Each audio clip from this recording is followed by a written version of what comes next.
星に瞬きを伝えて守るものがあるからきっと強くなれる。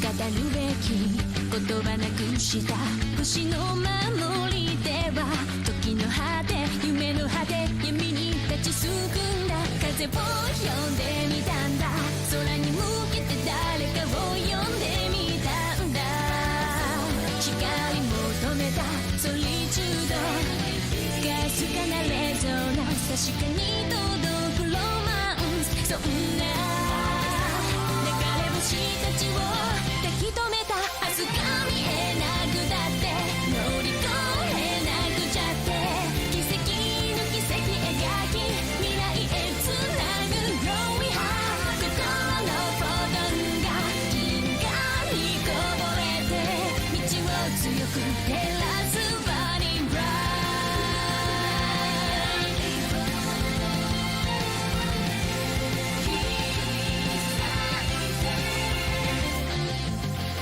それぞれの思い秘めた星の守り手は空からの呼ぶ声に導かれた重ねる手と手には言葉なんかより伝わることがある熱い心通じ合った確かなレゾナンス見つけるのはエッセンス目指した意識の先がディスティネーション答えが見えなくてくじけそうになって支え合い誓い合う絆でつなぐシャイニースマイル心のフォトンが銀河に溢れて道を開く鍵は My Starlight Heart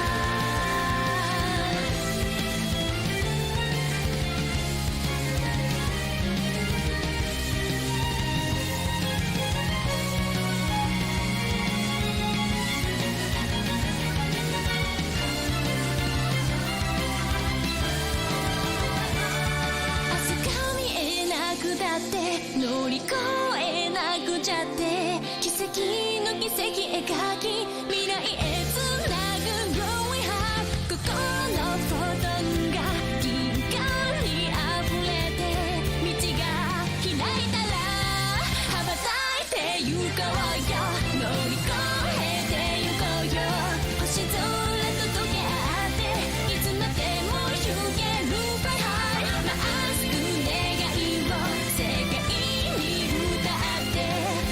新しい夜も新しい朝もここからまた始めよう My heart shines endlessly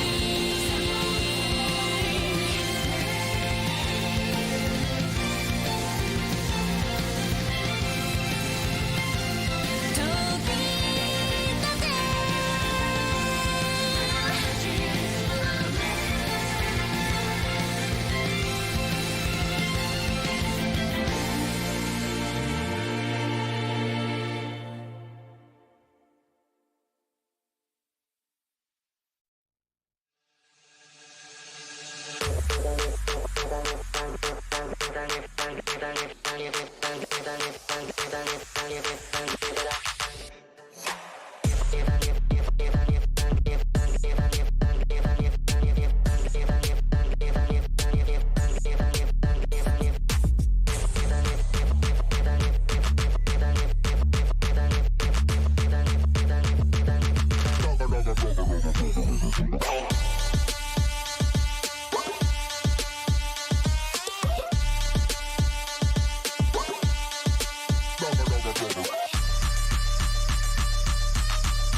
く強く輝いて消えた流れ星ほら命が燃える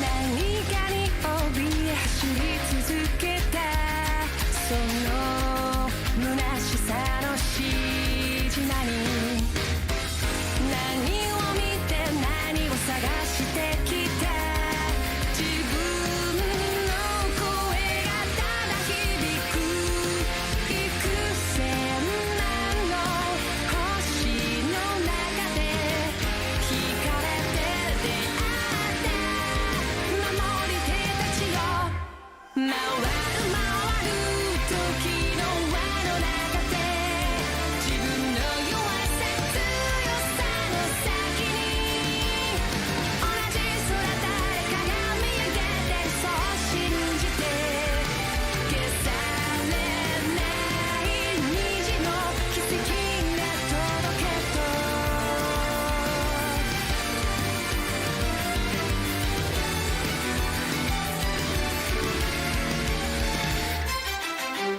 冷たい指で涙拭ったあの日にはもう帰れない水平線目指して飛び立つ自分の願いを抱いて幾千万の星に呼ばれ交わりすれ違う守り手たちよ回る回る時に抗って未来を願ってもいいですか儚さから目をそらしたぐりせる道の兆しの向こうかける希望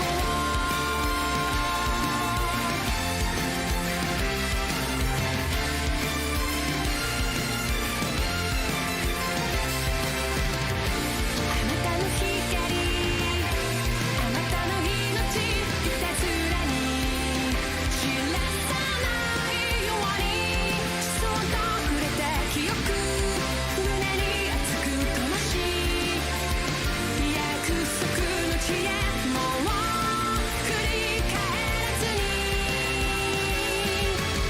恋願う歌は空高く世界に銀河に広がってく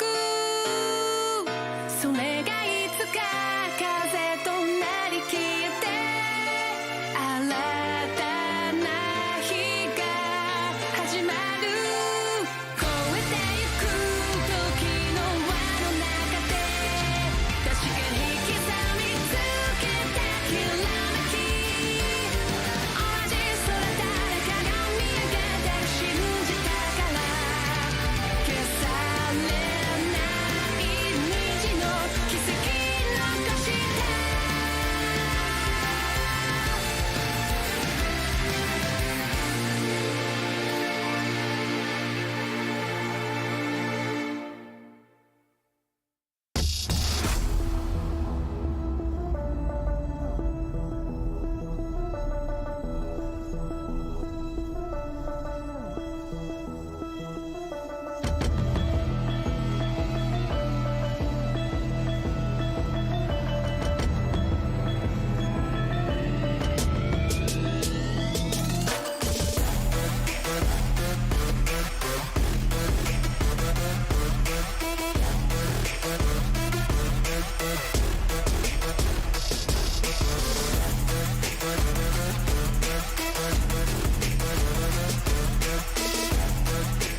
won't stop till we on top.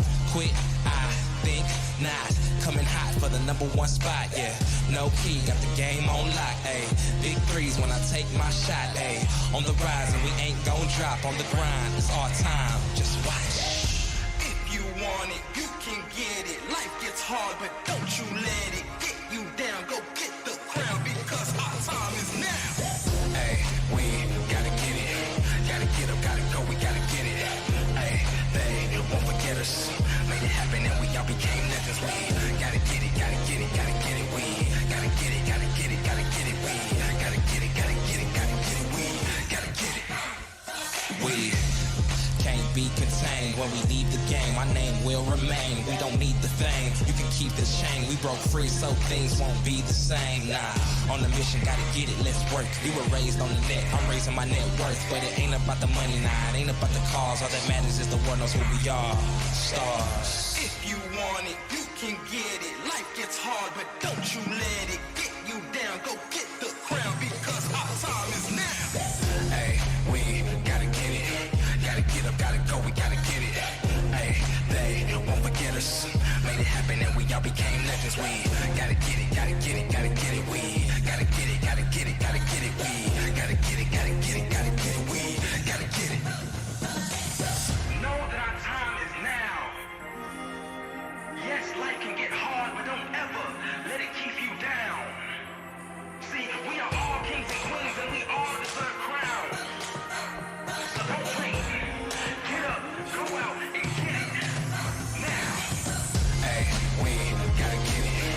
Gotta get up, gotta go, we gotta get it. Hey, they won't forget us. Made it happen and we all became legends.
everyone, welcome.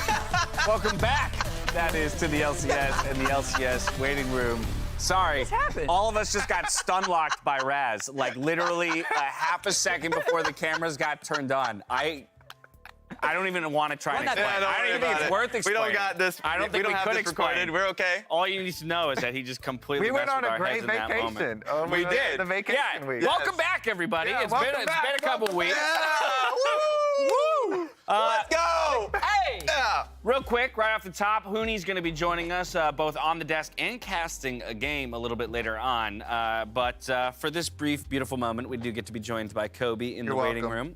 Thank you very much for gracing us with your presence and gracing me with your presence over the holiday break. Yeah. Apparently, we can't get enough of each other. A lot of pictures. Look at that. We replaced Dash with Travis. Is that, wait. Or did we replace Travis with the dog? There it Oh, is. there we go.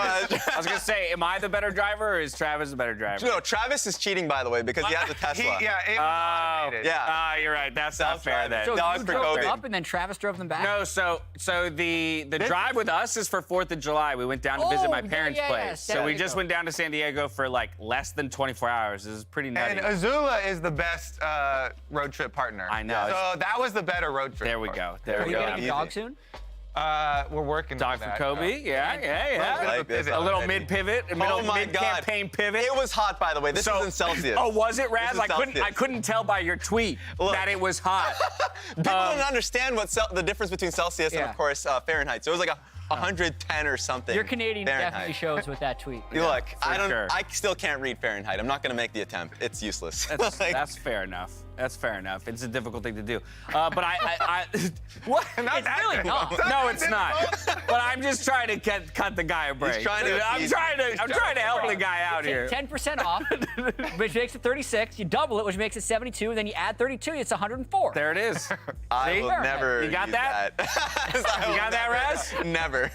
I'm not It's a simple making that much of an equation. effort. Just do that I'm every using time. my weather Everyone app. can All take right. 10% So off hundreds. on tomorrow's waiting room, we're going to have a short quiz for Raz on conversions from Celsius to Fahrenheit. Tune in for a quick 3-question pop quiz. I'm getting all the Canadians to rise up. Jat, you're with me. I am a Canadian. I haven't learned. But he did it. He already figured it out. No. All right. Write it down for you. He's on our side. So, Jat, we spent some of our break together. Yeah. Just real quick, did you do anything? You I did went some camping. golfing? Where Some were you? camping. Some Yeah. camping. Where'd you go? Up in Tehachapi. I don't know what that is. Tehachapi? Where's that? It's closer than Vegas. Really? Okay. It's 2 Okay, hours. but we 2 hour went to drive. San 2 hours Diego. kind of northy. It's like this mountainous little area. Uh-huh. No one goes there, so camping was easy. It was great. Lovely. Yeah. Okay. Some hiking? Is there Or more like Nobody- chill in the No, cabin it's a kind of. hidden gem. Okay. Okay, well, damn. You heard that. Say the name again. I think it's Tehachapi. Tehachapi. Yeah. I'm excited. It's a fun word to say. Tehachapi. He sounded like 50-50 confidence level. Yeah, I know. We're gonna go Google this and not be Shouldn't able have to called find him it. out. You should.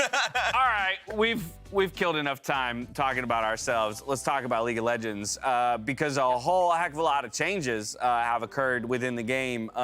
Mid-patch. Again, like both what's on live as well as mid-patch here from 12-12 being on the B patch. And so I wanted to talk about a few of these changes that hit a whole slew of champions. Kobe, you started with the hand so motion. this is the patch that because Riot was taking a week off, they were like, okay, this part of the patch that we wanted to put in 12-13, we got rushed it out before the break so that people don't get super pissed. Because Seraphine was really pissing people off. Like, Yeah. 57% win rate. Seraphine buffs a little In bit. solo queue, yeah. Let's do a little tap here to Belveth and Senna. You know, these are the ones that really were pissing people off. Yumi always gets people angry. Yep. Zeri as well. So these were the ones that were like critical condition basically, and I like these. And these are the ones that people have been playing on live for a long time now. And these are basically the heavy hitters. I am super excited because the teams have had way longer than normal to practice just on this patch. Right. Because we have the week off. And so I was talking to some of the coaches, and they're actually really excited with what their teams have been able to do with an extra week of practice. So I feel like everybody's coming in way more juiced and ready. And I'm hoping that that means we finally get to move away from some of these ones that were, permabans, like the Seraphine and Senna and stuff like that. Yeah, I feel like it's more about the extended practice time than it is about finding something that's super broken within these patch notes. Because most of these were nerfs also. So it's more like, oh, what were we not using before that now that these have gotten some nerfs we can use? I have an analogy that flew into my head. Oh, God. I'm ready. I love it. I'm So, here for it. Basketball, what is imagine you have like an undercooked steak. Yes. Right? Like it's a little too rare.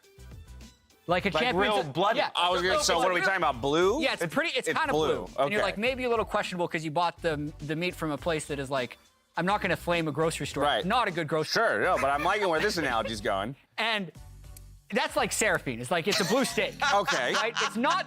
Like that's where she is now. But all they did is they threw it in the microwave for like 9 seconds. Okay. Right? So it's not as dangerous to eat, but it's still probably fine. And why are they microwaving their Seraphines, though? So why in is the your- steak so microwave? Because they had to do it quick because they were going on break. If they'd had longer, they could have put it back on the grill and got it just perfectly medium rare. Now, in your analogy, overpowered is super rare?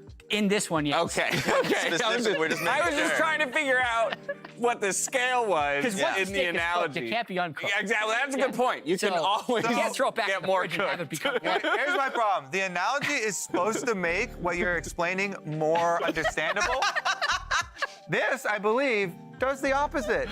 Bit of confusion introduced with this analogy. To me, it made it more enjoyable. So I would I was gonna say, you know what I love about this analogy is there's this air of mystery now. Yes. I don't know if Seraphine really is good or not now, based on the way that Jack just I would described say- it. Done in haste. So his analogy is akin to some mashed potatoes on the side of his steak dinner. So no, here's the thing. No matter what happens with Seraphine today, Yeah. it's gonna be a surprise to me. It's less It's gonna rare than be- it was. Yeah, exactly. There it is. Whoa, oh, what a curveball! Some Yeah. Seraphine getting played. Don't they know that that's a little bit less rare than What blue you need steak? to know, though, what you Quality need to champion? know, and what this point is that teams were already playing Seraphine before the buffs that were bigger than this nerf they're half walking back. And now you're still going to eat it.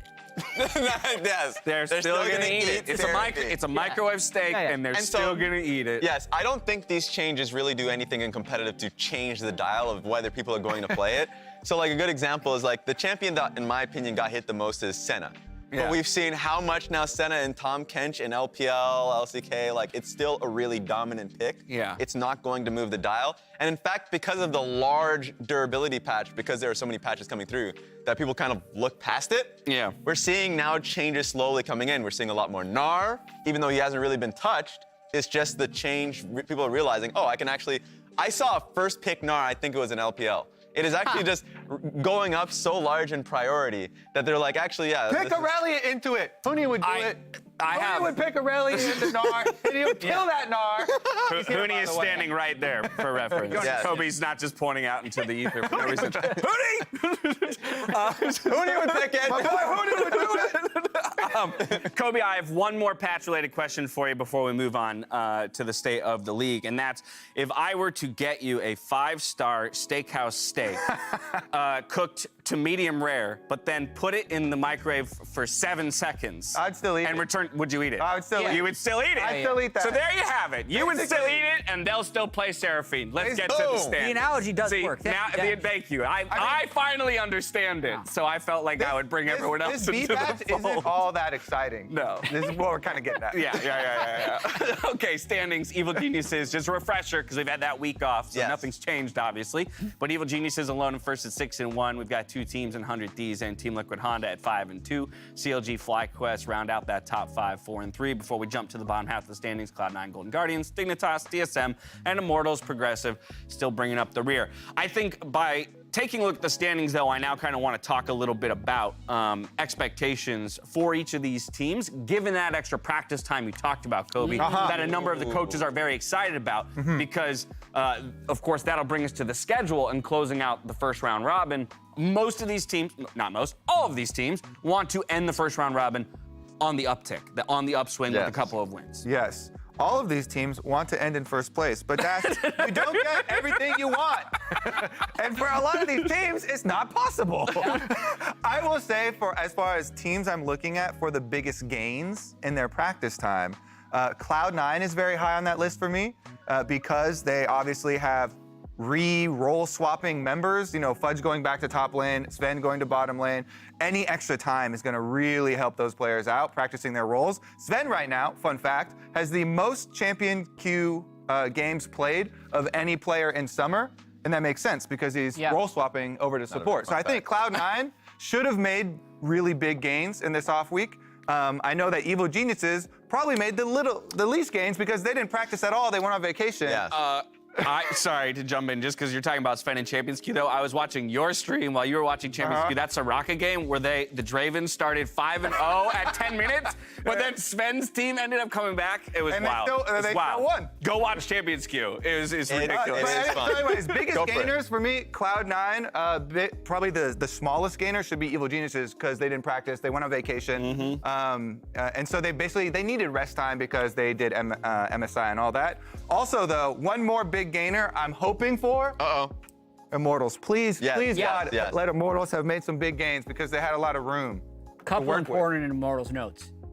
They have a big fan who called into Hotline League. Yes. They got one. Who watches the Academy team and the LCS team. Yeah. That's huge. They have a different guy who tweets about Immortals every single day. Every single day. And they're going to gain more fans because they had free boba outside the LCS. True. So if the fans are out there when Immortals plays, you better cheer because they are bribing you with free boba. The entire LCS, no one else was the entire LCS crew is rooting for Immortals today. After today, because of 100%. boba. Another team that people should not undersell is FlyQuest. They're making their run for it to the top. The fact that they took down C9 in a really surprising fashion, Afro move, and Johnson just elbow dropping them level 2, and just snowballing. That was a great game. They started out poorly. They are making a run for it. The fact that also they have this 1 week to be able to prep going into today's game versus 100 Thieves, first game of the day. I'm really excited for this team. The big environment. The big environment. I'm always excited for the big environment. Now, a team that we've neglected to talk about up to this point, and for good reason, is TSM. Because while we have lots of expectation for the practice time of other teams over the past 2 weeks, I think the expectations are very different when you consider the number of changes, the size of changes that TSM has elected to make to their roster just this past week. Yeah, whenever you release an infographic to explain what you've done to your roster in the break, it's going to be a point of conversation. Raz and I did a whole podcast on this. Emergency podcast. Emergency 26-minute podcast. It is a little ridiculous.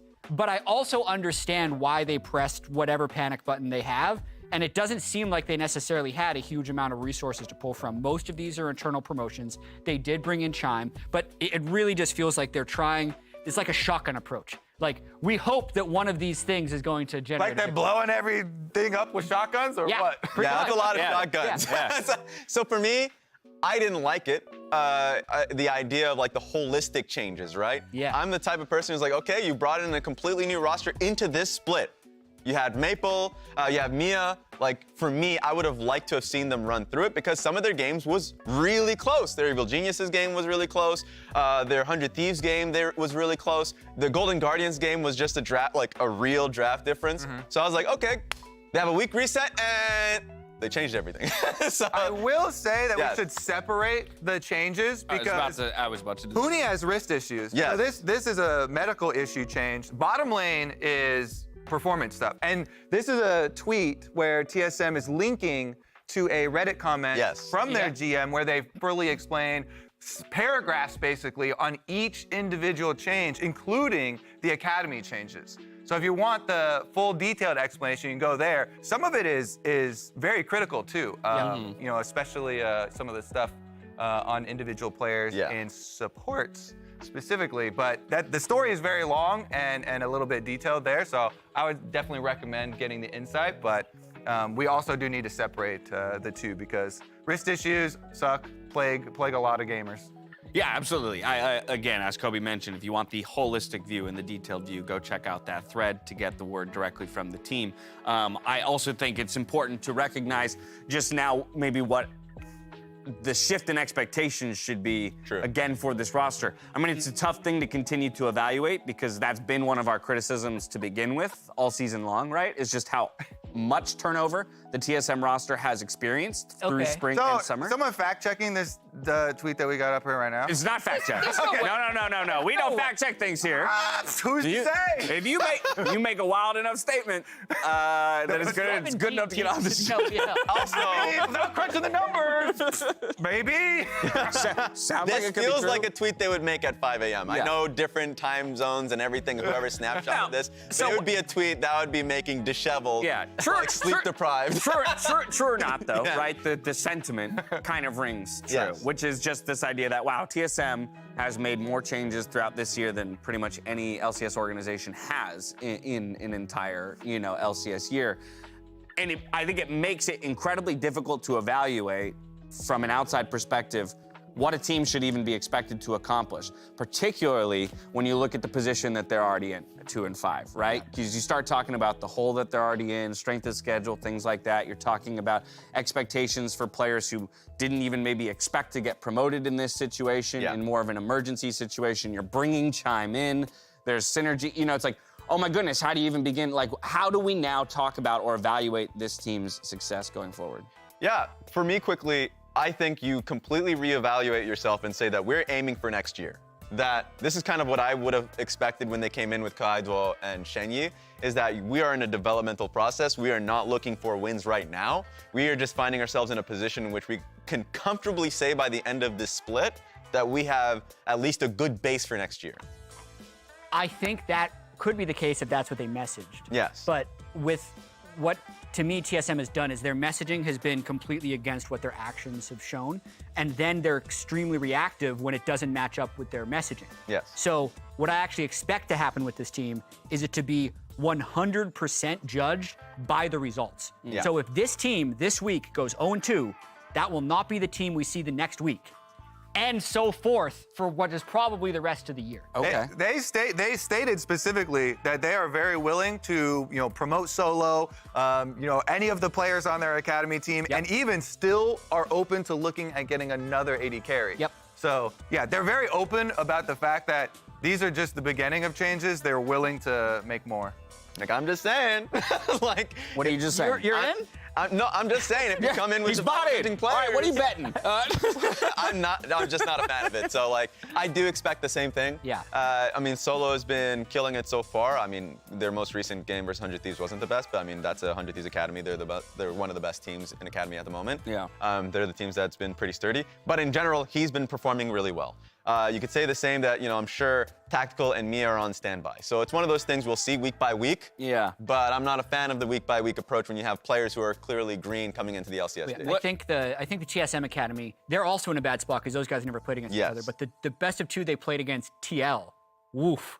Solo was 0-8-0 in one of the Oh, games. no. I think their bottom Yeah, lane yeah. was like 0-15. Yeah. Like, that He was didn't- not doing well in that one, for sure. What do you make of the Tactical Mia drop to Academy, picking up Chime, kind of? Because again, when I think to the few games in spring where we really had some positive stuff to say about TSM, it was Tactical carry. Yes. Set up for those kinds of things. And then just a year before that, this was a player that we were talking about on Team Liquid as the next big AD carry in North America. And so, like, it's starting to feel like a kind of a precipitous drop-off, and not necessarily by his own doing. It's just like, it's starting to feel like Tactical is just getting kind of shoved off to the side. It will probably feel like that to him as well if he's in that moment.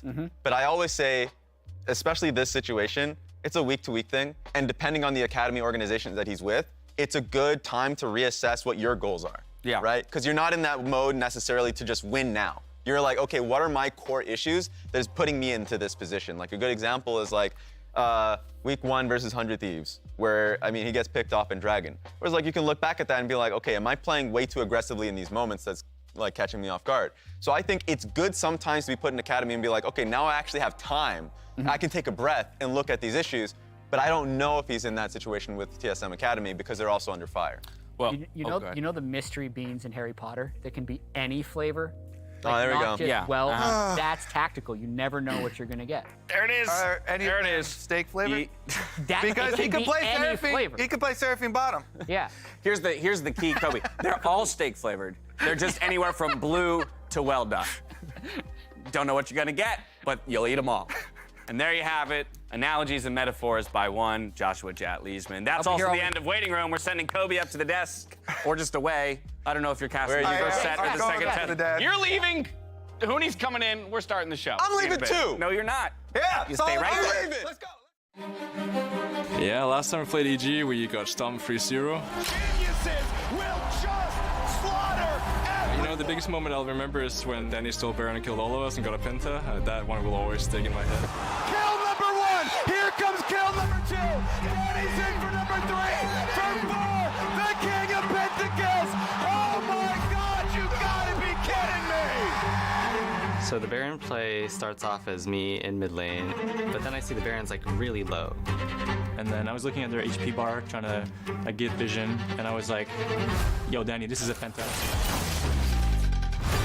So I stole the Baron, got my Jinx passive, killed Hansama, killed Core JJ, killed Bwipo. Killed them all. We are all screaming after that. What was that?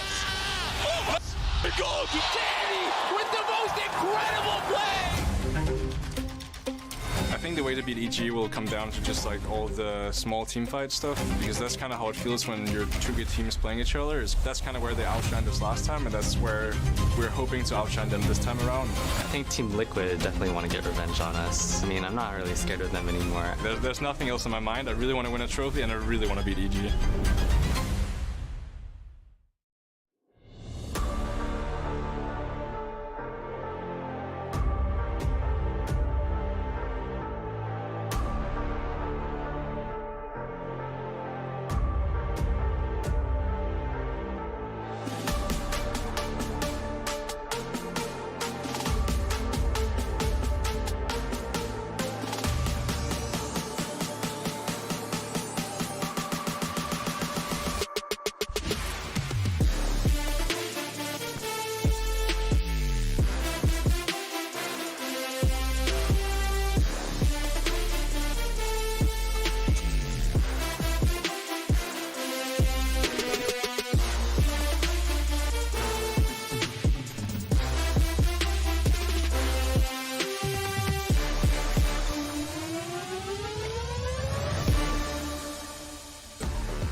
Hello and welcome back to the LCS. Yes, that's right. There he We've is. kicked Kobe off the desk so we can get one TSM Hooney to join us. Emily is here as well, replacing one wonderful Raz, who's now lurking in the shadows as well. The producers thought that my analogies were so good.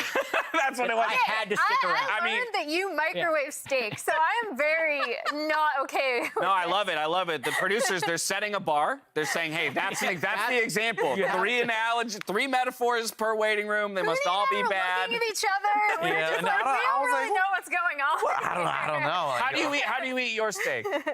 I would just go medium. Medium. Because like if I order a steak medium, they usually give me medium rare, right? True. Because they can, just in case if they Exactly. like, if I don't like exactly. it, they and can then you don't have to microwave it. pretty much. Because that way you don't want You that. should never microwave steak. What is going on? Oh, come on. You've never microwaved a steak before? No. All right, let's talk about FlyQuest versus 100 Thieves. Those are the teams that are stepping onto stage, or I use that, I guess, phrase metaphorically. Yeah, so- at this point, because it is FlyQuest playing remotely. This is something really interesting in the era of COVID, and I'm glad we have you on the desk because TSM played a shocking number of games from the facility when other teams were in stage. Absolutely. What was better for you, being in stage or actually playing from the facility where you're scrimming every day? I think for me, like just as an individually, Yeah. I think it's a player by just like preference. But for me, I prefer just playing in facility, which is Yeah. like it's more home. I feel it's more cozy. Like this is like where I practice a whole day. So like it was, I would say it was like for sure advantage. Like I've been saying from like everywhere, like it is good. But for some player, I think like especially when there's a crowd, they actually get more hype, and then you feel the energy from the fan. They actually do play better. Like the some player, like then I think those players just actually say, "Oh, I prefer playing on stage." This matches Yeah. up. Some other people I was talking to were like, yeah, like TSM at home is actually a buff for them. So I'm glad you answered. Do you have a player in your history that you think gets a really big stage buff that you've played with from all the teams you've played with? Like, I mean, for especially tactical, was like complaining about like, oh, I don't like the playing in facility because like I feel the fan, like the energy is like good. But I get that too. Like it's like when I was there, like I almost like I got like really sensitive that like fan was like chanting my name. It was like, damn, like this been a while. Like it felt good. I bet it does. So I think there was like upside and downside. So like I think there's a like balances that you can find a way in the middle. Well, and I think we've heard from a number of players across different teams in the LCS about difficulties playing from home, or even just having to swap between the two, right, to any given week. And so you just don't even have a point of consistency if I was always playing on the stage or always playing at home, you know, one thing over the other. But I think we need to talk a little bit about some of FlyQuest's performance. We heard Raz talking about them being one of the teams that he's excited to see come off of the break because they are very much in that conversation for breaking into even the top 3, but they seem just outside of it, Emily. I'm shocked that Raz is getting on the FlyQuest train again, not because FlyQuest are bad, but because he was burned last time and had to eat a habanero on death. But I think here you saw that bot lane duo. This came off of a discussion about how Afro initially role swapped, and he was talking about Sven's role swap. Sven and Berserker were coming off a really great game, and FlyQuest bot lane, they've been consistently strong throughout this entire split, but in this particular game was just absolute laning dominance from them. Yeah, I think FlyQuest has been surprisingly exciting. A team that a lot of us have talked about being maybe boring, though, would be 100 Thieves. And it's really weird because they're 5-2. Yeah. They were LCS champs. They were LCS second place. And now they're like tied for second. So why are they boring? I have a clip. Please discuss if this is boring or not. Right, because while you pull this up, I think my initial response to you, Jat, would be, well, if they're winning is fun. I like winning. Neighborhood Tactics presented by State Farm. This is the game where people thought it was boring because, like, we're 26 minutes into the game. I'm only going to use the drawing tool. Thanks for using a really big circle for a very small number. They're down 3,000 gold. They're down 3 dragons to 1, but they still make a call to win the game. So I'll just kind of go through the play that they did, and then we'll talk about it. So the reason that I think they start this Baron is they are going to have Gangplank bottom lane, and they're just going to be able to start the Baron. And notice how there's no wards right now for Brippo to TP to. But 100 Thieves doesn't necessarily know that, right? Like, there could be a ward here. They have no control ward to make sure that it's not there. They're kind of just starting it up to see what happens. So we'll move forward a little bit. As soon as they actually do spot the Baron, they place a ward for Brippo to TP on, and we're just going to kind of take stock of, like, okay, how flippy was this Baron? Because what's that 1,600 health? Yeah, it's a 1,600 health. And Santorin is right here. He's in range. But they do have 2 smites because Someday has the spellbook. And ultimately, like, this does break them out of the malaise. They do have good scaling. They had really good guns on Aphelios. They win the 2-for-1 smite fight, and they kind of take control of the game from here. But, like, if this doesn't happen, it was a boring game from both sides, and no one would really care. So I guess the discussion here is, like, is this the right way for them to be playing? Or did they win this game because it was a flip? What do you think, Honey? I mean, for me, basically, like, when I have a spellbook, especially, like, when I play, you know, Ornn or those kind of champion, I also do, like... Just flip it. Yeah, I mean, it's like... usually, there's a lot of people say if it's, like, 60-40, it's not flip. Like, 55-45, they say it's not flip. They said, at least you have a 5% chance if you win the double smite with... Yeah. Like, also, when I usually call, like, enemy jungler will not know the number that we're going to be double smiting. True. We can just choose 1450, like, so random. 1433, like, there's no way enemy jungle will know. So I'll say it was a little bit, I see the reason why they actually pulled it off. Yeah. But I agree, it wasn't like 100-0 that they couldn't make it. I'm going to counter the boring part a bit. Obviously, I've also been really critical of not seeing as much action in the early game in LCS games. But the thing with 100 Thieves is they can be really creative. I remember their pick compositions, I'm sorry, Huni, it was against TSM, with Abadaga's Ahri. And even though people were really hypercritical of his laning, his charms were making the difference there. And 100 Thieves are also really good at trading.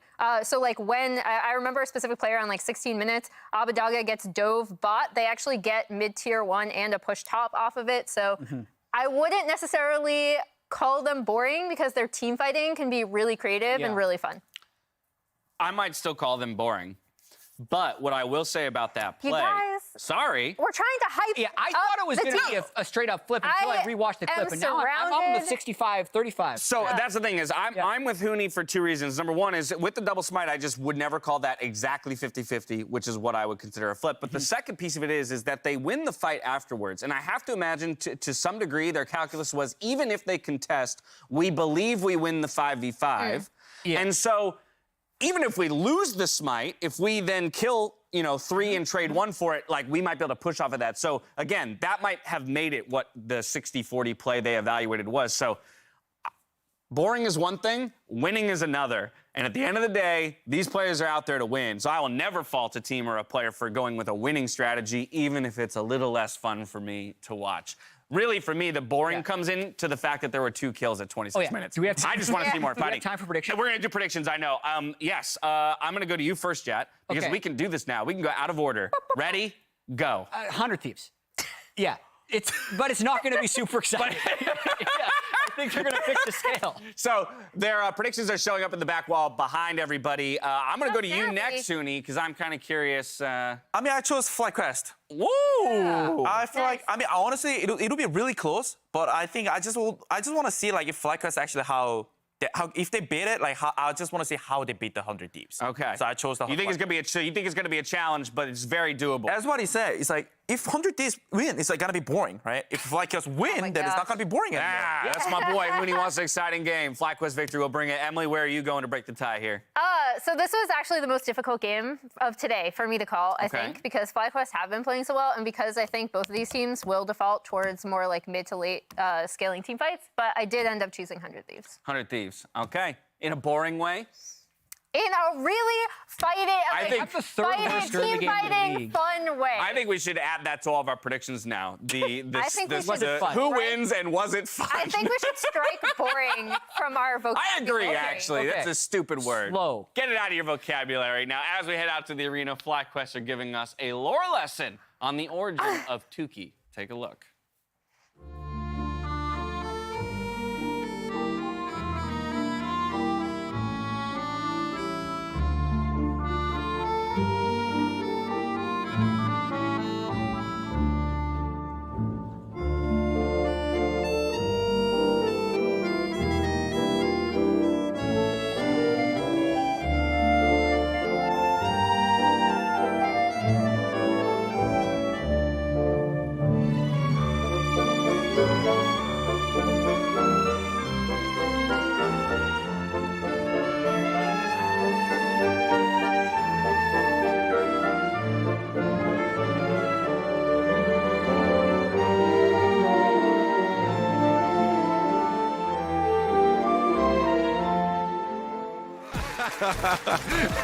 Great.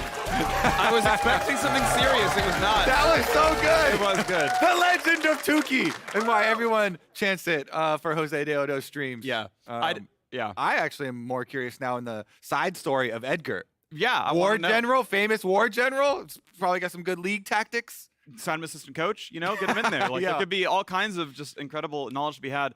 I do enjoy how unfortunate it is that there's Jose Deodo, who's Tuki, and then you have Tukui, who is affectionately known as Tuk Tuk. Yeah, it's spelled differently, but the pronunciation's identical, basically. Makes it a little bit tough, but we are into game 1. Yes, we preemptively did champion select. We are already into game 1 here, so if your friends are like, hey, I don't want to watch champ select, let them know. You can watch LCS right now, opening day of the 4th week here. 103 is 5-2, FlyQuest 4-3. I'm actually super curious, too, about the feedback. Do you like champ select, or do you like skipping it? First game of the day, we zoom right in here. This is what went down. First pick, Senna.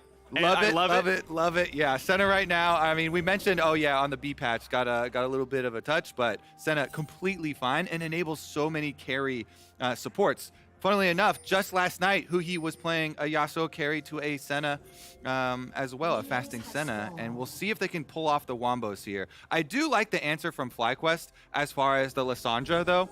Very good lockdown, and we see 2 cleanses, both on FBI and on Abadaga. So heavy cleanses with Lissandra and with Sejuani. The Freljordians bring a lot of CC, so makes sense. Yeah, I mean, there's so much gameplay around being able to nullify the flash Lissandra ult, which is just gonna kind of screw you no matter what. It'll interrupt a Corki Valkyrie if you don't have package. Senna has no gameplay around that one realistically, so I think, very wise choice here. Always a huge fan of Yasuo Senna lanes. I want to point out one more thing. We are on 12.12 with the micro patch, which I believe includes Senna nerfs themselves, as well as Zeri nerfs. So both the champions still in the play. Despite those nerfs, obviously they're still totally reasonable champions. They've been in the microwave. They're still decently cooked. I don't know if you can really keep that one, but Abadaga and Tukui gonna battle back and forth as Electric goes through. Yeah, I'm waiting still for the next patch too. So excited for the Corki nerfs. Oh yeah. For those to come in, because currently on 12B, it's still the full power, full scaling Corki. So 100 Thieves, they do have very nice scaling on their team. Very good team fight for later on. Obviously, Corki, everybody is well acquainted with the multi-item Corki rockets coming through, but Senna on bottom side too. Meanwhile, the early levels here. Level 2 acquired for Aphromoo and Johnson, so they push that Yasuo under tower where you want them to be. The danger comes when the Yasuo is able to get control of the lane here with the Senna heals coming through. Should be fine on sustain though. Yeah, did lose all 3 melees though. FBI got 1. I believe he couldn't quite get in for the rest of them, so unlucky there. Going to be down a little bit of farm. I mean, he'll be fine long term, but always sucks to lose that 60 gold. I actually have a little request for the observers right now. If you could switch Huhi one mark on the scoreboard up with the Senna so that we can have the farm lanes actually right next to each other, just for easier comparison there, because it is, of course, going to be fasting Senna. Yep. Well, we are going to see a nice little knockup there. By the way, you can follow and subscribe to LCS. You know, if you're watching one platform, pick another one. Who knows? Bottom Scuttle going to get it over to Jose Diodo from FlyQuest. Obviously, a infinite bot lane control. Generally speaking, when I have played Yasuo Senna lanes, your lane pressure is in the ability to all in. The actual damage is really incredible. You knock up combo, you actually get really good follow through. But the laning itself, you're just kind of passing losing health for a while until you find that opening. Like this, for example, Aphro half HP. There's a knock up, exhaust is on, and guess what? It was a bait. He's able to jump right back out, finds a minion tornado out to the side, but Flash is still down. Nice counter gank by Jose Diodo. Yeah, comes in through the lane here. The classic lane gank, actually very effective for... Oh, he's almost dead, and he is! The last auto comes through, first blood for Aphromoo. Oh, and he takes too much harassment, Freak, on the wave, coming right at him. Really good job there from FlyQuest. First blood money. Unfortunate that it does go into the hands of Aphromoo, but everybody's just trying to get that last little bit of damage to actually finish it off, and they needed that last auto attack as well to get the first blood. Here it is. Jose comes through, beautiful lane gank into the fog of war, through the brush, lands the snare. The root on the Senna did expire and root him as well, and then they think that they escaped, but FBI trying to do a little bit too much here on the Senna, picking up a soul here off the auto. The Glitter Lance slow actually sets him up there, so the Glitter Lance slow caused FBI to zigzag there, trying to dodge the snare, and the stun comes through again from Jose, so Tuki, too easy for him indeed. Lands very, very, very powerful stuns there from Jose to set up his bottom lane to get that first blood. Beautifully done. So now top is being pushed in. We pretty much see exclusively AP Gragas nowadays. Got AP ratio buffs back in, I think, 12.11. So we almost always see Night Harvester and a full AP build as he tries to shove in the wave. But Philip is holding it in place. So pretty equal in farm and has a wave in a very rough spot. So if he wants to get a Jose Diodo gank across, it's certainly possible against a low mana Gragas, half HP as well. Fighting for wards, and Jose Diodo, again, gonna paint himself some more black on the map as he gets rid of some vision from 100 Thieves. Yeah, I mean, every time you want to open up your bottom lane, you get a successful gank down there, then you get the rewards of, guess what? Aphromoo can come help you take over vision. And you see this full red quadrant of the map. We don't have Telestrator abilities right now currently, but you can see it on the mini-map, no problem anyways. Very deep vision control here for FlyQuest off of their bottom priority that Jose was able to get them. Easy dragon pickup, and they don't have to give up anything on the map in order to get it. Now it's going to be an easy reverse clear from blue quadrant here for Jose, back up towards the top side of the map. There's one thing I want to point out and start, I think, calling more attention to in games, which is bottom river control. As a bot laner with mid laners who occasionally roam, I feel like the vision down there means so much when there is a CC mid laner. Like, hey, it's Lissandra. You could gank for her, like roam up the Lulu or something, or Lissandra can roam down and just one-shot the bot lane, right? Like, he just dies, Lissandra shows up. And that line of wards, getting control ward down, getting invisible wards down, like, that's how you kind of guarantee / prevent those deaths. And you saw we had a couple of wards down from FlyQuest a minute ago, and then one got swept back out and Close got a ward down. And so as these teams kind of fight back and forth to get rid of the river and whatnot, like 100 Thieves, now it's a dark path. Now FlyQuest, Tukui, is going entirely through Fog of War if he wants to gank bot lane. It's Closer there. I don't know. Is someone reading a brush? I don't know. But now it's actually been easier for the Corki to move because he does have vision. Yeah, the bottom river, very lovingly referred to as the highway in the early game here of League of Legends. The constant gank path, definitely very high priority for early vision control. Probably the hottest spot on the map before 8 minutes when Rift Herald comes up, which is going to be fairly soon here. And again, since FlyQuest got such an early move towards bottom side and secured the Dragon as well, they should be free to move themselves on over. And again, remember, since Yasuo really does have a spike at 6, even if they both move over, I think it's going to be pretty heavily favored towards FlyQuest to be able to set up this Rift Herald play for themselves. Nice little grab of the scuttle, though, from Closer. The vision is going to overlap with the spawn of the Rift Herald. We'll see if it gets taken. Of course, first Dragon is in for FlyQuest as they slowly path their way towards a potential Dragon Soul. Vadaga takes his farm, and we've got Lissandra. Hey, look, she's on the bottom side. And the ward, it does belong to the red team. So theoretically, right, that was the window where, look, you can't actually track her. You don't know. Maybe there's a chance that she's heading on down. Corki gets indeed spotted by a ward that he knocks down, but otherwise, okay, they can see him head back. Lissandra's back on the wave, all right, but 100 Thieves would have to play passively until they are back on that wave. And the highway again contested over. I mean, as well, too, Control Ward's going down on the Rift Herald is going to make them second guess this setup for Rift Herald. Closer just went in, used a Control Ward here, so Jose calls Takui over.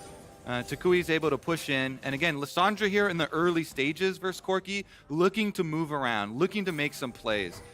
Definitely a very powerful roaming champion here in the early stages when Corki still, in the first 15 minutes, does not get a lot of mid control, does not get a lot of push. So Takui should be able to make something happen for the team. Wants to bait the cleanse, waits out. Okay, there's the Valkyrie, does not want to. He's gonna ult, gets the cleanse out of him. Is it enough for Johnson? No, he takes 2 turret shots. Shields one back, but at least to get the cleanse out. It is going to get them the Rift Herald, though, since it's a double roam from the bottom lane of FlyQuest.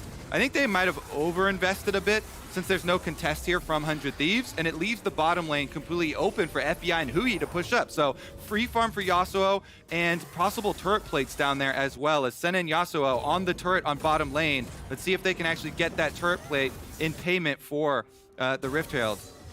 Yeah, plate number 2 is down. About a wave sacrificed here as well. Afternoon gets the scraps of some caster minions as everyone kind of walks back in. So yeah, should be a much better recall next. It looks like Hui and co are going to miss those casters as well, but they need the reset, right? Shove the cast they can. Get out before Johnson contests you and makes your recall suck. Theoretically, could actually go for Q spam here. Popping the shield wouldn't stop the recall. Need to get another second or third Q. Doesn't bother. Not going to be much. But yes, there's going to be items coming through. We've got our Noon Quiver here for Hui on his way towards his first Mythic. Has a couple long swords and better boots go through for FBI. I will say I'm very partial to Swifties on Senna. Feels very, very good. She's a kite monster. And as far as where we're looking for the action, again, I mentioned Takui. He's got his Everfrost done.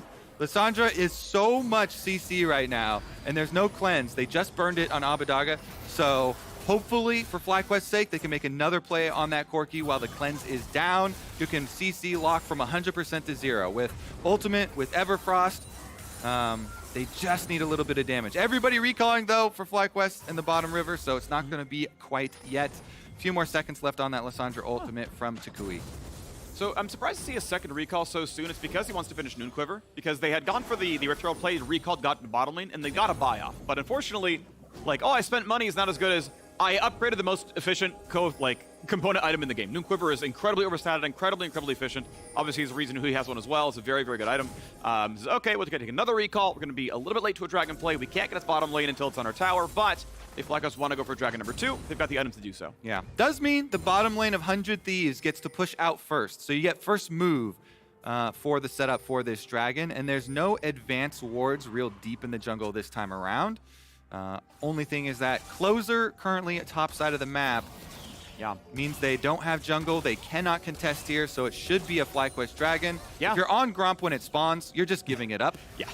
And it's red lights all over the highway, right? Not even the scuttle, but a control ward and a regular ward down there as well. Takui walks around with a sweeper on, so they know, no, there really is zero vision. 100 Thieves have nothing on the highway, so guess what? Second dragon, we earned that one with all the last 8 minutes of playing river control.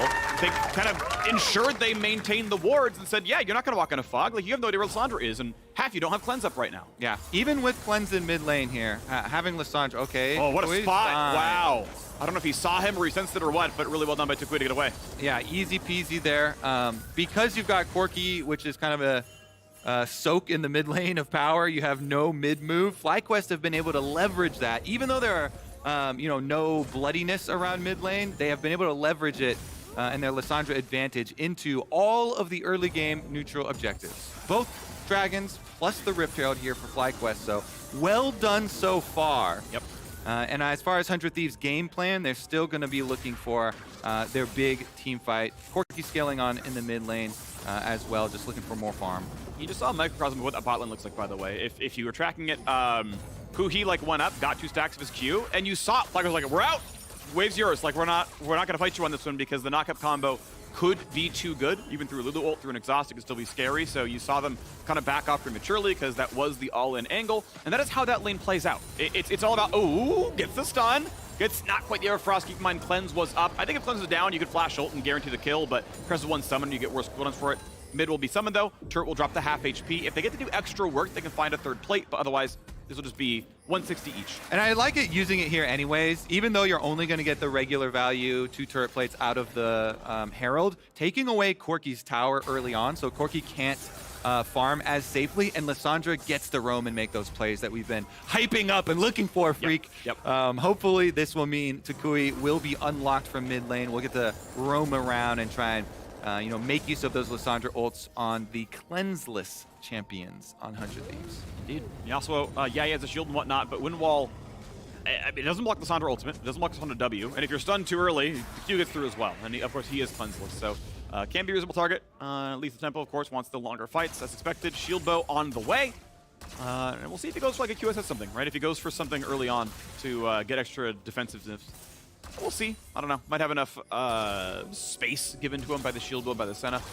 As the bot lane is cleared up, we're on the way towards Shield Bow on Johnson here as well, going for a defensive option. Back into the lane goes both duos, very close farm between the two. Small plus 10 on the red side here, as FlyQuest just kind of remained with, control of the bottom side, and that has stacked these objectives. 100 Thieves have been unwilling to contest, and so, FlyQuest served every objective, right? FlyQuest were there for Herald, they were there for Dragon, they were there for Dragon again. They're doing everything they can, realistically, and 100 Thieves like, I agree, it's yours. Yep, exactly. Lissandra from mid, teleport used to get back to lane. Again, these are the oh, never mind. Closer actually, just looking for a counter, yeah. Not going to be any action still. Takui back to mid lane, though, means he will get the early push as package comes out from base. Yep. Now, teleports are unlocked. Closer is actually still in the lane. Theoretically, if he recalled and that ward lasted 10 seconds longer, you have a TP flank from Sejuani that is probably a dead Yasuo. Not going to find that play here, though. Dragon up in 130. FTX to the gold, shown for the second time. Tukoi still the richest man. He was out CSing by about 10 on the Corki. Abbedagge has since eclipsed him. Well done.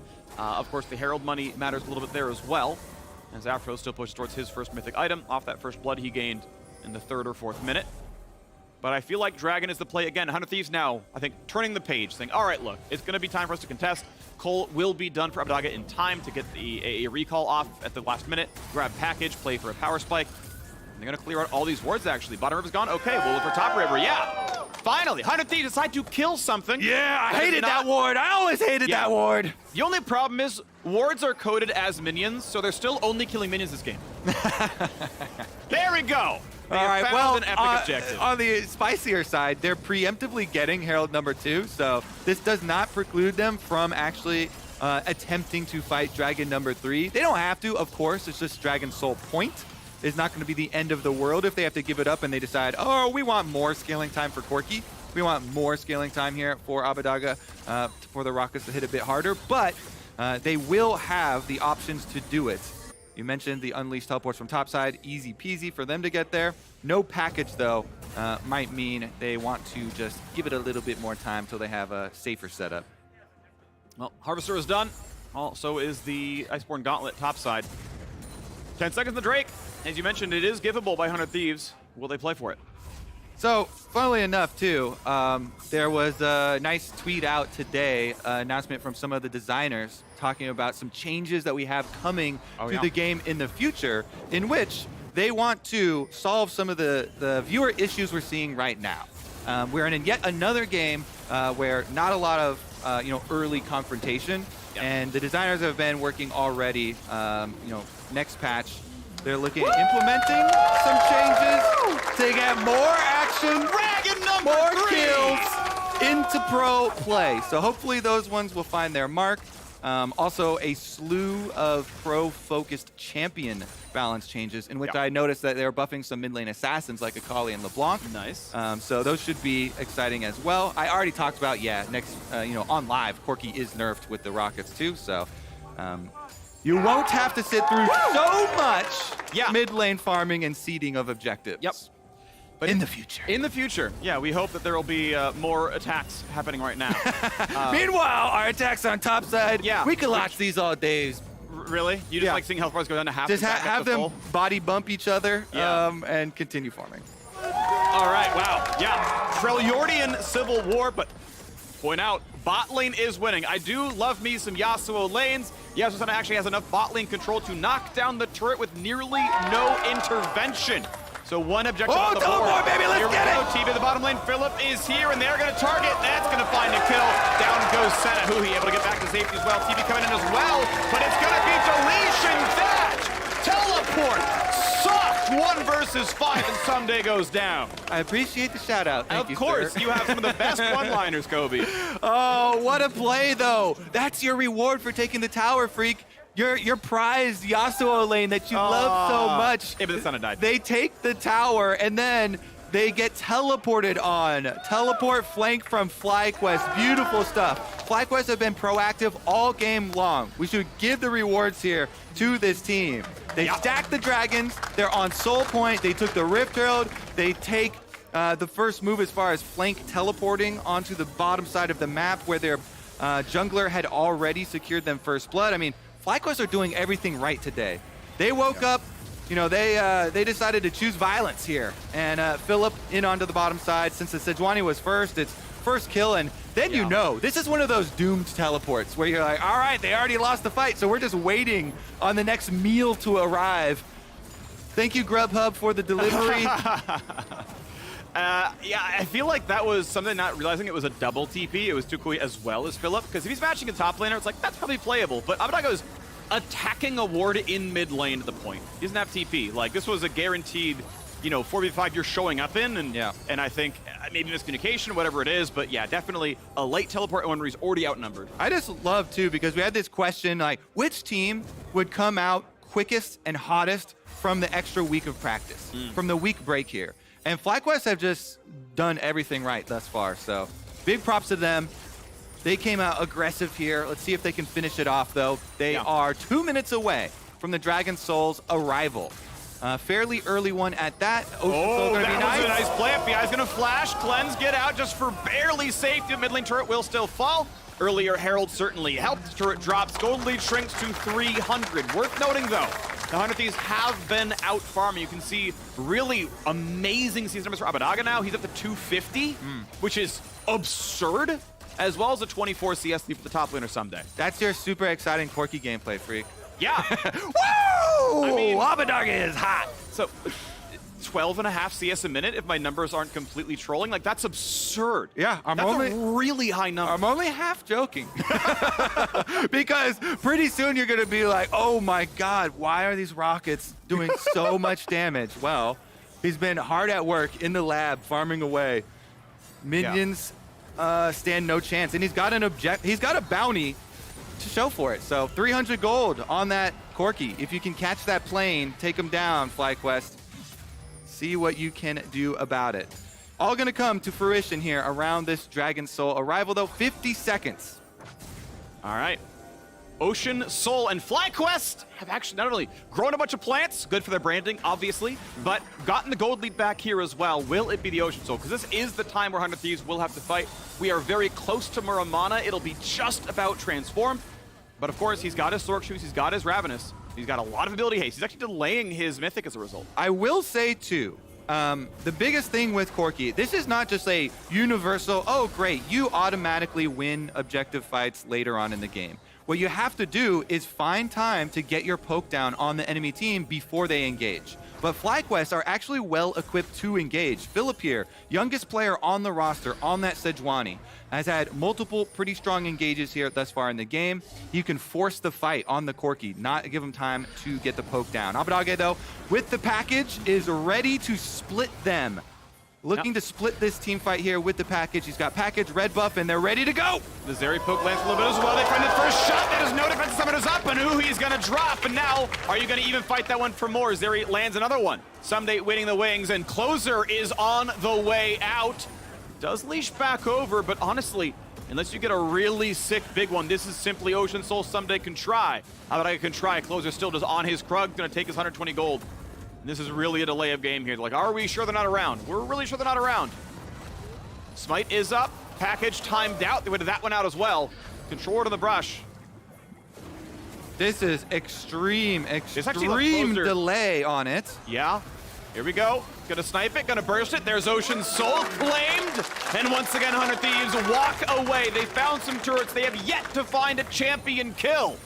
So although we knew Closer had pieced out and was farming jungle camps, they had no vision on the Wukong, and you don't want to even give a chance for 100 Thieves to get in there for a smite steal, because the rewards are going to be so big for FlyQuest. So FlyQuest take every precaution to make sure that Wukong is not going to get in there for a steal. They even wait out the package. They wait out every possible counter there from 100 Thieves. Here's another look at the face check into the brush from Huhi, and now you see him, now you don't. Yep. Great engage. As we mentioned, the biggest tool you want to draft versus poke is, of course, hard engage. And guess what? The Freljordians, that is their go-to strat. Lissandra easily able to lock down the cleanseless carry and pop him immediately. And you're going to see still a small gold lead for 100 Thieves. So I did a minor stack check. Actually, thank you, everyone. It wasn't me. It was our wonderful stats production team. The record for highest CS at 20 is actually 272 for Bjergsen. That's obviously more absurd. Checking in on where in the ranking Abadaga's game in. You know, at like 250 something. Impact second place, Abadaga somewhere behind that one as well, but huge damage already. A stopwatch burn, but Closer, will he drop? Oh, he's gonna try to get away, but a flash follow. Johnson gets the 5th kill of the game. On to FBI, he'll drop as well. A double kill for the Zeri. Abadaga flashes to safety, and we are still killless for 100 Thieves. A triple kill in for the Zeri, and that's gonna be Baron set up on a silver platter. Freak, we're gonna need 100 body bags. 100 Thieves are not coming back from this one. FlyQuest are gonna grab the Baron, they've got the Dragon Soul, and they've got full control of Summoner's Rift. That's gonna be claimed. Gold lead grows to 2,000. And Ocean Soul, FlyQuest on the way to 5 and 3. Able to end the day in second place. Beautiful so far from FlyQuest. Woo-wee. All right, 100 Thieves, now they're thinking, where can we go from here? Let's take a look at the replay first at where it all went wrong. It was another face check into the brush, right into Jose this time, lands the first stun. Closer tries to buy some time, Zhonya's, but it's easy for FlyQuest to use all flashes forward to chase since they've got such a health lead, and Gragas wasn't even there yet, so that was 100 Thieves with a 4-person kind of face check towards Baron. No caution, no kind of respect to the possibility of FlyQuest in these brushes, and they've been punished every single time. You know, the origin of the Tuki, by the way, was about it being just too easy for Jose and being like, yeah, easy, easy. Well, looks like it's applicable to this game as well. Now they're split into the 1-3-1, and Sejuani does have teleport, so could join as well from the bottom side. That's looking really nice right now. 3,000 gold lead. Red Bull Baron power play, 2,500. So already a bit more earned since the Baron take itself. Will they find the next play? Nice double knockout for Huhi. A little bit of poke, pad the stats, but has not found his way in. Kill list still on 100 Thieves Someday. Explosive cask away. Jose in the front line, though. AP Gragas squishy. Jumps to safety. Will still drop. Going for one more. Huhi just barely stays safe. There's the knockup. There's the combo. Huhi tries to find it, but he cannot. There's a final shot coming through as Closer gets a single kill, but 2 teammates left. FlyQuest running over 100 Thieves. Abadaga will be maybe safe in his base, but he's slowed. He is shot, and he is shut down. Well done to Johnson for yet another kill here. 4,500. 100 Thieves. They mounted a defense, but they mounted it far too late. FlyQuest is just blasting them, Freak. There's only 26 minutes into the game, and Philip looked like he wanted to dive Nexus turrets. That was between 2 already. They're going to go for the end. Takui teleports in with the Baron, but FlyQuest want to end this one fast. You're going to have 3 back up in a second, but still no Corgi for 20 seconds. So 5v4 is your best attempt. Good luck, 100 Thieves. 1 turret left. They got to take the stand here, and it will, in fact, be the forced retreat. Yeah, the health bars are full, but you haven't bought items in a while. Be careful. Stopwatch burn. Be careful. They're going to try to go right back in, but no. Unstoppable for Johnson as he takes down Huhi yet again. Looking for another one. Yeah, easy stun coming through. Philip serves him up again. Turrets will fall. We got a 27-minute victory. FlyQuest never let up, never surrender. They took everything they wanted. 100 Thieves are taken away. Shout out to Hootie on the analyst desk. Hootie, the only one to predict FlyQuest. He gets it right. Hootie, 100% correct predictions on the day. FlyQuest, happy faces, even though they had to play from home. What a massacre. Well, they own the highway. They own the bottom lane with a great gank. Aftermath with first blood. His first Lulu of the split, and honestly, they never let go. You did have good farm for 100 Thieves, okay? First bot turret went to them. Mid lane farm eventually went to Abadaga. Top lane farm went to Someday. But they killed minions. FlyQuest killed everything else. Dragons, Rift Heralds, champions, towers. Yep.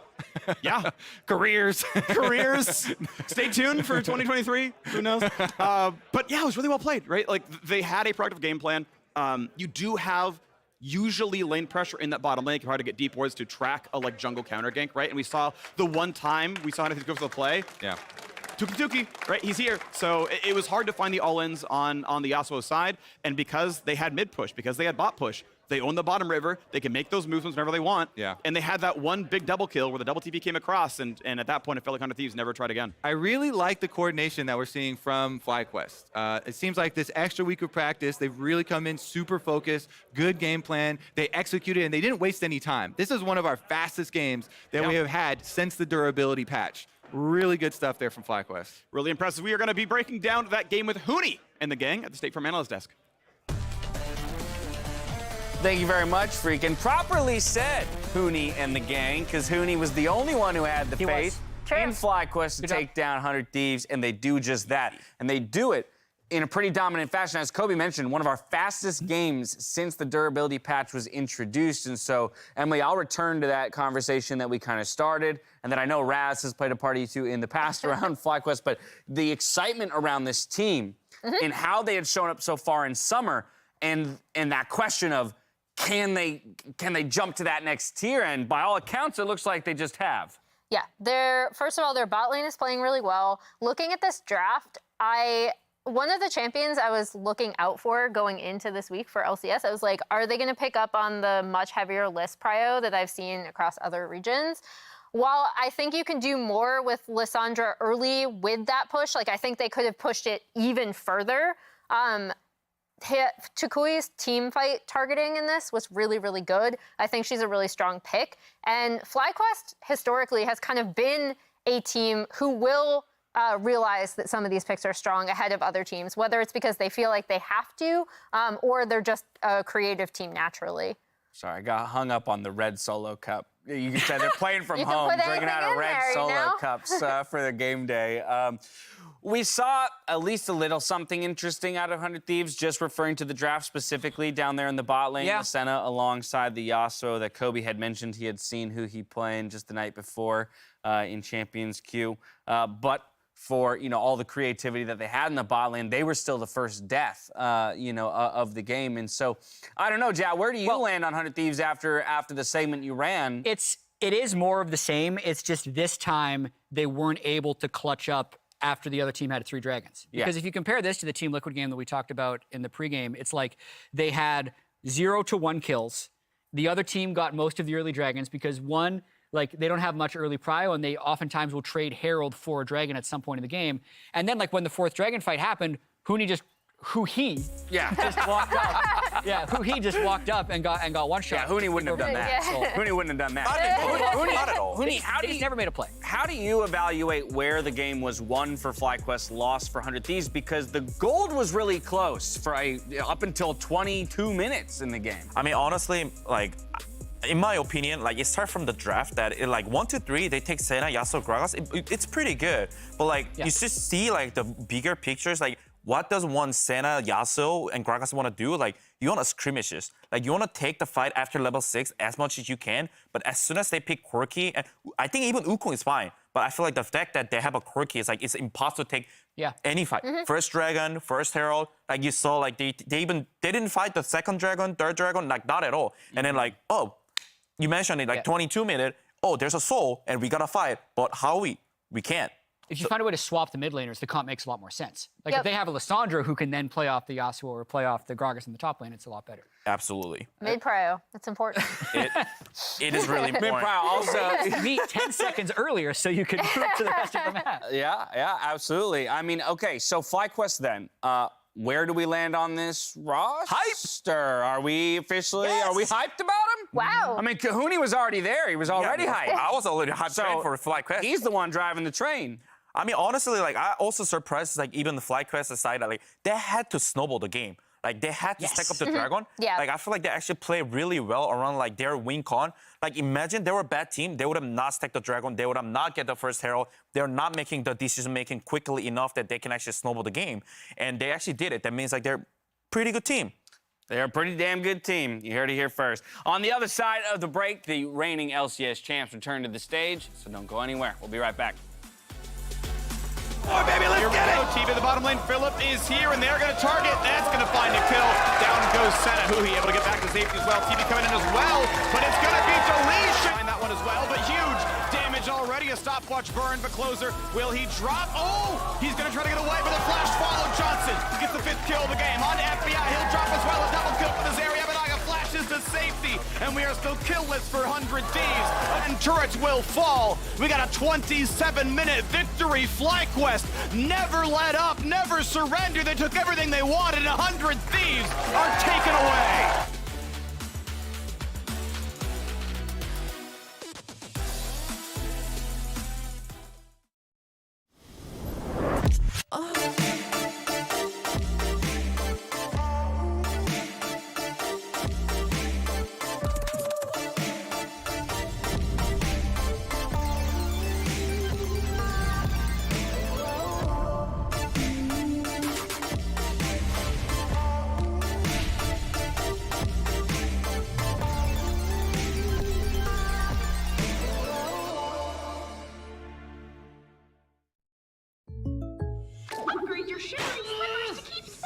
Hey, Ash, what's your plan?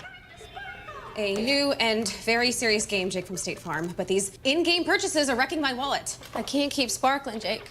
I need a sparkle. State Farm has options like combining home and auto, so you get a rate that fits your budget. Very nice. The gameplay is really strategic, I swear. For surprisingly great rates that fit any budget, like a good neighbor, State Farm is there. Call or click to get a quote today.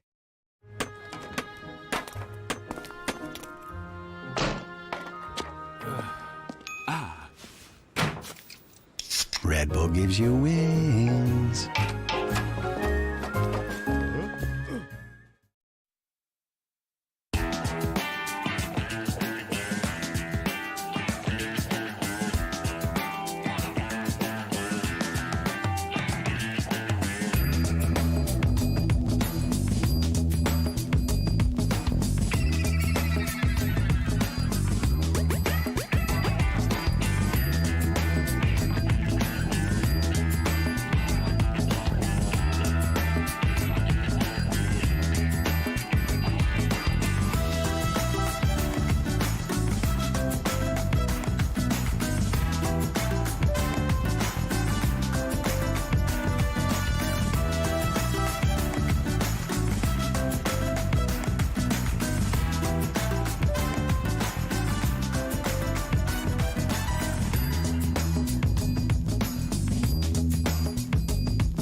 Welcome back to the LCS, here for our MasterCard Player of the Week interview. Once again, going over to Evil Genius Jungler Inspired. So are you just bored at this point of bringing home so many trophies?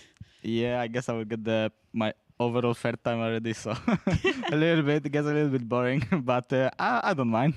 Yeah, it's been a bit since we actually saw your play on the Rift, but I want to ask you specifically what you and the team did during the break time, all of the teams having that 1 week off.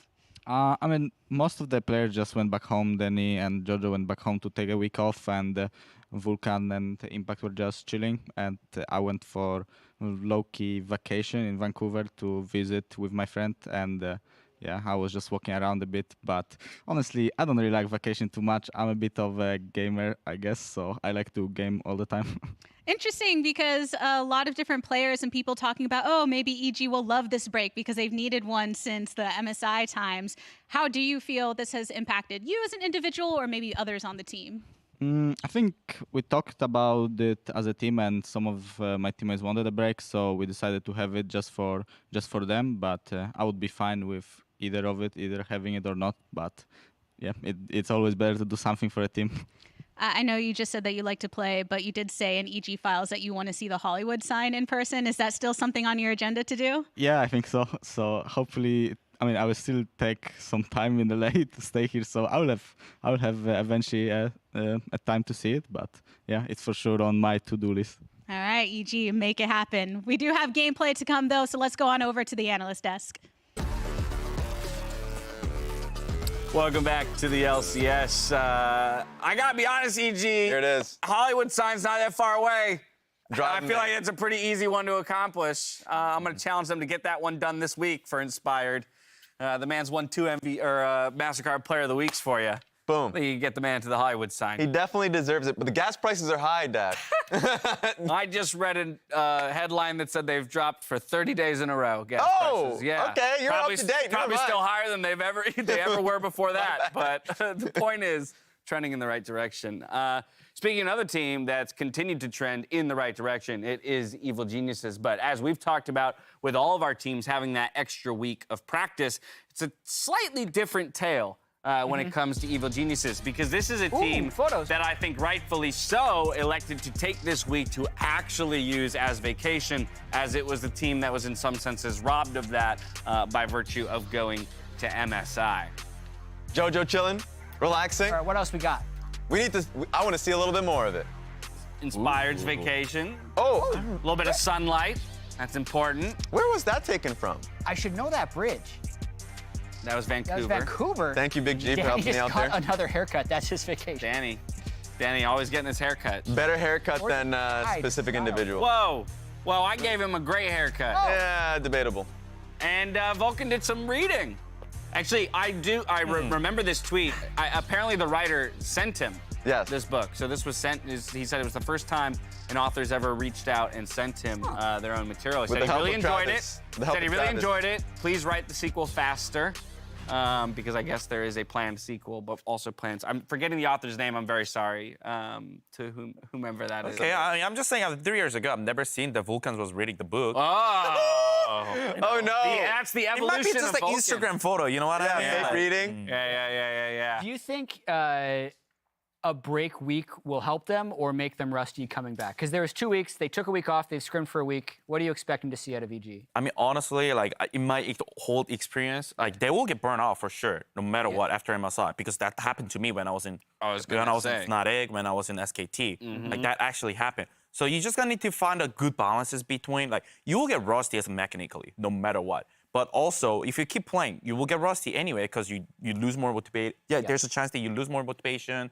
There's a chance that you're, just like lack of like your energy. Like those things matter for performances. So I think it was actually good decision making by EG, just taking 1 week off, and they're gonna be still good. Trying to balance not getting rusty with taking breaks. And according to Inspired, they're not even rusty because he was happy to tweet out. Took a week of breaks, still shit stopping LCS scrims. There we go. Vote of confidence. So I mean, you know, take that for what it's worth. We'll see in 30 minutes. We will see very soon. I like your take on the whole matter, Uni. We'll see whether or not that is to be believed soon enough. Yes, and what's interesting too is that when they came back and they said that they were like putting in some balance, right? That they weren't like necessarily expected to grind solo queue and all these things. But you hear from Inspired and JoJo, it's like, we're still doing it, right? They still feel like motivated internally to do it. So we'll see right down the road. But currently, EG is thriving. The stocks Living are their rising. best lives. Exactly. Yeah. Well, the one thing I will say that tweet does, though, is it removes any lenience that I would have been willing to give them for a loss, right? Like, if that tweet doesn't get tweeted out and they lose today, I would have been like, yeah, they took a week off. That's that rust. But if you tweet that you took a week off and you're still crushing everyone, then you better show up here today and continue your winning ways. They're going to be playing up against Dignitas, who as well are playing remotely today, another one of our teams that would be playing from home. Raz, what's your take here on Dignitas, though, just holistically as they go up against the #1 team in the league? I'm excited for them, mostly because the last time we saw them, their games were getting much, much better. Sure, in the first few weeks, they were one of the teams getting shit stomped. Like, that was the case of it. But also, I think specifically Blue, I was impressed with. His Yasuo and Azir games were exceptional. And that's what we wanted to see from them, is specifically their bot side of the map lighting up in the early game so they're not falling too far behind. That hasn't been happening. What are your opinions on Dignitas, this team? River, Blue, a couple notable names, I think, more recently that have performed for them. Yeah, I mean, if I'm Dignitas side, like, I'll tell the takeaway, like, we're facing against the #1 team. Like, I think it's more important, like, how we playing against them, like, how, even though we lose, like, how we lose. Like, actually, like, how much we actually accomplished, like, from the screen while we practiced, like, show on the stage. Those things will more matter because, like, also their roster also changed. And, like, as you mentioned, like, Blue's been performing pretty decently well, and also River. I think it's gonna be important, like, from the Blue and River of the mid-jungle, the combo, the bringing in the game will be big key, I think, for Dignitas. Just one real quick follow-up to that. If you were on their team or in their position, is this a conversation you would have before the game, or you wait till after the game and then you reflect on it that way? I would say after the game. Okay. All right. I don't think I said before. Still go in with the intention to win, but you come away. I could say because I'm not in Dignitas. Exactly. Basically. Exactly. There it is. All right. Well, while we head out to the arena, Dignitas' River conveyed some more nuanced thoughts on his opponents with the help of some translation. Take a look. 안녕하세요. 저는 리버 김동우입니다. Me, this is Toby Kwon. 이지가 잘하는 팀이라서 좀 기대가 되는 것 같아요. I mean, easy. I mean, they're a good team, but so you Vulcan. 인스파이어드 선수가 이제 제일 잘하는 정글이기 때문에 제가 이겨서 제일 잘하는 정글이 되겠습니다. Inspire, okay, not gonna lie, you're a pretty good damn jungle, but so what? I'm way better than you. I'm gonna show you who's better jungle this weekend. 데니가 잘하긴 해도 저희 이제 니오도 잘하기 때문에 원딜 차이는 안 날 것 같아요. Neo, he's been star bench 225 pounds. He's gonna you guys up. Let's see.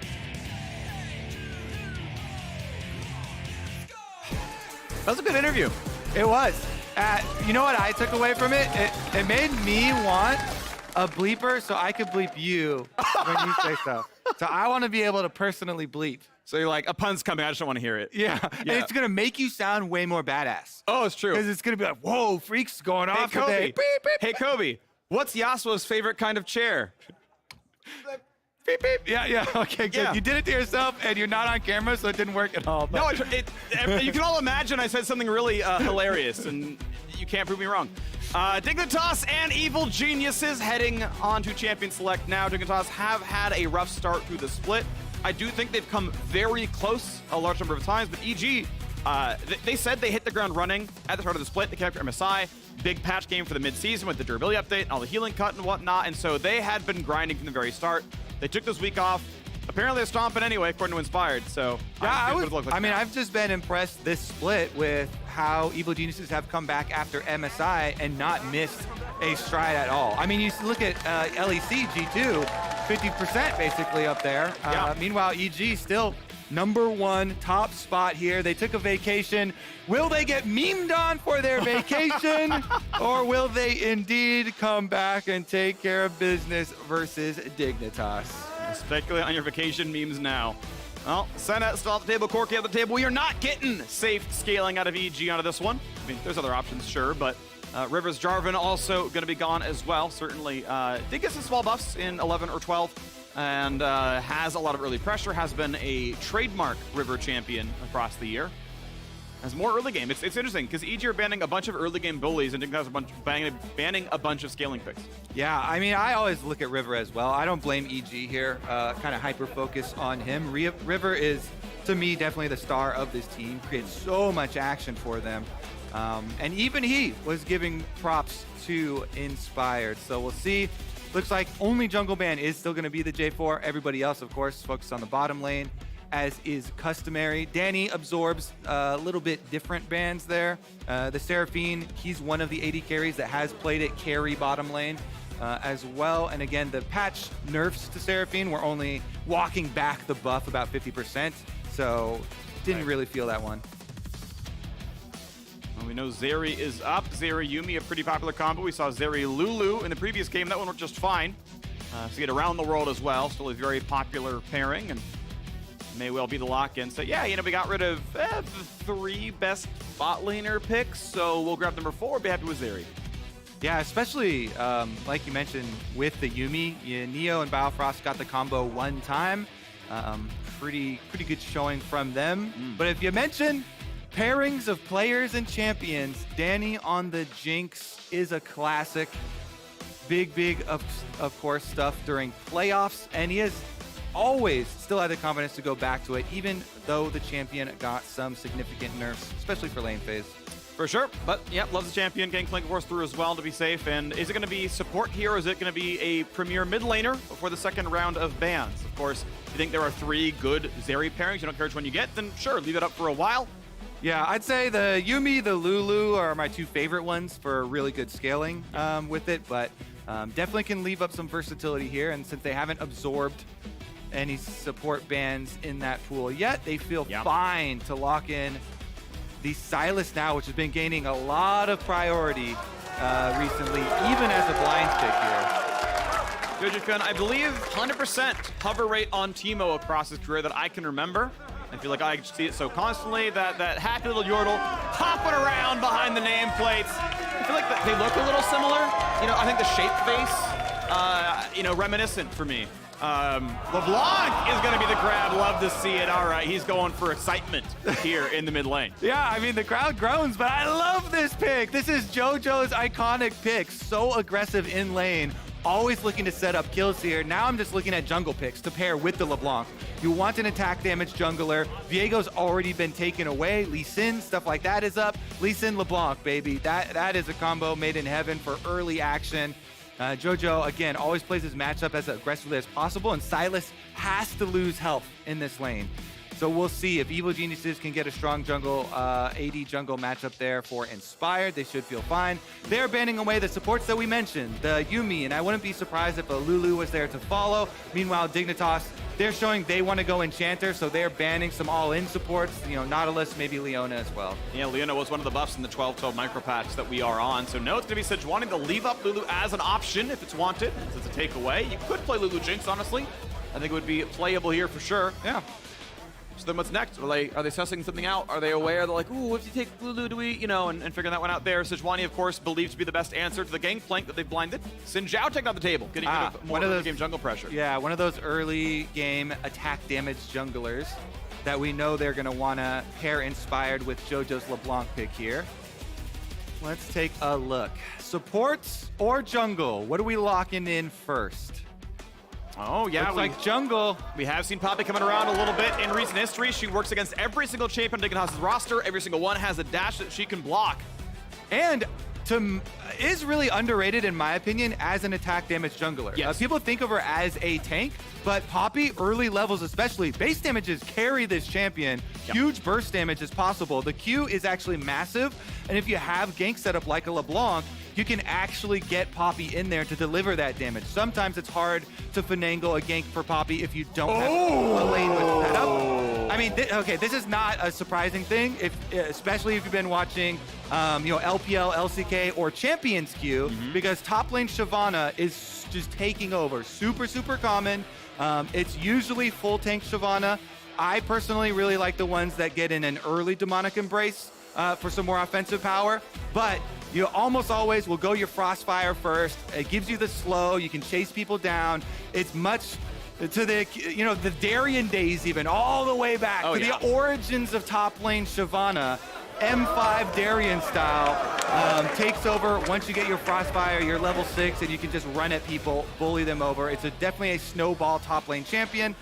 Very popular tank from the top side. Meanwhile, back over to EG, baby. Please, Vulcan, do it. I would love to see it because you can also break shields, break the Lulu shields with the ultimate there. Not going to be the case. Renata is a much more powerful support champion that also has possibilities of creating plays with the handshake. Yeah, there you go. Biofrost on that Lulu that we were talking about from the beginning. No surprises, really. From the side of Dig, a lot more emphasis on kill pressure from EG, I feel like here, especially early on. And they've got impact with the Gangplank ultimate, so even though he's versus a Shyvana, and he's not going to make a lot of headway on the top lane, he can ult on the other side of the map, either mid lane or even bottom lane to make plays for the rest of the geniuses. And Poppy can always stuff the Zarya escapes, right? So as long as she doesn't, I mean, she could flash away once every 5 minutes, but certainly you can have a lot of pressure down there. So exciting stuff. EG look to have a lot of pressure across these lanes. They are 6-1. They have been dunking the LCS so far. We'll see if they can keep doing that here. Cool adaptation to see what they're picking up. Cool to see Dignitas grab the Shyvana. Yes, she's been played elsewhere, but I think this is one of our very first Shyvana games of the LCS this year, and it's always fun to see new things enter the meta, because not like she's been buffed recently. People just rediscover this champion is good. Makes it exciting to watch. I'm excited to see that come through, and we are ready to go. Evil Geniuses and Dignitas face off.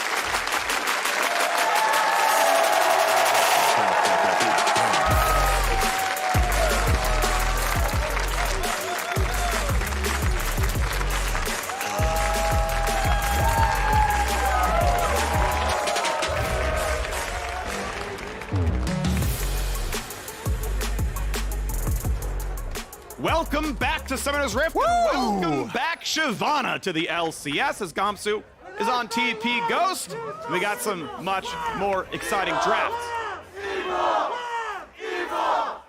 If you heard that, live evil, the chant from the arena here. EG garnering, I think, a lot of fans over how well they played the Spring Split playoffs. And they've kept up, right? They are still doing incredibly well. A very exciting team, I think, to be a fan of because they just, I mean, they play aggressively, they play fun. Their new players look awesome. It's a cool team. Yeah, a lot of fun stories. Evil Geniuses really taking the North American young player talent story to the top. Jojo and Danny, of course, kind of the spotlights for that one, but also Impact and Inspired. These veterans. The LEC MVP came over and I'm waiting for the delayed invade, but we'll see what he can do on Poppy, because Poppy has possibilities. You mentioned stuffing Zeri. Poppy's also very good versus Silas, who has multiple jumps in his kit, both parts of the chain jump. Here's the brute force late invade from Evil Geniuses. And all they get is the single ward, actually. Yeah, well, okay, but you can rush down. You can rush down Raptors though, get your level 2, and still go to contest red side. Looks like they're just gonna take it and leave though. Your chickens belong to Inspired. A little bit got taken by someone else, though. Inspired did not get 2 off the camp, so someone last hit something there. I couldn't tell who it was. Who's the betrayer? Maybe it was Blue, but maybe it was one of his teammates. Shouldn't be a big problem. It just means it's kill like a small wolf or a small raptor to get to, and then he can, path with two skills. Yeah, looking like JoJo there, and so it's a raptor to raptor cross here from Inspired. So that does a couple things. It notifies Dignitas that they know Inspired now will be clearing up the top quadrant, and so River is going to have full autonomy to go for a counter invade here on the blue quadrant. Because they know Poppy could technically be coming straight from Raptors over, but is in 90% of cases going to want to pick up his own red buff first.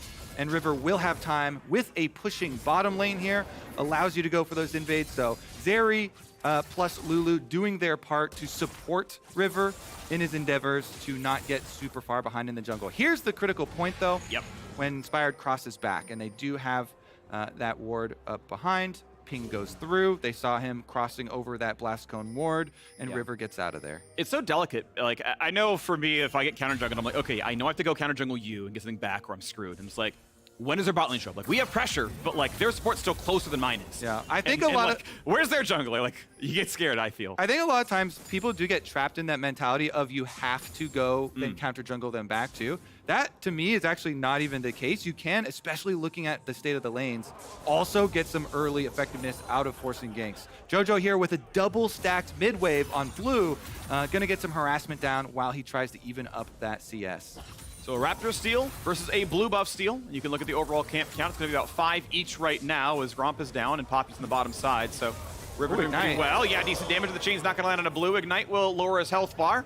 Cooldown's not terribly long. Blue may have to TP back to lane before a couple minutes pass, but as Bifrost roams over, he's like, hold on, if there's a dive, I'm here for the shield. He's got a defensive wards. They know that Inspired's not coming in behind. Not yet, anyway. Ships in the night. Yeah. Okay, spots on the ward. How's everyone want to play it? Interesting how he does not 2v1. pop his plant forward. 2v1, stun comes across, good damage here. Will they find anything out of Bifrost? Not really. Level 2 Lulus don't have that much CC. Yeah, kind of interesting how he doesn't pop his plant forward there, because if you pop the plant, no matter what, they know you're there. So it's not going to be a surprise, a real big surprise at the Raptor Brush either way. Doesn't matter if you pop it forward or backwards. They know you just were in this area, so they're going to have some caution. In addition, you don't know that there's a ward in that Raptor Brush. But they are able to be there for the spawn number 2 of your Raptor camp, so good contest again from Inspired. And that's kind of the thing you take into account when you do say, oh, I got counter-jungled on my Raptors, we counter-jungled him on my blue, but you get a quick timer for the respawn of those small camps. So it's not always just the one small camp for a big buff. Yeah, they're like one, or like the 4:15, right? Like kind of that like first camp respawn timer. It's like that is an objective that you can. It's a very small one. It's like playing for the bottom highway here, where it's like, hey, this is a focal point that we can all know happens. Very frequently, you get a camp like that pretty early on, and it's contestable. You have mid pressure, you're there, you're right over the wall. So nice ward. Stop the recall. Yep. Boom. 8 seconds lost by blue. Count them. No, you don't really have to. I'm kidding. That was 2 weeks ago. We're not counting anymore. That's old hat. That's the old strat. We got to keep up with the new meta, which is I don't know. We're gonna figure it out today. Counting down to the next big gank. I'm gonna say that it's gonna be when Impact has Gangplank Ultimate, and they coordinate the Gangplank Ultimate on level 6, and he's gonna have to have mana to use it, towards another bottom invade. EG clearly have this plan for repeat invades here towards bottom quadrant. And we mentioned, if Impact is able to go get his mana back, he'll be 6 soon. They can use Gangplank Ultimate either for ganking mid, bottom, or a dragon setup. It is a Cloud Dragon, which currently does a lot of damage, the highest DPS dragon there is because of the attack speed and the high current health percentage damage that dragons have attached to their auto attacks. So it's the most dangerous of the early dragons. Snapback keeps the chain in range. Nicely done. Joji Pyun, level 6 to Blue's 5. I want to point out, by the way, any of you playing at home, the really easy reminder of, are the mid laners level 6 yet, is they get level 6 right about at 6 minutes. The waves that crash as it ticks towards that is level 6 wave, so Impact, right, has it now, Gamsu has it now, mid lane has it now. If you're a bot lane, you're like, when's TF showing up? If it reads 5:30, he's about level 6. Yeah, be careful. You know when to be scared. Yeah. Or don't user cleanse early. Here's the dragon we're talking about, and you can oftentimes also just use the threat of a Gangplank Ultimate to make cross-map plays. If you can hold abilities like that can have that big of an impact, it's oftentimes good enough. But you see here, even Poppy taking a lot of damage from the Cloud Dragon is going to call over Danny, which is a better case because you do get a stack of your Legend Rune for the AD carry off of a epic monster, which the dragon is an epic monster. So Danny comes over, he both helps out with the dragon, stacks up his extra legend stack here, and gets right back to farming in the bottom lane. Which again, evil geniuses, when they draft the Jinx for Danny, try and funnel as much resources as possible into him, as much money as you can into this Jinx, and then watch him reset in the mid-game fight. He's in an awkward spot though right now. It won't freeze forever since the wave is, I believe, on the blue side, and it should reinforce, but it does make you have to step up to go for CS, and that could always be danger. Danny will step up indeed, as River believes he is not spotted on the way up. Maybe there'll be another trade if Jejipun goes in on a blue. Blue can look for the stun here. Dances back around behind the minions, and says, oh, what a great timing on E2. Lands on a Jejipun, but again has a snapback. Yeah, Jojo just fine there. Little harassment while the wave is getting pushed in. River kind of looking for the counter gank here too, because you've always got it on your mind. When are they going to try and focus ganks towards their LeBlanc lane? So he was kind of hovering around, waiting for the first move to come through. Hey, punts his own red buff out there with the enemy, though. Okay. W auto Q smite, thanks. The hammer is too wide. He tries to kick out the invader, but he kicks out his own red buff along with him. And River is happy to take the prize. Ulti's gonna miss, but still good damage out. One of the big things about Shyvana that I've seen is just trading aggressively, because you can rebuild your ult really quickly. You just burn ult for harassment. Now gonna look at Biofrost, pretty squishy on the Lulu, careful. Stays alive, snap back. That was so funny. Inspired tried to just knock away his robber, but he knocked away the robber by throwing his wallet at him as well. River, though, Shelly's down to 4.5K. They can just leash the patience. All 10 members on the map are here, ready for the fight, but they agree to disagree. Gangplank ultimate ready again, so they don't want to actually force it. All right, so back they go. And everyone can walk back down to the bottom lane and get some farm. As nothing much happens here. Impact tops the charts. FTX total gold. Gangplank does that. Money. Yep. Here we go. Yeah, Inspired's like, get away from me, River. Oh, he was on it still. He just wanted a hug. The red buff character model is too big. Yep. Or Poppy Hammer spell is too wide. Yep. Didn't get enough past it. Not gonna happen. But Jojo Pen, though, farming incredibly well. Hasn't been donated any plates. Nothing special. Just simply out farming. 88 CS while harassing constantly. Remember that recall he stopped? He gained 8 seconds off of that one. Huge, right? So huge. Just massive, right? 92 CS now. That is +4 because the blue buff handoff. So cheating now a little bit. Biofrost gets away from the chompers just barely. Less effective than the ones in Arcane, I feel like. Yeah, slightly. I mean, Biofrost a lot. They also don't have friendly fire on these ones, though, so I think that's a good thing. Yeah, that's a pretty good buff. 80 carry players are really bad at aim, so yeah, I wouldn't want that one.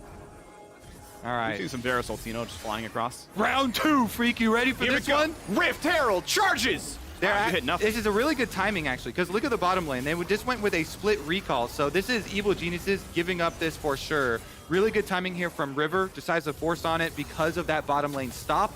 They force the extra trade. And with Lulu coming up here, Biofrost guarantees, no problem. We've got the early Rift Herald. Trading back and forth now as well. Blue cannon claimed. +1. +1, yeah. It's worth 4 times, 5 times any other minion. It's like the most. It's like the entire wave is actually cannon minion. Yeah, people only count the cannons. Yeah. Except the scoreboard counts +25. That's not just cannons. That's why we've got robots. Yeah, thanks robots. Yeah. Count the rest of them. I mean, that's how you count cards in blackjack, right? You just count like the ones that are worth 10 basically, and you just go +1, -1 based on how many face cards you see. That's if you don't. If you're not really good at it. Exactly. If you're the lazy card. Yeah. If you have an eidetic memory, you just like, oh, I know the entire deck's content. So Shyvana, like, baby. Yeah. And that is Shyvana. So we get interrupted rudely by Earth Herald attempt, but Shyvana just basically trades ults constantly for damage. He's gonna try. Q snipe. First blood. Who needs a jungler? Gamsu takes down Impact. That's why we've been seeing Shyvana all over the place. Champions Queue, Academy, LPL, LCK. This is looking better, though. Gamsu just making Impact pay with his life. No flash use there by Impact. Just resigned himself to death. Didn't want to blow his summoner spell as well. And with River coming up, probably was going to be a sure thing. Now we turn our eyes towards the next spawn of Dragon. 21 seconds here on the clock.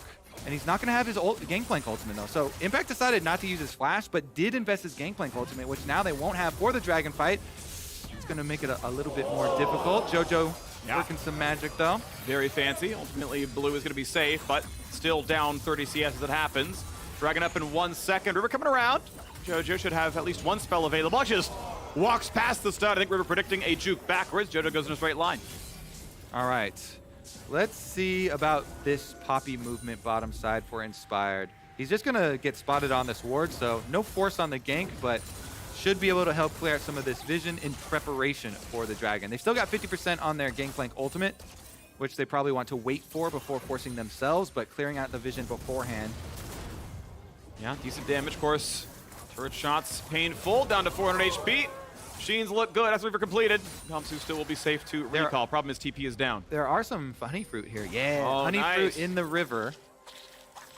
Don't have to go all the way back to base there for Gamsu. Chugging the potion as well. Do you have any fun names for honey fruit?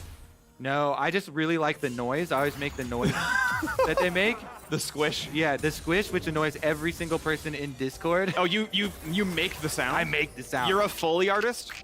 It's actually gross. Yeah, thanks you for can bringing that to imagine us. like tomatoes or grapes or something just squishing between your feet. Yeah. That's the honey fruit dream. Who puts tomatoes between their feet? Like grapes, I understand it's like a way to make wine, but like, who steps on tomatoes on purpose? Kobe? No comment. You brought it up. No comment. You brought it up, my friend. That's how you make ketchup. Yeah, exactly. That's how you make ketchup. No one eats your ketchup. It's not for sale, freak. I wouldn't buy any. This is personal use ketchup only. If no one buys it, does it even count as not for sale, or do you just like, it was too cool for you anyway? You know? Of course it does. It's personal use only. Okay. All right, well, we've officially been able to fill the time between the Gangplank Ultimate coming back up. That's good. So now, Well done. maybe we can get some tomatoes on top side. Yep, and the jungler coming by as well. Control board down. River's like, hello. Impact's about to get squished like a honey fruit. Yep.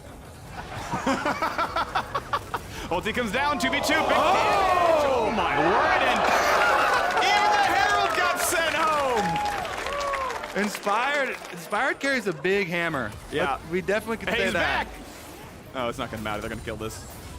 Oh, no. Get off my top laner. Wait, no, Gamsu's really... Nah, yeah, that's going to die. Hey, so nicely done. Inspired. Road. Has twice in a row now evicted jungle monster with his ulti. Oh, take a tower shot to give the E. Look at that. Take a tower shot to do nothing. Just, bat your chest a little bit. Okay, fair enough. He is going to be able to at least push another wave, though. Unleash teleport. Yeah. On the table, freak. This is the thing with Shyvana, too. The pressure does not stop. So it's constant push in, constant pressure, and Impact teleports back to another dive. Hello, Impact. You're going to try for it. Who's going to pull the aggro first? Shot's coming across. Get away from the barrels, and here comes a smite to pull aggro. River's going to do it. A flash to safety. Is it going to be enough? River drops aggro. Shyvana, does he have the damage? He does. And he can drop to the turret shot. Well done to the 2v1 dive. Those choppers look good, but the follow-up damage is not there. Biofrost is fine.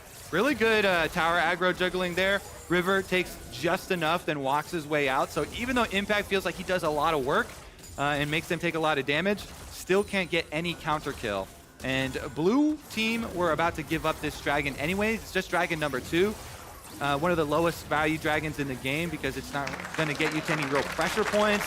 Plus a single dragon for yourself doesn't mean too much. So they're happy to repeat again their dive on Impact, kill the Gangplank, get the Gangplank splash, and continue to snowball this dragon. Again, Shyvana, really, really powerful snowballing champion here for topside. Yep. Viego, very good at getting execute damage, but again, because River took all the tower shots early, they actually don't even want him in there for the execute, and Gamsu takes care of everything himself. So tanky, so early on with this champion. Yep, it's looking really good here. So, scoreline. EG have 2 dragons. Dignitas have a half. As the bot lane clear comes through, Impact gets his next upgrade. So next time he's in base, he can make his ult that little bit better. He grabs Silver Serpents, and Gamsu still just hunts him down to the side lane. 22 CS lead. Looks like Gamsu is also going for the Warmog second build. This is the more popular build than going for fitting a demonic in early. I really like it though, because Warmogs, it really allows your split push to be relentless. And again, it's such a snowball, keep pressure up, side lane pushing champion. With the Warmogs, you can just take a quick breather, fill right back up to full health, and re-engage the fight for your team. So, Shyvana working as intended here. What about this pick? That's the root, nicely aimed. That's a waited out for E2. There's the Poppy steal. It's going to be a flash of safety. Meanwhile, Riftchild number 2 leashed out here.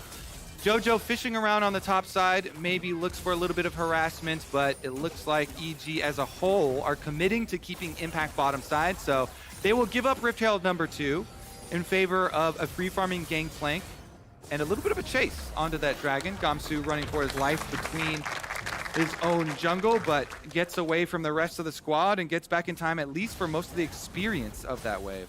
And not horrible. Drops, I think, 2 melees, and if there was a cannon, it's gone, but I don't think there was. And comes on for the next one. Yeah, next wave. This is the one with cannon. And we keep on moving forward. Bot lane clear going well. Danny at 165 at CS, but +9 for Neo. So overall, Dignitas feeling pretty good. They are overall down gold because of the fact that they have 2 kills, and so that means the farm, some of that Gangplank, to be fair, has gone EG's way. Nice! Snipe right there. One thing to point out, of course, Shyvana Q is a double hit, so you have a lot of room to knock down the barrels. Impact dove yet again. 3-0 indeed. River finally gets his kill on the board, but that is a bot lane tower getting just trashed rapidly. The wave is gone. I can't kill this one. Careful, Gamsu. Drop aggro, buddy. Junglers throughout the history of top lane Shyvana have loved playing with it and hated playing against it. Pretty relentless pressure here. Really good damage here out of blue. Looking for Jojo Pyun. Guesses correctly. The jump to safety. Does he have a chain? Oh, he's going to try. Forcing the flash back to safety he goes. And that is now the recall out from Jojo Pyun with the flash gone. And while we are watching this chase from blue, tower on bottom side is taken. So Gamsu claims another one there. Tower gold picked up. There's that Warmogs I'm talking about. And you just keep on pushing out pressure. 1-3-1 in good effect here for Dignitas to overload the map. And EG, our #1 team coming in after this break off, are on the ropes, Freak. Dignitas, really, really nice pace they've set for themselves. 2,000 gold lead. Even in the face of the extra gold generation of Gangplank that you talked about. Now all they have to do is leverage this advantage and this gold lead in the mid game to start taking dragons. Because you do get extra value, extra 5 armor and magic resist for the Shyvana. So it's even a little bit of an added bonus there when you do take them. But also trying to stop the EG stacking. Red buff attacked, red buff claimed, oh, by Danny. Good guy inspired, you know. He could take the red buff. He's always looking for Danny to take his camps, though, when he plays Jinx. He talked about this. We had some good interviews from Inspired, and he's like, Danny, please, come take this Raptor. Danny, please, come take this. Come take this. See how much they can feed him, because actually right now he's currently behind Neo in farm, and they are going to need this Jinx to reset in these team fights if they want to pop off. For sure. Definitely going to be hard with a giant Shyvana running into his face. Yeah. Impact's like, that turret's too low. We'll both die. You can have that one. So Gamsu finds his second turret kill of the game. He's got as many structures killed as champions. Structures can't run away. So, you know, makes it kind of easier to get those ones. But it's looking really good. 2,500 the gold lead now. Dragon number 3 spawning soon.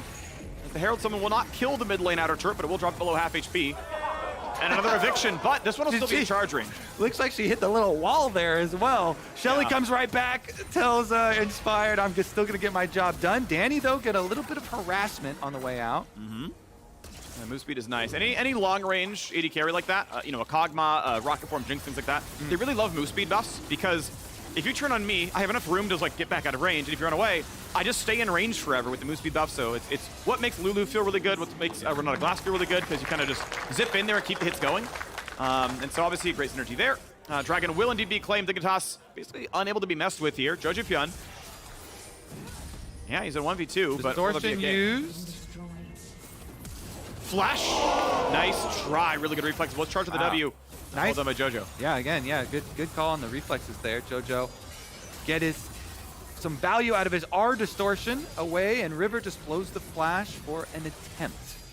Actually pretty heavy to blow a late game Viego flash. That can be very, very big for their team fight. Dignitas still going to be confident, though, even though their gold lead dwindling a little bit here, as the top outer turret was taken by Impact. So he gets a little bit of reparations there for all of the camping that's gone on, and this Gangplank has been just destroyed over and over and over again. Yeah, he died 3 times. There were a bunch of ganks that actually didn't even result in his death that also cost him money, though. Of course, yeah. And at this point, though, he is going for the anti-squishy build. Right? He's not building to fight Shyvana. There's no way Collector is the correct building as someone who gets a bunch of free armor. But yeah, he's saying, I'm going to blow up that Zeri and Lulu. Exactly. And you know, one thing I do like about Collector with Gangplank specifically is his ult hits so many times, you frequently get them to 5% without overkilling and getting the Collector proc and like not wasting the damage there, and it ends up being a pretty big damage amp. So I think it really does fit Gangplank's kit quite well as follow-up. And now, as the mid lane is being attacked, still 3 minutes for this one. Nice hit at the beginning. Gamsu can always turn unstoppable, wants to save the ult if he can. He's able to do so. Neo comes in, but doesn't really have the damage there either. Just going to rock right back out.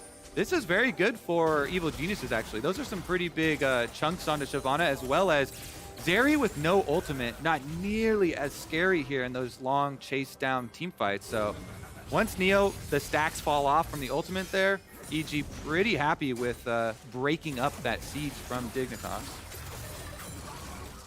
Once again, not much to do. River's like, all right, I'll help you knock on the mid wave. Zeri keeps hitting the farm, and yeah, the life of the AD carry at 20 minutes. We sit in mid lane, we wave clear, we don't get ganked, and we'll see what the outcomes. Right, when it's time for Dragon, we'll walk down. Couple of possible allies to come over here for JoJo, but 2v1 on River. That's gonna force the ulti out from him as well. So flashless now, ultiless. It will all come back in time for the dragon fight, or nearly in the case of Flash. It'll be about the same timer.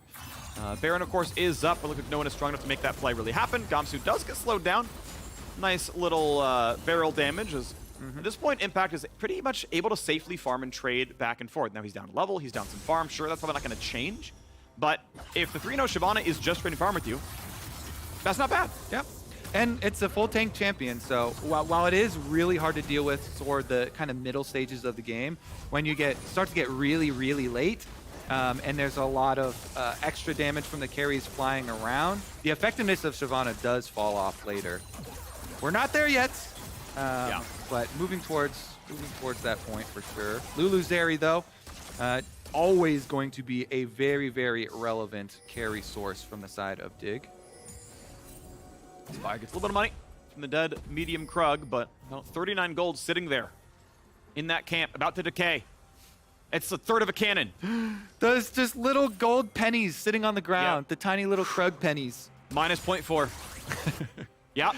Ah, there they are. They're dissolving into the dirt. Yeah, I think they timed out before he killed him. I think. I could be wrong. I don't think he walked by in time. Either way.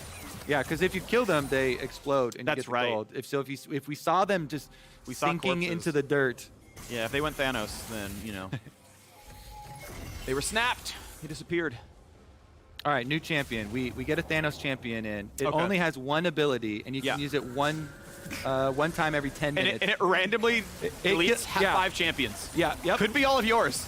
Could be all of theirs. Like, we're losing. Let's hope. Oh, darn. This sounds great. This is like... It's a roll the dice champ. Yeah. They would be balanced. It would never be used to troll. I'm sure of that. Yeah, never. My top laner deserve to win this game.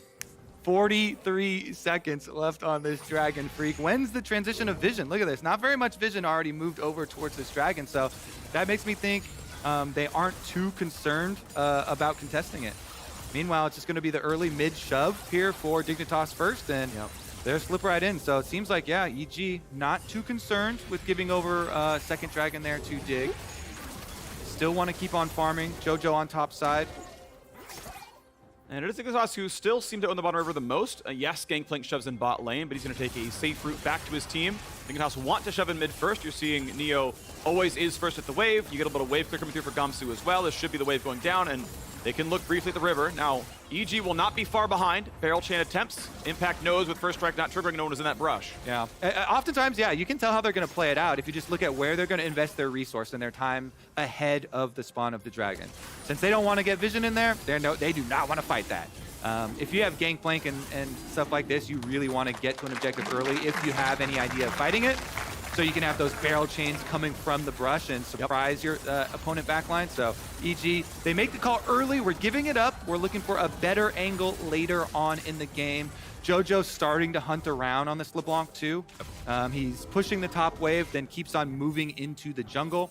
You'll see him go here, then try and get this vision into the rest of the jungle to open up space for him to hunt down possible stragglers. Diego's a decent target. Zeri, Lulu would be the dream targets, though. Oh, crit. Oh, he didn't crit. It was a 40%. He shouldn't was. He wasn't deserving of it. Jojo Pyun chased down. Will he get safety? Forces the flash as River goes and dives into the ulti and gets a bit of damage done. So we have a flashless LeBlanc and EG. Now down the tide in Drakes. They are down in goal with the Gangplank. EG with an early game somewhat composition have not managed to really find a footing here. They are also killless, much like the 100 Thieves for a long time. We are cresting 27 minutes. Game is not over. It is slower than our first game of the day. A little bit action-packed, though. Gamsu's found quite a few solid dives. Easy barrel. He doesn't have a lot of magic resist. Only the Frostfire magic resist, so JoJo could actually... Yeah. He's still at 102, thankfully. There might be runes, but also just his passive is going to look pretty good with the dragon kills. 2 dragons. Yeah, so, you know, base stats going to put you at, like, 60? About at this point. 30 from the item itself, so he's like baseline 90 before anything else going on. So yeah, I think just that's just how much he has. He feels pretty good against the double flat pen. Yeah, it's a lot of flat pen, right, from LeBlanc, but feels pretty reasonable. So he's going to be just fine here, level 16 on that Shyvana as top scuttle goes to Dignitas here as well. I don't know if they're willing to just sit there and wait for Dragon Soul, but They do at least have some control over the top side. Blue trigger just popped, actually, so EG were nervous around that Baron. Yeah, I mean, the breakpoints that EG are looking for are for big game-winning plays from Gangplank and from Jinx. And so you're looking at Jinx, there it is. The Infinity Edge finally completed. 3 item power spike, Infinity Edge, crit dream there for Danny is alive. And remember, as we said in Champ Select, he went with Ghost Flash. This is super high investment in winning the team fight itself. The mobility, instead of going for the heal, he's got the extra mobility of the Ghost. And now that he's got the 3 items, we get to see if he can really expertly use that double mobility summoner spell to win them the fight. Once again, Dignitas the ones to push mid-wave up first. We've seen Keeper's Verdict channeled by Inspire to keep it safe. Same thing as before. Now, of course, if you hold it, the reset timer is very short. It's 5 seconds, so every single wave, he's willing to hold it and be like, look, if it whiffs, like, all right, it's back, cool. Like, there wasn't another wave. But if there was some kind of play, it's kind of good. It gives you the option. It costs you functionally nothing, and you never know. So it's like, you know, heads I win, tails nothing happens. Pretty good coin flip. Yeah. You know, one of the things that's kind of similar to that I actually really miss for Vi is you could cancel the charging of your Vi Q by pressing B with recall and doing a recall. So it's kind of an investment from you because you actually still have to do the recall animation and you stop there.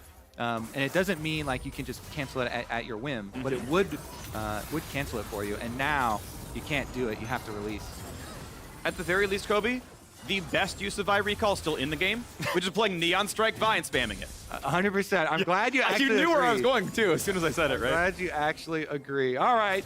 Well, Evil Geniuses, they want another Infinity Edge Freak. They want it on impact. They want those barrel crits to win them the game, as we said. So while Danny is ready, Impact is still farming. He's got his BF sword. Once he gets his Infinity Edge, then they bring together the attempt at the game-winning team fight. And will it happen? Dun, dun, dun. 5th dragon of the game comes up in just 1 minute's time. Baron's been up, but I believe not even damaged so far in this one. Baron has seen wards come and wards go, and Champions look at no, that's not me, you know. Cowards, every one of them. Yeah, this Baron has lived a sheltered life for all of 10 minutes. We've Gamsu steals away the crab. Massive play here. That's the kind of top laner I want to see. Screw the junglers. All right, Gamsu, level 17, very tanky. Shot by a couple of rockets. He's fine. He's gonna weather the storm. Got more health than the dragon itself, by the way. It's not fair, man. Why are you beating up on junglers? Everybody already hates them. Yeah, I'm sorry. I'm actually primarily jungler this season. Hey! He was verdict. It kept the option open. Now it is down for the dragon fight. He actually, with the dead man's little red sweep there, it kind of looks like some Superman flying across the screen there for River. Got a cool cape. Jojo, in, out. Gamsu still front lining, 5,000 health. He's gonna be fine. Couple of shots come in. Ow, takes the ulti. All right, unstoppable. Still 5,000 health, roughly. Rocket comes by. Wide, smited, claimed 3 dragons in a row. Dignitas, again, have yet to find someone worthy or willing to fight them. As EG keep playing the back foot, but they're going to go all in for this one as long as Danny gets the kill. He gets the set, he gets out. Goes in for the play instead, wants to deal damage. Blue's going to come up, flash into safety, wants to go for more. Now Blue, is he in danger? Flashes back. Oh, stopwatch. Buys a second. Good damage now onto Jojo Pion. It was Berserk. I saw it as Bjergsen. I was like, wait, hold on, that's the wrong team. Whoa, Bjergsen gets in on the rift, and he's gonna decide who wins this game. No, it's actually a really smart ulti steal from Blue because Danny popped his flash and his ghost, and the only way to disengage them there is to steal a Renata ult and use it. Okay. Meanwhile, we're gonna have a rush on this Baron. Gonna sell out. Okay, River can get vision. He sees the sweeper. Is it gonna be the play? Going in. Balfrost gets deleted. 1K health. It's gonna be claimed. It's Impact who gets the Baron. Will there be more though? Health bar's low. Neo stays safe, but be careful. Getting shot at. Trades one back though. Is Blue looking in the backline. Wants to get a kill, but he's polymorphed. He's gonna drop. And it's gonna be Jojo Pion on the board. One traded back for Giovanna, and Gamsu is on the hunt. Vulcan's gonna try. Jumps over the wall. Stays safe. Ace. Nice little use of the Hex Gate there. Jojo Pion stays alive. Needs to find him. Will get him. And Vulcan doesn't have a good way out. This is going to be a much faster champion. Bro! More like... Oh, yeah. Foos, Ro, die! Vulcan will drop. The dragon remains queen.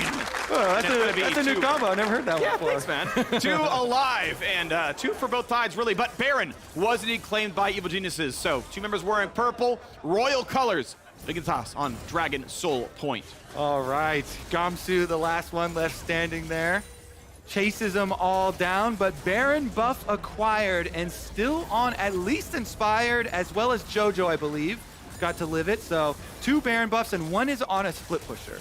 See what EG can actually leverage with that Baron buff. There's our other Infinity Edge though, Freak. Wow, Gamsu takes all the jungle camps. Very, very close there on the explosion timer. But again, there is the Infinity Edge done here. So they're gonna have the possibility of these big crits. Take another look at it though, because I saw 55 health on this, and Impact was the one to get the last little bit of damage. On the bottom of your screen though, JoJo blows up Biofrost before it even starts, and then you see the jump in, very close, 55 health there left on it. You think EG are gonna just pop off, but Blue goes in with the stolen LeBlanc ultimate, kills off Gangplank, kills off Impact there, able to even up the numbers, and Gamsu with the AoE here on Dragon, chasing everybody in different directions. In the end, Vulcan's gonna be the one who doesn't get out, as you know the end of that story. The turret falls, the split push and Gangplank. I managed to knock down bot lane outer tower here. Gold still pretty close, but 1.4k FTX gold advantage. Teleport flank. Evil Geniuses, TP flank coming in is going to be good enough. Here comes Shyvana right on top of the squad, but already we have lost one. That is a dead Silas. Gamsu going to run it out pretty fast as well. Drop for a second. Danny's going to try for his life, and is it going to be enough? Whose Jinx is better? It's going to be a deletion already, but Zeri answers back. Well done to Neo. It's gonna be 3 dead for Dignitas, 2 dead. No, yeah, 2 dead for Evil Geniuses. But Zeri and a Lulu actually take those odds with the ult stack still on him. If Neo can keep him up, nobody else is close enough. They can't keep him up. Zeri Lulu, though, very possible at chasing down, even in a 2v3 situation. These team fights, Freak, are so close. They're disjointed, each team winning one half of the team fight. It is +1 to EG, though. Gold lead does grow. 2.1 thousand in the Red Bull Baron power play. And they have to fight this next Drake. All right, here's another look at it. So, bottom side, as you know, it was a Shyvana jump in here with the teleport flank. Him plus Blue going for the dive. Big Renata ultimate again. Neo jumps to the outside of it, though, and Biofrost peeling for him on the top with the polymorph keeps this Zeri operational and dealing damage from the top side. River comes over, he gets the ultimate snipe, he goes for the trade, but you see Impact at the top of your screen got chased down by that Zeri. And we go back on the map. 40 seconds. Coming up, both AD carriers doing so much damage to this one. Junglers doing a decent amount themselves. Jojipyeon actually hatching a ward right now. Really always gonna have the reflex to jump away. Knew he might have been on one, and indeed was. Control wards line the brushes. A blue trinket to spot the river. Impact waiting again on that same ward. Looks for barrel chains, but he will not find one without any extra prior warning, honestly. The ward fight comes on. We're gonna find River doing a little bit of damage. Not gonna be enough just yet. Jojipyeon jumps over the wall safely. Blue elixir on. Barrel will drop. It's a good little amount of poke, Nice. even though that's a dangerous move to make as River. And you can get any poke onto LeBlanc, it's super worth it because there's no sustain on LeBlanc. Mage there in the late game trying to get her low health before the fight starts. Over the side, we're gonna have a flank and already keep his verdict as well. Here comes the engage, 5v4. Will it be enough? Blue being attacked for the stopwatch to the front line. Gonna look for a kill and Impact. Not getting this yet on the backside. We keep Neo alive for now. Berserk. Oh, that is Lulu dropping. It's 3 already. EG bide their time and they bid farewell. Dignitas have only River alive who had to show up late, and Danny is on the chase. Danny wants a little bit more. Zap will not land. Rocket certainly will.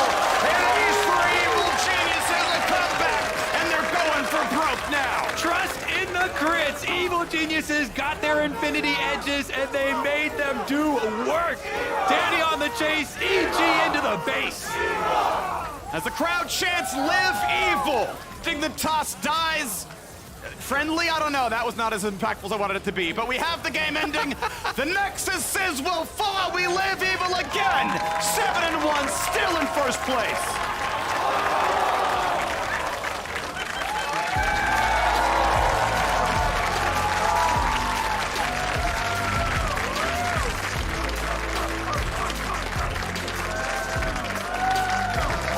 The double mobility summoners there from Danny. We're seeing some more flexibility with summoner spells across the board, actually in multiple positions, which I do like as well coming into the meta. Evil Geniuses, they took a vacation Freak. They come back out well rested after a week, and they get right back to business. Yes, they do rely on the scaling, multiple item crit builds for both Impact and Danny. But in the end, the last team fight, Impact and Danny, they clean up all the kills. Yep. They clean up the game. And they're able to go for broke. I really like the last fight they took where Inspired, he landed the Keeper's Verdict. They evicted River, and it's like, this is the moment, right? There is no better fight than an outright guaranteed 5v4. We already had Jujipon take the Hex Gate and get rid of the flank. It's like, you put the GP ult down and you dive everyone. And yeah, River like obviously couldn't be there. It's not really his fault. I guess you could ult the Poppy ult and be unstoppable, and there's kind of like a little bit of play there, but as soon as it landed, it's like, we take the fight, we go right now. And it was a good play, right? It was smart. They picked the right timing. Still was a bit slow, right? They sat their killers for a very long time. But they came back from vacation. They're stretching a little bit. You got to warm up. You can't just get right into your workout. I like it. EG warming up here in this game. In the end, they bring it home though. Like you're saying, the critical time that was about to be Hex Dragon Soul for Dignitas if they didn't go for that fight immediately. So some of that clutch factor coming in from Evil Geniuses as well, where they know we can't give up another one. Make the play now. Picking up that team fight.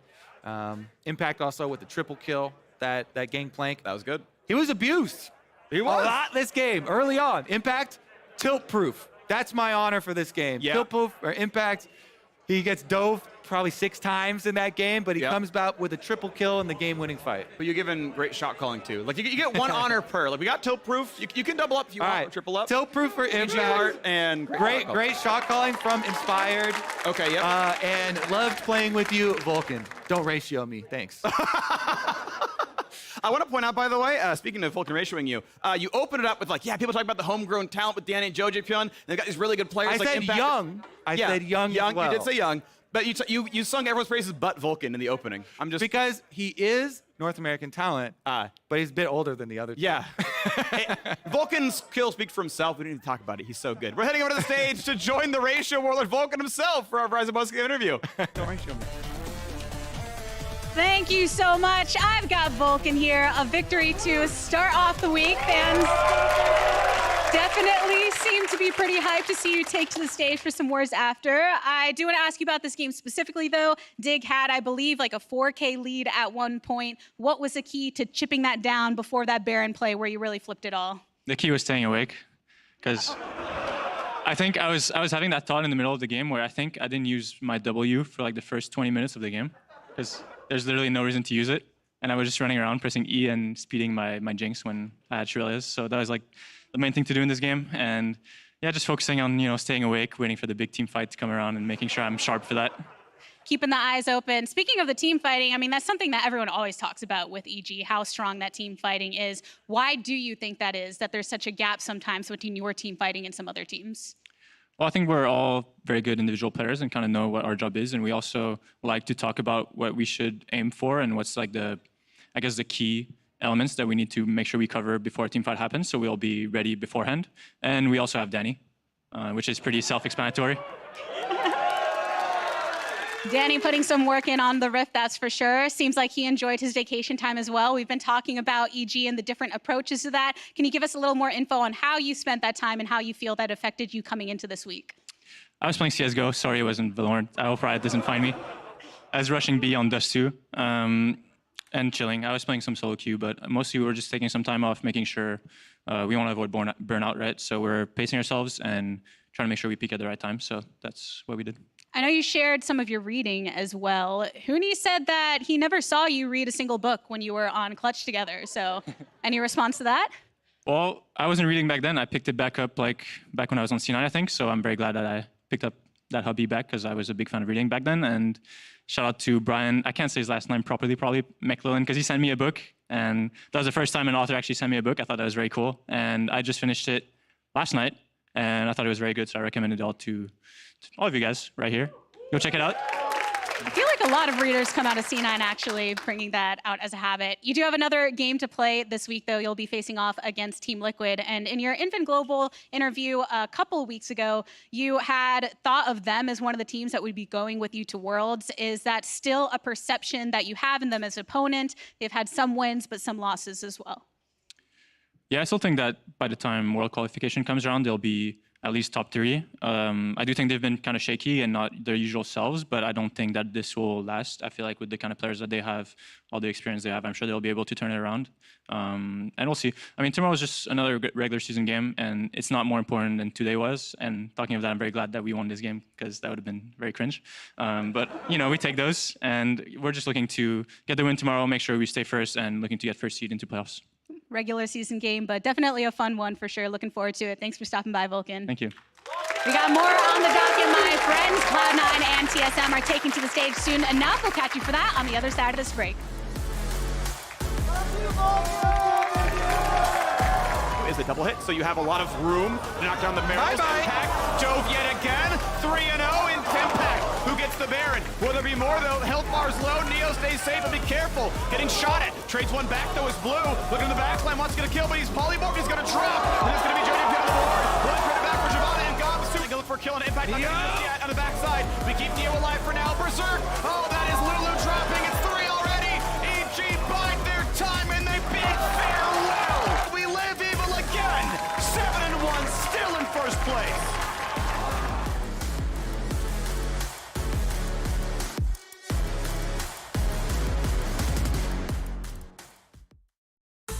This play goes down to the wire with a 5 HP save in this Assist of the Week presented by State Farm. It starts and ends with Spica as he jumps on Danny to deliver him to TSM. Danny, finding his way out, manages to live with the assist of Inspired and Vulcan and proceeds to deliver Spica his final bullet time. Right back in, Danny. He's gonna live and Spica will not.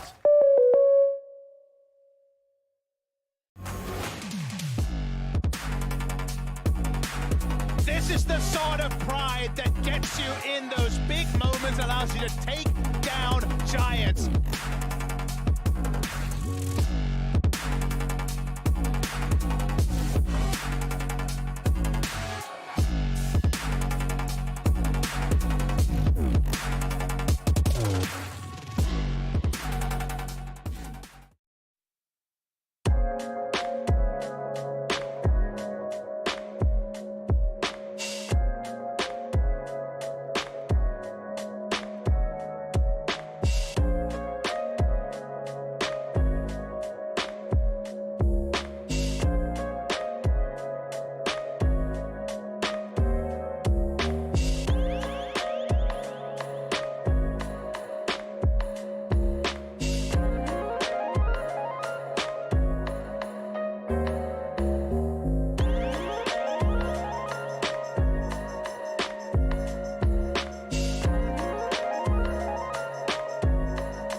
welcome back to the LCS and the State Farm Analyst Desk, where we're gearing up for Cloud9 taking on TSM. And if it weren't for the announcement earlier in the week, I'd be a little concerned that you're still on the desk, Hooney. I'd be like, get out there, you gotta play. But you're taking a step back. That was one of the big announcements at the beginning of the week here for TSM, where Seoul would be stepping in your place. But there was also a swap in the bottom lane. So a lot of roster shuffling during this off week for TSM fans. We talked a little bit about the roster changes during the waiting room today, but I wanted to turn to you, Hooney, the man who's inside the organization. You know all of these players well. Obviously, Chime was a more recent pickup, but talking more specifically, let's start with Seoul, the guy stepping into your shoes in the top lane. What are your thoughts? What should we expect with seeing this guy step out onto the LCS stage? Yeah, I mean, honestly, I want to say a lot of good things, right? Because I'm in TSM. As you should. I want to be positive. Yeah. Why should we be excited about Seoul? I'm really excited because, like, I think especially today, like, I still, like, when I just debuted in Europe, like LCS, and I still think, like, the moment that I first game, like, I have the feeling, like, how I win, like, how we win, like, those things are, like, memorable. Yeah. So I hope he actually win today, and it will be good for his future. Like, you will keep remind yourself that, like, oh, we won first game versus C9. It's even better, you know. And so go back to his, like, performances wise. I think, I mean, I would say he wasn't definitely ready for LCS, like 100%. And the thing is, like, I think by the time, like, we actually had a 2 weeks of scrim for the practice, like, versus, like, other team, and he actually. I would say he's like one of the most strength is just like the improved the speed is like, I think it's really fast. So I was like really impressed with like how I was giving him some advice and like give some tips and how you should be playing those kind of champ. Like he was actually observing a lot, like really faster than what I expected. So I'm really excited today. I'm glad you said that because that reflects a lot of what we've heard from some of his coaches and some of his other prior teammates is like, he's really good. He's really eager to learn. Already his rise into coming on to TSM from amateur was really impressive. And I know the Academy cast has been hyping him up as well. This might have been a little too soon, but he is very willing to learn and is very skilled. Raz, you got anything to add before we go get a word from the man himself? Yeah, I mean, you kind of all said it already about this man. And so I'm interested to see what he's coming in with because I think the carry options that he has. Yeah. And earlier today, you were talking about the fact that he's like a Yone player, right? So like the fact that I've seen his Gwen as well. And if he is able to soak up this information really quickly behind the scenes, then he can get there really quickly. Now, he's got quite the matchup, as you mentioned, Hooney, ahead of himself today against Cloud9's Fudge. But some of you may be looking at Seoul out there on the stage and go, I recognize that. I recognize at least that face, maybe not the name. Let's go to Seoul himself on how he landed on his name. So my brother would usually pick out the usernames, but like when it came to League, I had to start making my own usernames and I had like no experience at that whatsoever. So I just came up with like the dumbest thing I thought was possible, which happened to be Anime Girl because I don't watch any anime whatsoever. So I was like, this is hilarious, you know? There you go. And you know, when I joined TSM, I was like, wow, like TSM is such a respected organization and there's, you know, there's such insane branding potential and stuff like that. And honestly, one of the biggest things that I thought about was like, would I be happy if I saw my parents in the crowd in like a world stage and I hear them say Anime Girl? Anime Girl. Yeah. And honestly, I got a little bit embarrassed about that. So I was like, you know, like it's about time. Let's change it. So Seoul was originally just Soulja Boy from Anime Girl. And then, you know, obviously I can't go from Anime Girl to Soulja Boy. It's like the same vibe. So I just cut it down and then, you know, you just have Soul left. First of all, amazing story. Second of all, I think he set himself up by naming himself Anime Girl in the first place because I know he got a ton of questions when he came into Academy and before the name change in Amateur, where people were like, "Oh, what anime do you like?" And he's like, "No, I don't watch anime." So like, he's basically setting himself up for everyone. I don't to know if ask it's him. better or worse that he was Soldier. He changed his Soldier. To Soldier Boy, right? You maybe edit that part of the story out. Now, that story will evolve as he tells it over time. I gotta be honest though, he talks about, you know, the importance of branding. You might get more brand opportunities as TSM anime girl. That's TSM Soldier Boy. I respect that. You might get some really confused customers that are like, I heard Soldier Boy is on TSM. Yeah. Oh my goodness. All right, so that's in the top lane, but you might notice that behind me are two other player portraits because the entire bot lane for TSM has also been swapped coming into this week. We got the pickup of Chime alongside Instinct here slotting up from Academy. So Raz, I'm going to come back to you on this one. Your thoughts on yet another massive move for TSM and what to expect out of this bot lane? Yeah, specifically I'll go into Chime. Just because he wasn't actually a part of the TSM Academy move. He was with Golden Guardians Academy. Right. And we've seen him on stage before. He was with Golden Guardians main team, then went down to the Academy team once again when Ole came in to step into the roster. And I'm excited for Chime simply because, for the same reason that you said about Sol, he is someone that absorbs a ton of information really quickly, and he's very actionable on it in the next few games after he's gotten that feedback. That's something that I've recognized really quickly. When I worked with him when he was really fresh, his long-term goals at that time was set as like, I want to be in the LCS stage in a year. And he was much less than that was on Golden Guardians, and then find an opportunity back on the stage with TSM. And a lot of that was in his spring split performance with alongside Stixxay. They were an incredibly dominant bot lane, and it wasn't just Stixxay, it was Chime. He was a strong individual player. And as much as people are saying, play Bard because for name's sake, that's what he's known for, he is proficient on a lot of champions. And so that's, I'm really excited to see how he actually takes on this stage. A major goal for him coming in is to be more of a vocal leader. So I'm expecting to hear more about that coming into this game.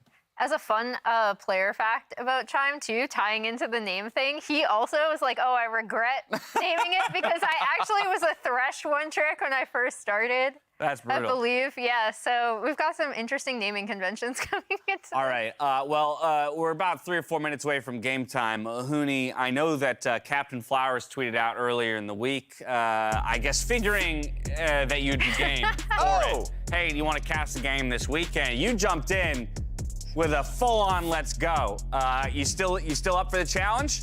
Yeah, I mean, whenever you guys want. You want to cast this one right here? Let's go. All right, let's do it. We're gonna send Hooney off to the desk. So you can go. Yeah, go. Yeah, Try. get on out of there. Somebody will help you find your way. See you in a minute. I don't Yeah, know. exactly. Enjoy yourself, my friend. We get everything out of Hooney today. I love it. Analyst he's debut, amazing. casting debut. He always up for a challenge, and we get a couple more minutes to break down this matchup.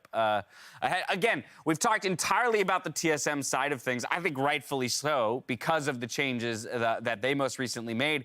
And for the Cloud9 side of things, it's more about, okay, now that you've had that extra 2 weeks for this roster to marinate, I think really what I'm looking for is for them to come out and smack people down. Like to actually live up to now what we think this roster is capable of when they reach their peak.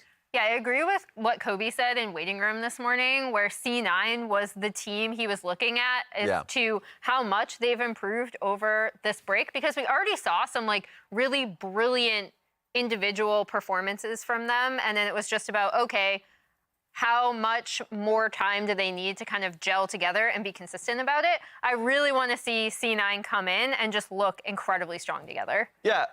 I remember the game in which they had lost versus FlyQuest, a lot of criticism came towards their bot lane. Jensen wasn't doing well either. Yeah.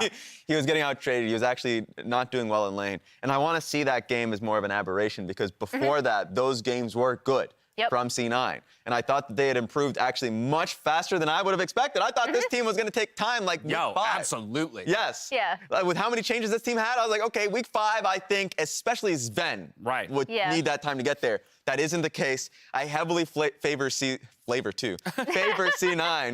flavor you flavor? What flavor are we going with? Spicy flavor. Oh, you of all people going okay, spicy? there's a difference between spicy and habanero spice. Okay. Oh my God. Okay. But I'm ready for spice in what C9. I would have pegged you as a garlic parmesan fellow. That is good. Just something really middle ground, not going to be insulting or intrusive to anybody. I hear that Hooney's ready. As we can see, the players themselves, this was going to be another one of my concerns, right?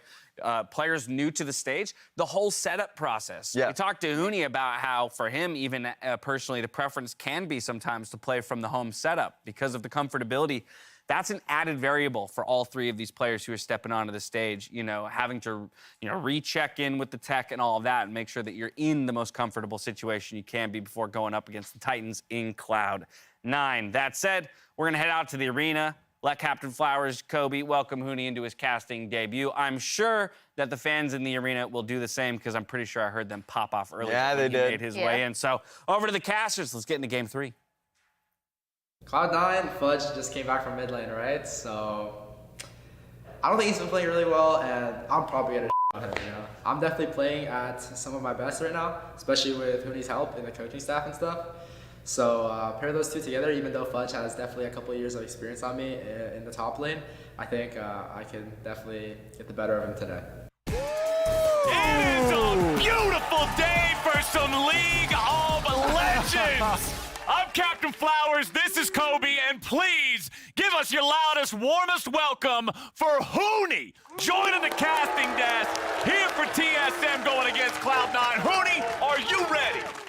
I am ready. Let's make this. Hell yeah. So you coach Soul. He just said he was going to shit on Fudge. Mm-hmm. Is that facts? Well, I mean, it's unfair for Fudge because it's technically he's playing 2v1. So we're going to be guaranteed true. winning.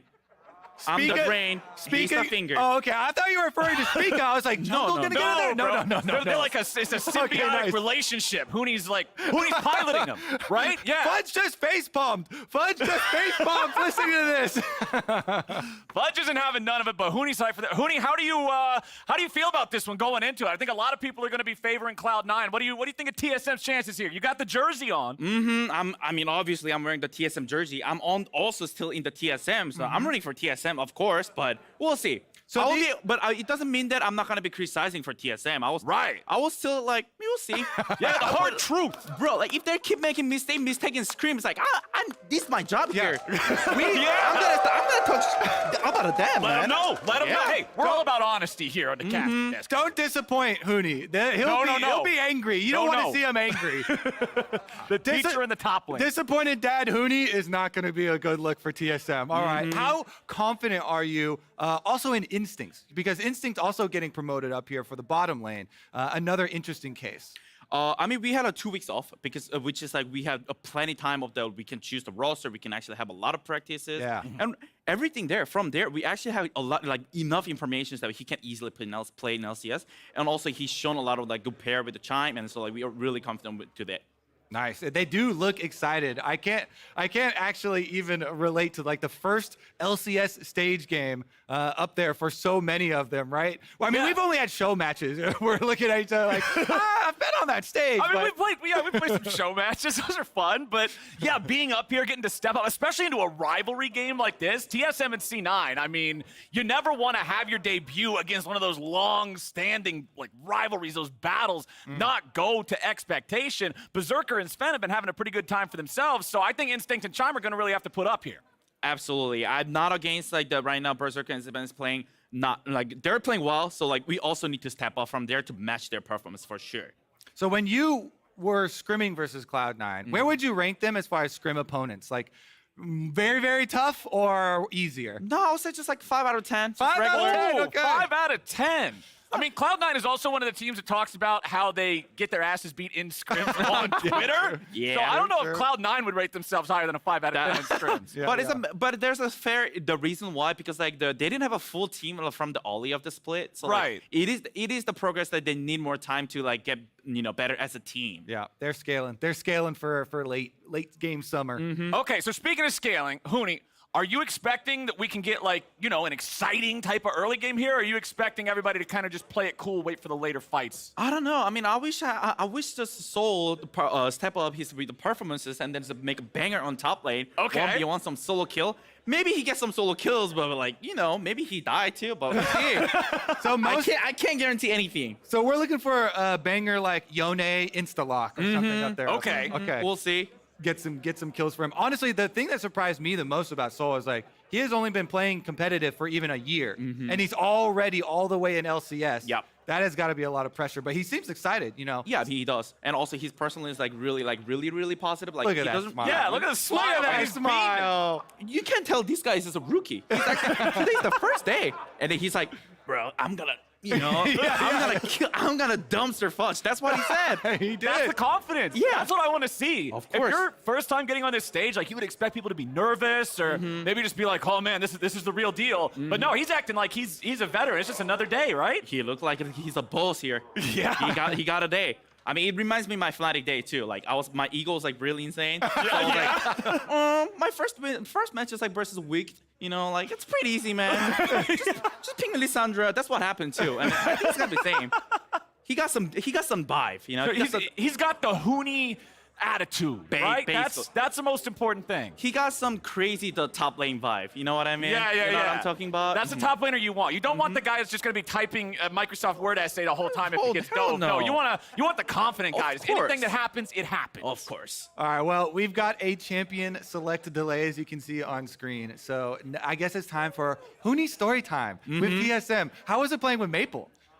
He's actually like really a chill person. Like extremely like he's really calm, never mad, and That's good. I love his personally. But like I could actually see like some like he make a lot of good play. Like sometimes he also make a mistake, of course. Like but like he's been playing so long that like he just knows like automatically. Like even though he's kind of playing autopilot, but it doesn't matter. He knows what to do. He's just a good player. You do need a calm person on the team, especially when you got a Right. bunch of Hoonies on the. Everybody just like super hype, wanting to dive, wanting to 1v1, wanting to make fun. You need somebody to reel it back, right? You need somebody to keep everybody grounded a little bit, make sure you're not going too crazy. Yeah. There's a Huni top, there's a jungle in the speaker. All right. Well, we have the delay fixed. We are in to Champion Select. TSM and Cloud9. All of us on the desk here are hoping for a banger. The crowd erupting into some TSM chants as Lucian and Seraphine are your first bans. Udyr being banned away from Blabber now as well. All right, Huni, what are the most important things you feel like when you're drafting versus Cloud9 for TSM? Yeah, I mean, we already saw the second ban on Udyr. Blabber, I think Blabber, if he has an Udyr, he's gonna have some phenomenal performances with the Udyr. He's really known as a good player with the Udyr, so we take it out. And The Twitch as well, getting rid of the possibility of Berserker being able to play that one. We know that Sven has earned some accolades for his Yuumi so far. Twitch Yuumi, very scary, so they removed the Twitch aspect. And Kale banned away, not allowing Sol to have a hyperscaler there in the top lane. Huni, what do you want to see out of like the first half of the draft here for TSM? it looks like it'll be Zeri. Yeah. Not too surprised. I mean, I know everything. Yeah, I know everything what they're gonna ban, I know what they're gonna pick, so like it's kind of unfair. Yeah, don't give any spoilers or nothing. You gotta play dumb a little bit, That's right? true, that's true, yeah. All right, well, if you are, let's put you on the other side then. We'll put you on Cloud9. Yeah, I'll put that's a much better fair enough. Yeah, exactly. So if you're drafting against Zeri, you know Zeri usually wants to be paired with like Yuumi or Lulu or something like that. What's your preferred lane into it? Like Cloud9 for Berserker and Sven, their answer. I think EG did like pretty much a similar draft. Like they pair with like the Jinx Renata. I think that was like pretty good combo. Some aggression they could also here. do Kalista too. Kalista Renata is an even better pairing, I feel like, than Jinx Renata. Pretty much. Because it's so aggro. And when you have a Gangplank for Fudge on the top side, if he can ult down bottom side, So very aggressive play. With that Gangplank locked in, Huni, I know that you are a Gangplank player of many years, had some awesome plays on that one yourself. When you're playing that champion, what do you not like to play into? Like as we're expecting kinda like a Shyvana. here, Shyvana's picked into it. How's that matchup feel? I think the match was pretty good. I mean, you saw like last game, Gamsu solo kill impact. Yeah. Like, and the impact was being like 0-3, and then for sure the matchup was like not easy for Gangplank. And I want to see like top lane is going banger as much as last game. Let's ask Impact how he thinks. How he feels about that. Hey, Impact, how do you feel about Gangplank into Shyvana? Also, worth noting, you guys were talking about Kalista Renata for the bottom lane, but Renata is denied and a Mumu is locked in for Cloud9. Yep. That's what I was gonna tell. Like, as soon as they don't pick the Renata, like, we should of course just take it away. And then it's like, it's a pretty good pair for Zeri as well. And I think this is completely fine because we have a Zeri on our side, and then the Kalista Amumu. I think they can also play too. Yeah, it seems like very, very aggro bottom lane here. Yep. With Amumu wants to get kills in lane, Kalista wants to get kills in lane. Definitely looks like TSM gonna have to deal with aggressive bottom lane matchup there from Cloud9. Correct.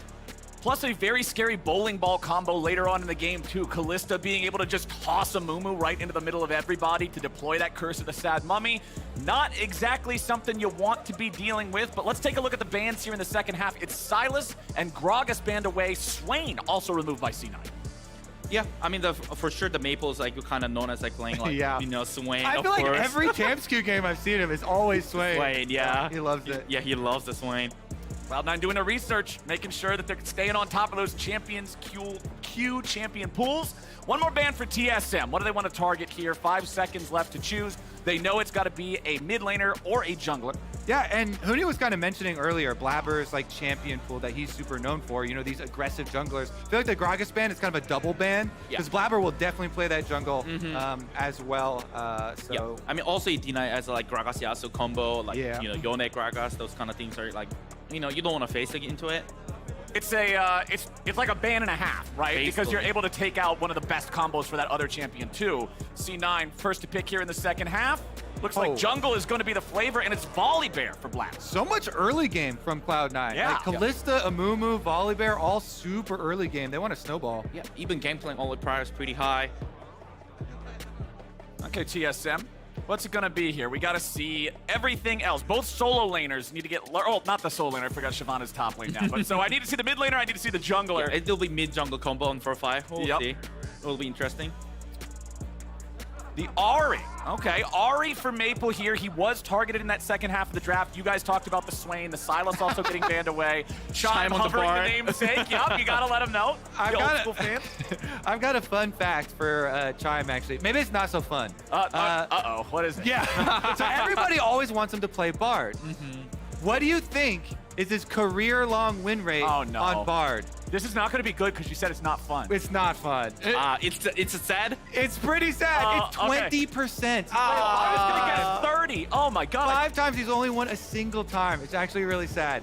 Oh, okay. Can we get something spicy here for the mid lane, though? All right, Cloud9 gets counter pick on that Ahri. What's it going to be? Shout out to their coach. That's just the coach shout out, I feel like. Okay. LeBlanc. Oh my god, so much early game here for Cloud9. All right, Cloud9 want to snowball.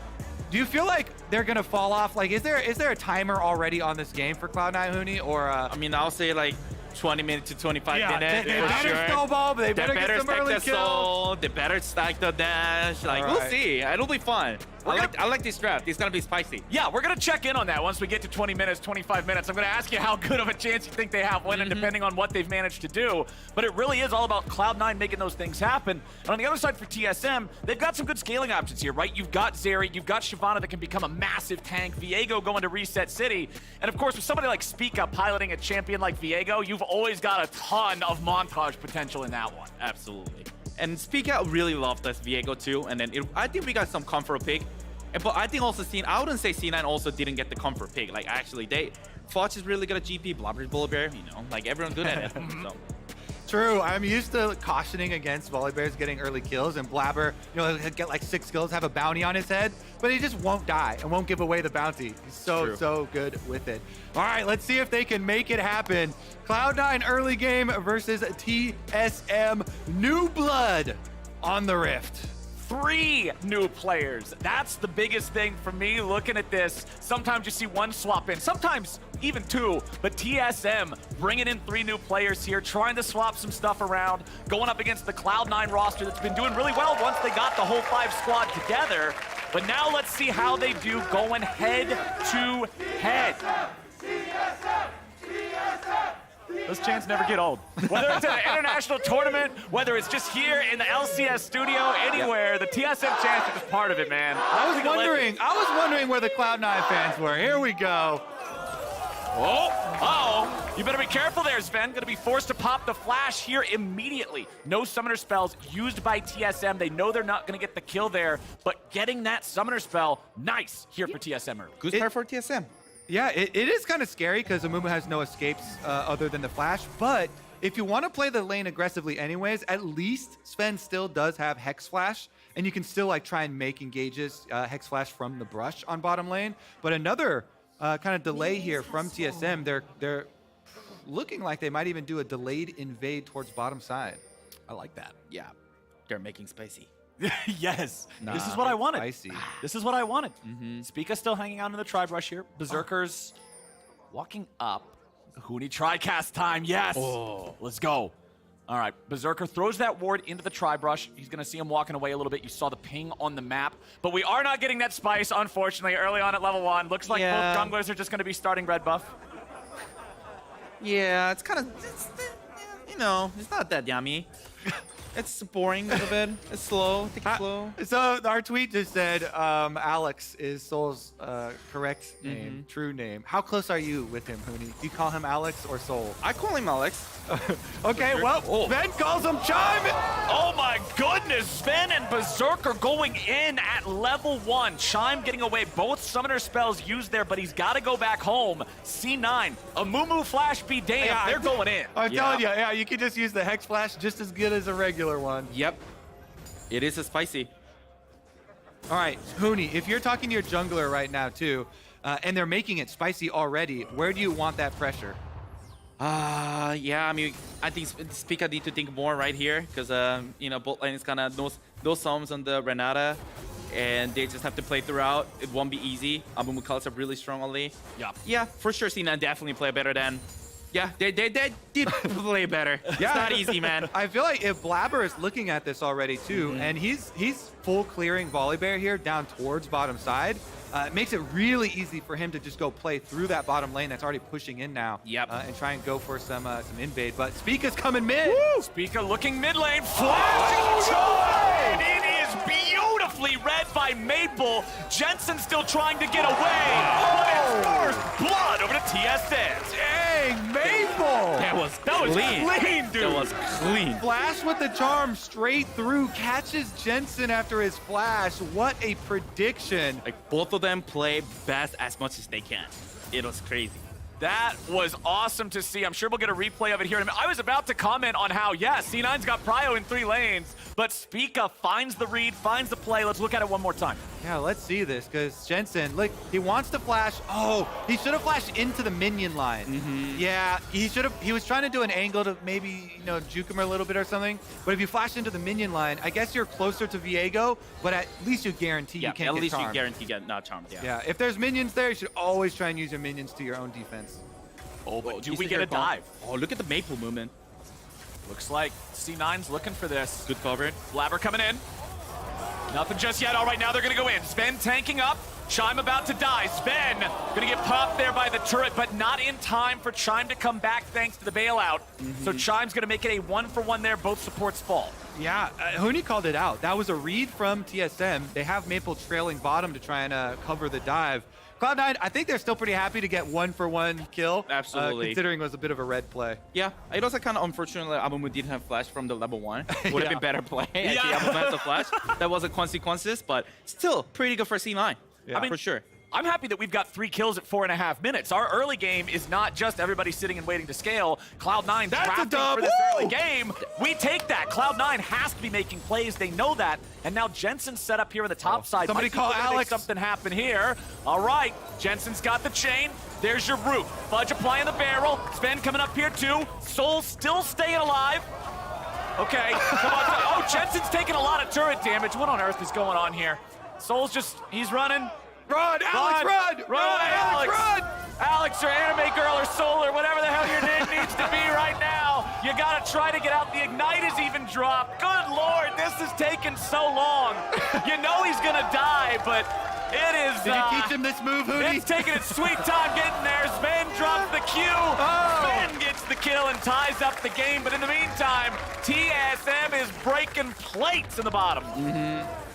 C9 definitely make a good movement play, which is like Ari called by bottom, so LeBlanc had a 1 turn, and Amumu die, and then Amumu has a better tempos on enemy support. So it was a really good movement by C9, and then also TSM make a really good counter play on bottom, which is like we see Berserkers like whole level down.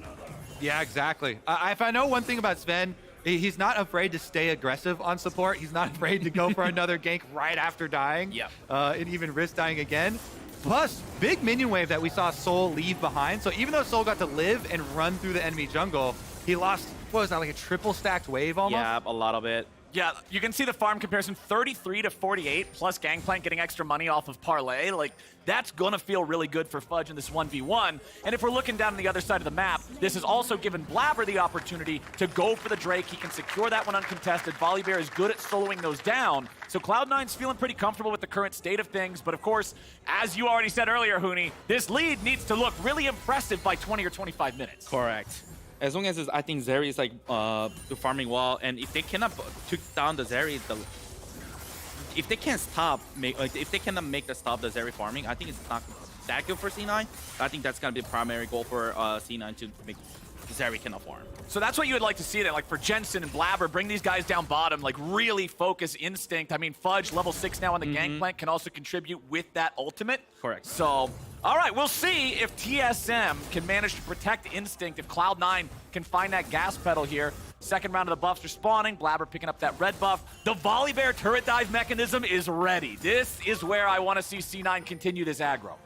Yep, it will be somewhere. Yeah, first stop here towards mid to get a little bit of vision and maybe help Jensen push out. Trying to open up this LeBlanc to come dive with you.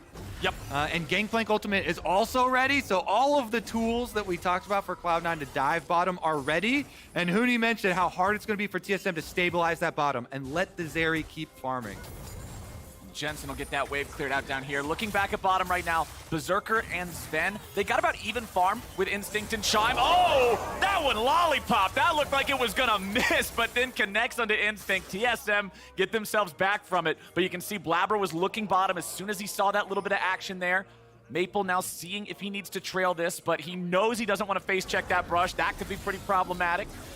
That's the kind of thing that you know after playing this game for so many years, you're just like, I'm not doing it. Correct. He's been playing for more than 10 years, so he knows where he is. Okay, just steps out of that one, gets the charm, a little bit of damage here. Blabber's gonna get the stun on him, but not enough to force out an ulti or anything, so Maple and Blabber trade pretty evenly. Berserker could be in some trouble, pops the cleanse, but Instinct gets some, and Sven is likely to die to Spica here in the river at the same time. That was not what C9 wanted, and TSM get paid. That's a dream case for TSM. You get the kills onto the carries, Maple and Instinct getting money. Yeah, I mean, only things like I'll say for TSM is that only Shibana, or like they're not making GP, not farming, but like it doesn't matter. Ari and Zeri, everyone's doing well. Even though they lose the Herald, we take it, but we take those, you know. Yeah. We kill any bot lane. We just get both tier 1 some plate. Plus, killing both of those bottom laners, there goes any chance Cloud9 would have had of setting up a play, trying to make the dive happen for themselves, trying to make their own playmaking work out and stop that Instinct farm, who is still ahead of the Kalista. Maple and Jensen into a bit of a 1v1 here. Jensen just trying to continue applying that damage as Maple now needs to walk away. That chain! Jensen gets the outplay and gets out. Nicely done. C9 now going to drop Herald up in the top lane. Fudge already doing enough damage to that turret to guarantee first turret take from the charge. We'll see if they can walk this up and get that second charge onto the tier 2. Shyvana doesn't have a lot that she can do from range. I mean, not in dragon form, it's practically nothing. So it will be difficult for him to be able to stop this. Blabber shows up to guarantee the charge is coming. Demolish Proc also ready, but now that Chime is here, they will not secure the second turret. I gotta say, Hooney, that mid play looked like Spica was trying to use Maple as bait the whole time. You know, he's just waiting there, and then they wait too long, they bait too hard. Yeah, there was a little bit miscalculation, but also, I mean, the other way. I mean, Jensen played really well there with the performances. I feel like Jensen had to know that something was coming, right? Because there's no reason for Maple to stick around in this clearly losing fight. Yeah. But the fact that Jensen had the confidence to say, no, I can still outplay it, I can still kill him, that's what I like to see. Yeah, he still had flash, uses the flash to get away from Viego, so well done there. Jensen gets his kill, gets his solo onto Maple, and Cloud9 also push ahead their agenda of top lane dominance. Fudge is in fact, not being shit on by Soul as he thought he was going to do. He's 1,700 gold up. That is the opposite. It is definitely the opposite there. Fudge is rich. Yeah, if there's no top gap, the global gold would be TSM's higher. That's how big the top gap is right now. Yeah. It's basically almost all. It's actually all top gap. Yeah, All of the gold advantage. I mean, honestly, just 100% after of this it. game, so just don't say I teach him. Yeah, that's what I was going to say. I don't know if the Huni brain is... I don't know about this guy. He's playing weak side, though. Yeah. You know, Spica's always bothering. Right, true, yeah. true. Somebody's got to play weak side, right? I'm just kidding. I'm just kidding.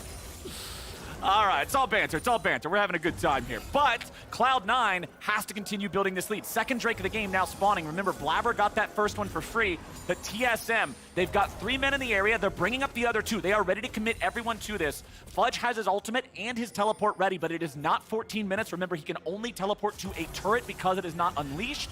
TSM bringing their players into the mid lane now instead as C9 starts the Drake.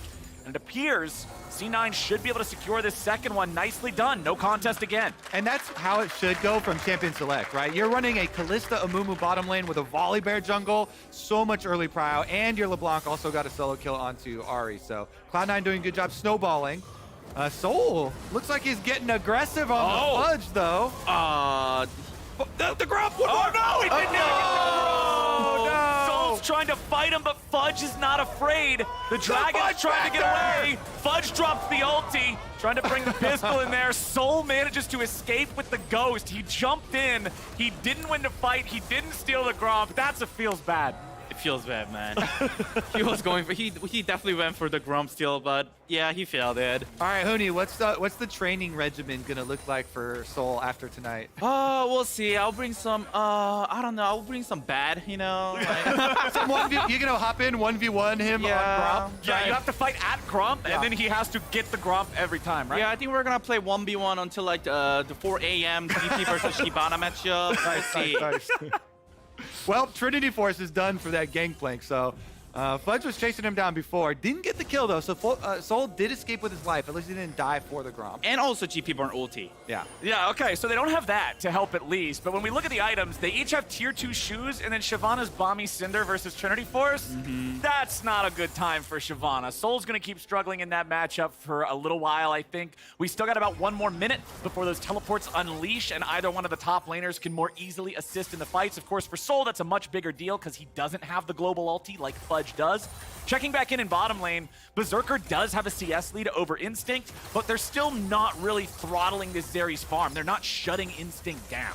Correct. So I think the biggest deal is gonna be just third Drake. I don't think there's not much is gonna happen, and second and as well the second Herald.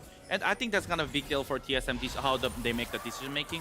If they go for trade, they go for trade. If they go for fight, then they have to play the fight well. Right. Yeah, it's definitely gonna be hard for them to play that fight well. Would you rather just like, okay, we'll give him Dragon number 3, and like you said, maybe make a top side play, either Rift Herald 2, maybe some plates, you know, or tower on top side of the map?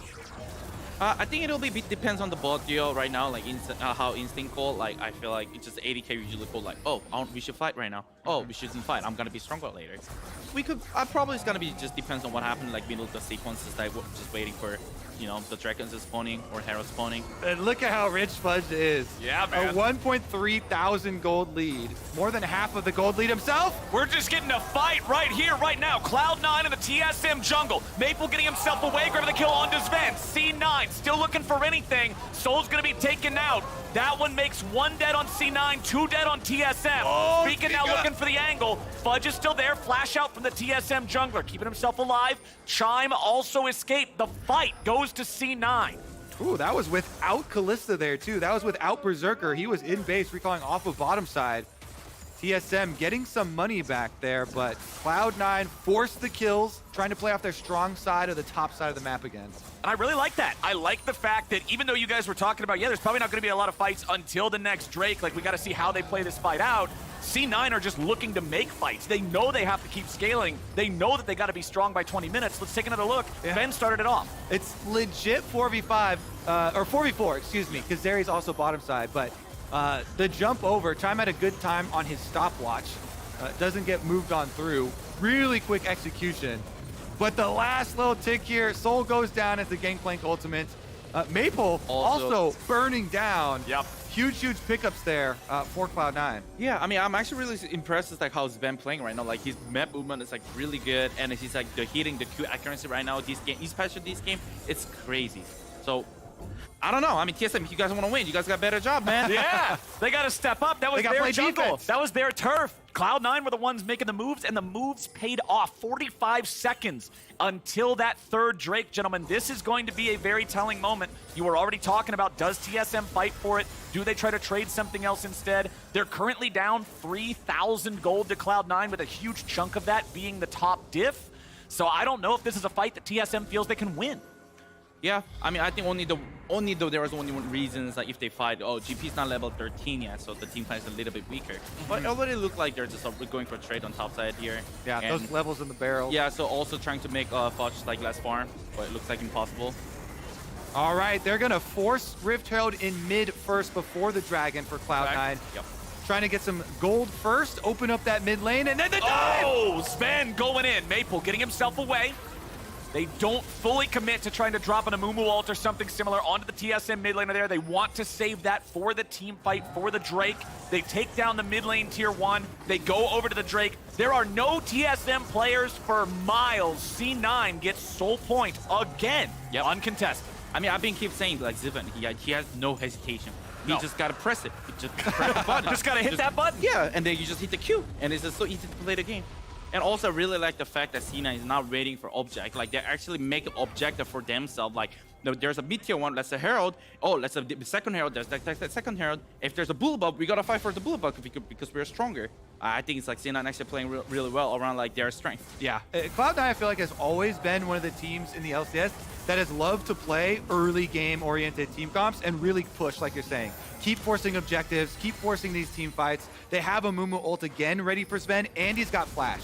Amumu with ult and Kalista ult and Flash, they can definitely continue to force these fights. Fudge coming down bottom to deal with Soul. Now has 2 items fully completed versus the 1 of Soul. So Fudge's gold lead now a full item ahead with those Navori quick blades ready to go. Those are also going to guarantee it's easier for him to win these extended fights against Soul, as he's going to be reducing those cooldowns, getting more spells available. But TSM have their work cut out for them, boys. 4,000 gold and 3 Drakes down at 18 minutes. Huni, you said C9 needed to have a good early game lead. This is looking really scary.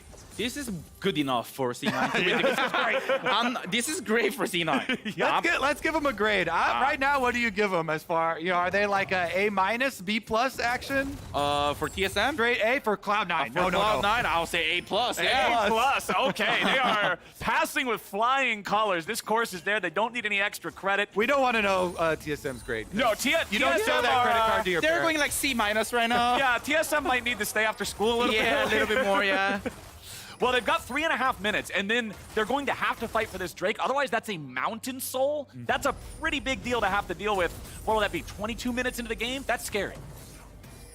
Now, Fudge should be able to take down this tier 1 turret. One more hit. Cool. He'll just let it finish off as many of those minions as it can. Nearly a 5,000 gold lead at 19 minutes.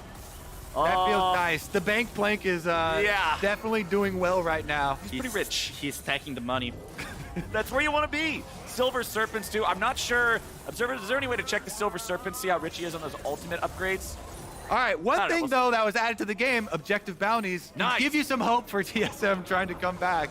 Honestly though, the towers are still very healthy, all the outer towers, so pretty hard for them to even push the side lane out, because if you push out a side lane, Gangplank ultimate slow you down, LeBlanc could pick you off.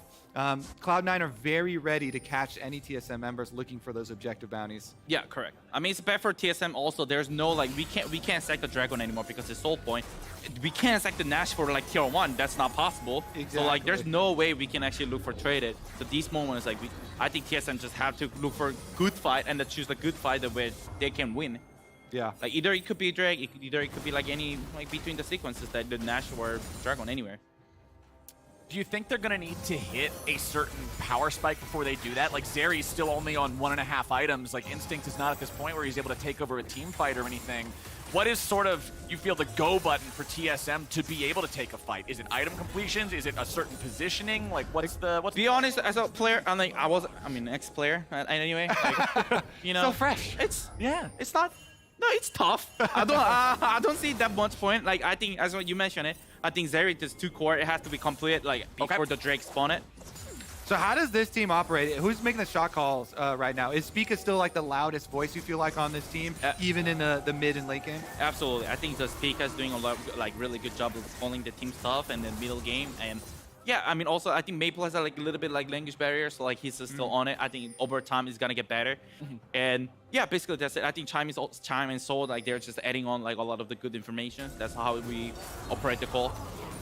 Nice word there from Jensen. TSM was hoping somebody would come a little bit closer to that tri-brush, but they're not going to have any such luck. However, they are down here ready to go. Nice and early for this Drake. C9's coming in, though. Soul might be in a pretty bad spot. Does manage to stay alive, but now Chime's got to be careful. 3-man ulti from Renata doesn't do a whole lot. Fudge still seeing if he can land those barrels. Gets a nice triple barrel chain. Looking for more. Chime still nearly dead. Gangplank ulti trying to seal the deal. Here comes Sven. There goes TSM. It's Maple, it's Chime. They're both gone, and they won't be alive in time for the Drake. C9 makes the moves again. Jensen getting caught by Spica, but is he the one doing the catching or is he the one being caught? Blabber going in now too, looking for more. Barrel hits Instinct, who gets away. Cloud9 are not done yet. Spica and Instinct playing with fire a little bit here. Fudge looking for the barrels, not gonna find the damage. Spica still very, very low at death's door. Jensen just gives him a free one. Instinct collecting the money on that as Blabber stands and fights against Soul. The lightning's gonna come down here for the shield, the protection. Berserker's still going after the top laner, and he's got him. C9, beautiful sequence of events. And Blabber does have a smite coming up, plus they have Rend. They should be able to get the Soul. Fudge trying to screen everybody from TSM away from the Dragon Soul. Spica still seeing if there's any sort of a way to approach this, but I think TSM's just got to admit that they cannot get in there. C9, barring that one death from Jensen, that whole sequence just felt great for them. Absolutely. C9 definitely played really well with the including fighting, including the movement, like ended the playing around the Soul. It was really good for C9 here. Especially, I feel like Fudge. Fudge is going beyond the A+. He's going looking for extra credit now. Oh, yeah. He's coming in, big barrel chains. He hits a triple into a double barrel chains. Yeah. Jensen started out, big health difference, though, chunking out, Soul early on, so they have to run here for the side of TSM. But it was really good performance by Sludge. Like, basically, he used 5 barrels. Like, every barrel was useful. And the ultimate there, keep him slowed, keep him in range. Now, at this point, your decision point for Cloud9, the Dragon's not up, so they start to get really aggressive. Are you in favor of this? Just like really ram it home, or play more cautious and just go pick up your Dragon Soul? Yeah, I mean, for TSM, I think we as a TSM side, you just need to hope. Oh, they're just running to us and then pick up the fight. But I think C9 didn't really have any like scare moment. They're just like, oh, we just win however we fight. Yeah. It was like that's how I feel. Oh no. Soul having to ult away yet again. Holy moly, 5,600 damage for Fudge. Extra credit given, I think. Yeah, that's, he's the kid sitting on an A+ in class and he's still doing the extra credit just so he has a number higher than 100. Fudge is absolutely smurfing this one on the Gangplank, making Soul eat those words a little bit from the trash talk before the game, as TSM is struggling to find a way back in. 24 minutes in, 7,000 gold lead, Dragon Soul. There's Cloud9's game to lose. They're struggling to even use the blast cones altogether, Flower. Oh, no. That's how you know it's tilt. That's how you know it's tilt. If the team doesn't use the blast cone together, if they don't recall together after getting a Baron or something, that's always... It's always the little 80 carry left over there, too. Yeah. The straggler. 4 80 carries. Uh-oh. Maple trying to get away here. Oh, Fudge! Flash Q! Maple still burning away, but the last tick's not gonna get him. Chime, the sacrifice instead! And the artillery barrage takes him out. 2-0 C9. That's a Baron. Fudge don't miss. You thought he was done there. You thought Maple was gonna survive with a sliver. Ultimate comes down. Beautiful stuff from him. All right, here you go, Huni. TSM get their first objective bounty shutdown. We got it. We got it. I mean, that's what I said. If they get Nash, we get one tower. That was a good trade, I guess. Something. That was something, all right. That was a trade. Maple, though, the face check into the brush, got locked up by Sven. The combo here, they burst him down so low. And then Fudge does flash for the kill with the Ignite ticking on him. It's not up to finish, but then he keeps his eyeballs on him. And the scrying ward to see where Maple is to make sure Ultimate's not gonna miss. Yeah. Even more extra credit for Fudge. Yeah, Yup, just always getting it done. And that bullet, that flash Q, he does have at least 40% crit chance, might have been 55. I don't know if he had the cloak when he made the flash or not, but he just unlucky rolled, didn't get the crit, so had to finish him off with the ulti. I also like the fact that Sven was willing to commit the ult there, because we saw earlier, during one of the tier 1 dive plays, Sven goes in with Q, he holds ulti, he wants to save it for the dragon fight. In this situation, he was already ready to go, but Jensen, again, just being a little too aggro in the enemy jungle. TSM finds a punish, they keep their support alive. That might be able to pump the brakes for a little bit here on this Cloud9 War Machine. Blabber still sniffing around, even without their mid laner. Jensen, the frustrations there for Cloud9. Maybe a little bit of a delay, but not much. Even with 4 members. Oh boy. Soul having to ult away again. And Shyvana, without her ulti form in a fight, feels so much worse to play. So all C9 knows is that they can just wait this out. They don't have to engage. Let that Fury bar decline, but they're going to fight instead. Renata ulti comes out. Maple's already going to be killed. C9 4v5. It's still not even a big deal. Berserker's taken very low. He might just die here, but he still manages to get away. Triple kill back over to Fudge. Spica's down. Instinct and Chime versus 4. Oh my god, what a game for Fudge. Holy moly, I feel bad for your replacement, Hooney. Did you see this coming? Is this why you chose this game to step out? I ran away. I hear watching performance these days are pretty good. Yeah. So, yeah, I mean, I had to say, I'm injured, guys. I stepped up, guys. Oh, darn, I can't play the game. Yeah. Well, Jensen's back. That's good news for Cloud9, for him. Let's see him. I mean, it was crazy by C9. They're just up into fight for 4v5. Yeah. They don't. I mean, I think their calculations are pretty accurate. Yeah. Let's see how it went down here one more time. As Maple was trying to see if he could get anything, but Blabber's flash started it. Yeah, and you can't really blame TSM. They're like, all right, this is our best opportunity. It's a 4v5, right? Let's take our chances, go for the all-in. But too much barrel damage there again. Blabber willing to be the point man. He almost baited Berserker here because he instantly Zonias after he takes tower aggro, and Berserker's like, yeah, I'm behind you. Let's go. And he, oh, never mind. We're back to action. Yeah, we might just be back into another smacking for TSM here as Cloud9 already find 2. Maple, I don't know if you're going to get away from the bear there, my friend. He's trying to find him with the Q. Oh. Trying some fancy feet. Maple wants out, but Fudge won't let him. Domination for the C9 top lane. That was 3 for free. 3 for free, baby. I like that price. Blabber just continues to charge, even with Maple, with some nice little dodge moves there through the brush. Yeah. Thing about Volley Bear, though, even if you charm him and interrupt the Q, just resets the Q, and he can charge you once again. Nice stuff there from Cloud9. They're going to clean up that Elder as well, I believe. Yeah, it's looking like C9 again just going to take these. They have not been challenged at a single Drake so far this game. The first 3, TSM chose not to fight for those. The 4th and 5th ones now, TSM has just lost fights beforehand that made it impossible. C9 controlling the game from start to finish, it feels. All right, Hooney, you're a coach now. Let's practice your pep talk for the team after they take a hard loss like this. Guys, it's fine. C9 play well, guys. Let's focus on tomorrow. Yeah, there you go. Focus on tomorrow. Right, it's all right. Eyes on the prize. Eyes on the prize. Brush it off. Cloud9 played well. Fudge here with 606, 700 gold bounty on his head, and a crit ready to go. But it's actually happened a lot, even in like BO5 especially. Like, yeah, I mean, after like game 1, it's like we got dumpstered, and then like, oh guys, just focus on the next game. Yeah. Like, the focus on game 2, game 3, like those things are kind of common. Yeah. So I think it's a really, since we're at BO1 here, like I think it's fair enough to say, just, yeah, let's just move on. Let's just go on. You know, let's focus on tomorrow match. I mean, what's the other option? Just tilt? I mean, that's no good. That doesn't help anybody, right? So, well, C9, they are rushing through the enemy base right now. They will bash down that first tier 3 turret. They will take out the inhibitor right behind it without any sort of resistance from TSM. Blabber jumps in and turns off the turret. Fudge jumps in and turns off Chime's life. Now Sven's going back for a multi-ulti. He'll die. They aren't really focusing anybody down in particular. Jensen's going to be taken low, taken out. TSM, they've actually traded 2 for 2 so far, a lot better than they normally do. Cloud9 getting a little sloppy on this dive, but Berserker's here to try to redeem it a little bit, just skating around on the very edge of the fountain. Flabber, very low HP. Maple not quite execution range. The fountain healing keeps him above the threshold. C9 are not done yet, despite the injured health bars. Maple taken out by the execution as Blabber almost gets pulled back into the fountain, but almost does not round up in League of Legends. As Berserker and Fudge continuing to not care about the turrets, another minion wave colliding.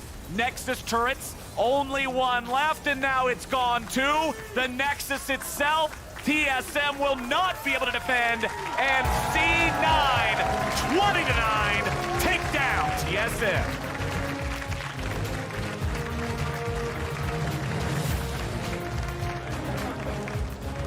Thumbs up from the A+ student Fudge. Congratulations. It was an AP class 2, and he got extra credit on top. He smurfed it, man. All good of gangplank. C9. Good game, boss. I agree. It gets the Huni gangplank seal of approval even. We lost 1v2. All good. All good, all good. Looking towards tomorrow there for TSM. Brush off this loss, stay focused. Cloud9 though, celebrations. Sven with the bloodthirsty Amumu support, baby. Get on in there. Yeah, we're talking about Fudge so much because of the incredible barrel chains, always making the plays happen, getting the damage to finish up the kills multiple times. But Sven just had his little Amumu foot on the gas pedal the whole game. He never stops playmaking. True, true. Even having to blow his flash defensively in the level 1, doesn't matter. We got a backup Hex Flash. Yeah. Get back in there, make those engages. Yeah, correct. I mean, it is a Zivan is like he moved to top and then he make the GP bad. Yeah. It was from the Zivan start of his from movement, and it was like, yeah, it was a crazy performance by Zivan as well. C9 really, really looking good in that one. TSM, like you said, Huni, you just look at tomorrow. You say, all right, this game, everybody has bad games. That one kind of sucked. Look tomorrow, right? Got it. You got it. We got this. Yeah, we got this. Focus up. For Cloud9, though, we talked about it in the beginning of the day on the waiting room analyst desk. That was one of the teams where I was looking at really big improvements coming back from a whole week of practice. Right. Because they've got role swap players, they've got Jensen coming back from break, and it really does look like the kind of expected gains have been there for them. Nice coordination from them, investing all in this early game and correctly snowballing. And I think that these kind of comps, when they succeed, make LCS so much more fun, right? Nobody wants to just scale for 20 minutes and then be like, okay, just truce. We got an invisible wall between us. We'll fight after 20 minutes. This kind of stuff, this early active gameplay that rewards proactive movements and stuff like what we saw from Sven, this is awesome to watch. It's so sick. And now we have to say goodbye to our dear friend Huni. Huni, thank you so much for joining us on the caster desk here today for TSM versus C9. And it's time to join the Tigress and the Fudge Factor himself for the Verizon post-game interview. Yeah, Huni Factor is pretty hype, but Fudge Factor is also super hype. Good to see you after this game, yeah? I'll give you a fun Fudge fact. You are now the second highest gold lead at 15 out of the players. Impact is ahead of you in that game, so that's okay. Give me the get-rich-quick scheme. How are you able to perform that way in this match? Well, he tried to freeze, and then my support and mid laner had a timing to dive top. We kind of messed up by taking like 30 seconds to kill him, but I got really far ahead, had a pretty free time to just farm the entire game, and GP is not very balanced, so I just won the game. I mean, that play did earn you player of the game, in fact, so congratulations on that. Nice.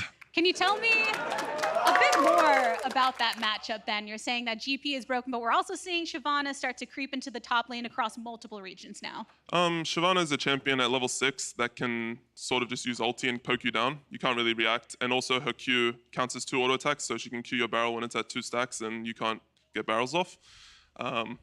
Obviously, I think he just got really far behind, so he can't really do anything. But in general, I think Gangplank will still be way more useful in Shyvana as long as the Gangplank player uses their barrels correctly.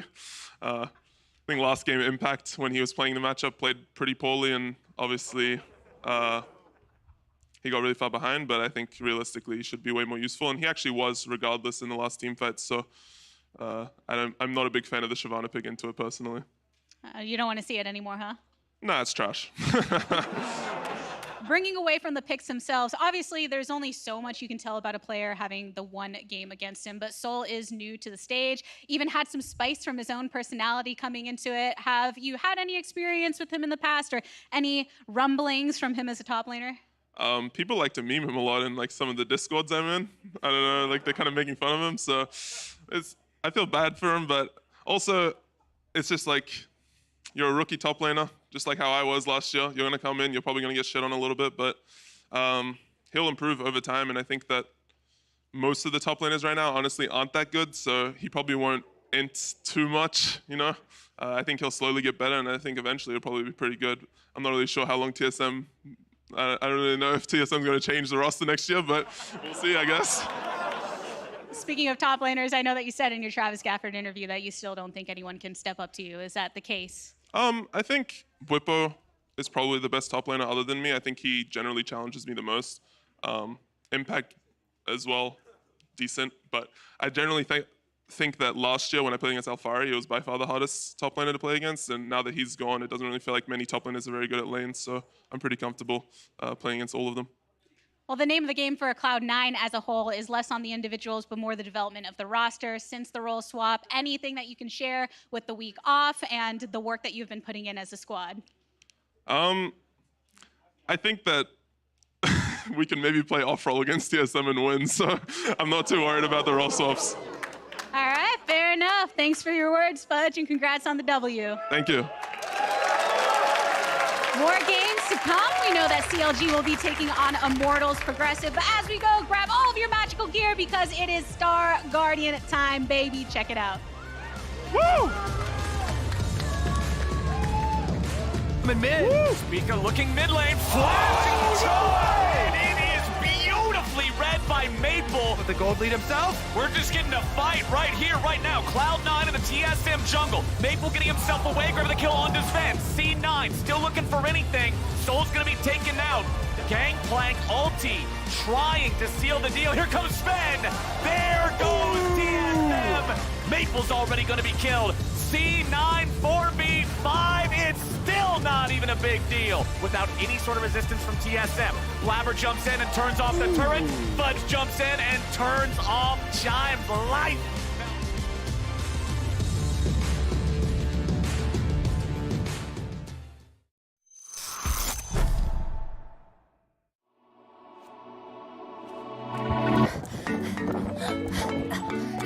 I said no, Seraphine.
This is a league built on speed and precision, where everything needs to perform at a pro level, especially your hardware. They block the road. They want to complete the final piece of the puzzle. They don't have enough damage for it, but who cares? It's all a formality, baby. The winner of LCS Lock-In. Even if you're hard stuck plat, like me, forever. Roccat, the official mouse and keyboard of the LCS.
Welcome back to the LCS and the State Farm Analyst Desk, where we're gearing up for Immortals Progressive versus CLG, about to step onto the stage. Just so those of you at home know, Jat just volunteered Raz to go first.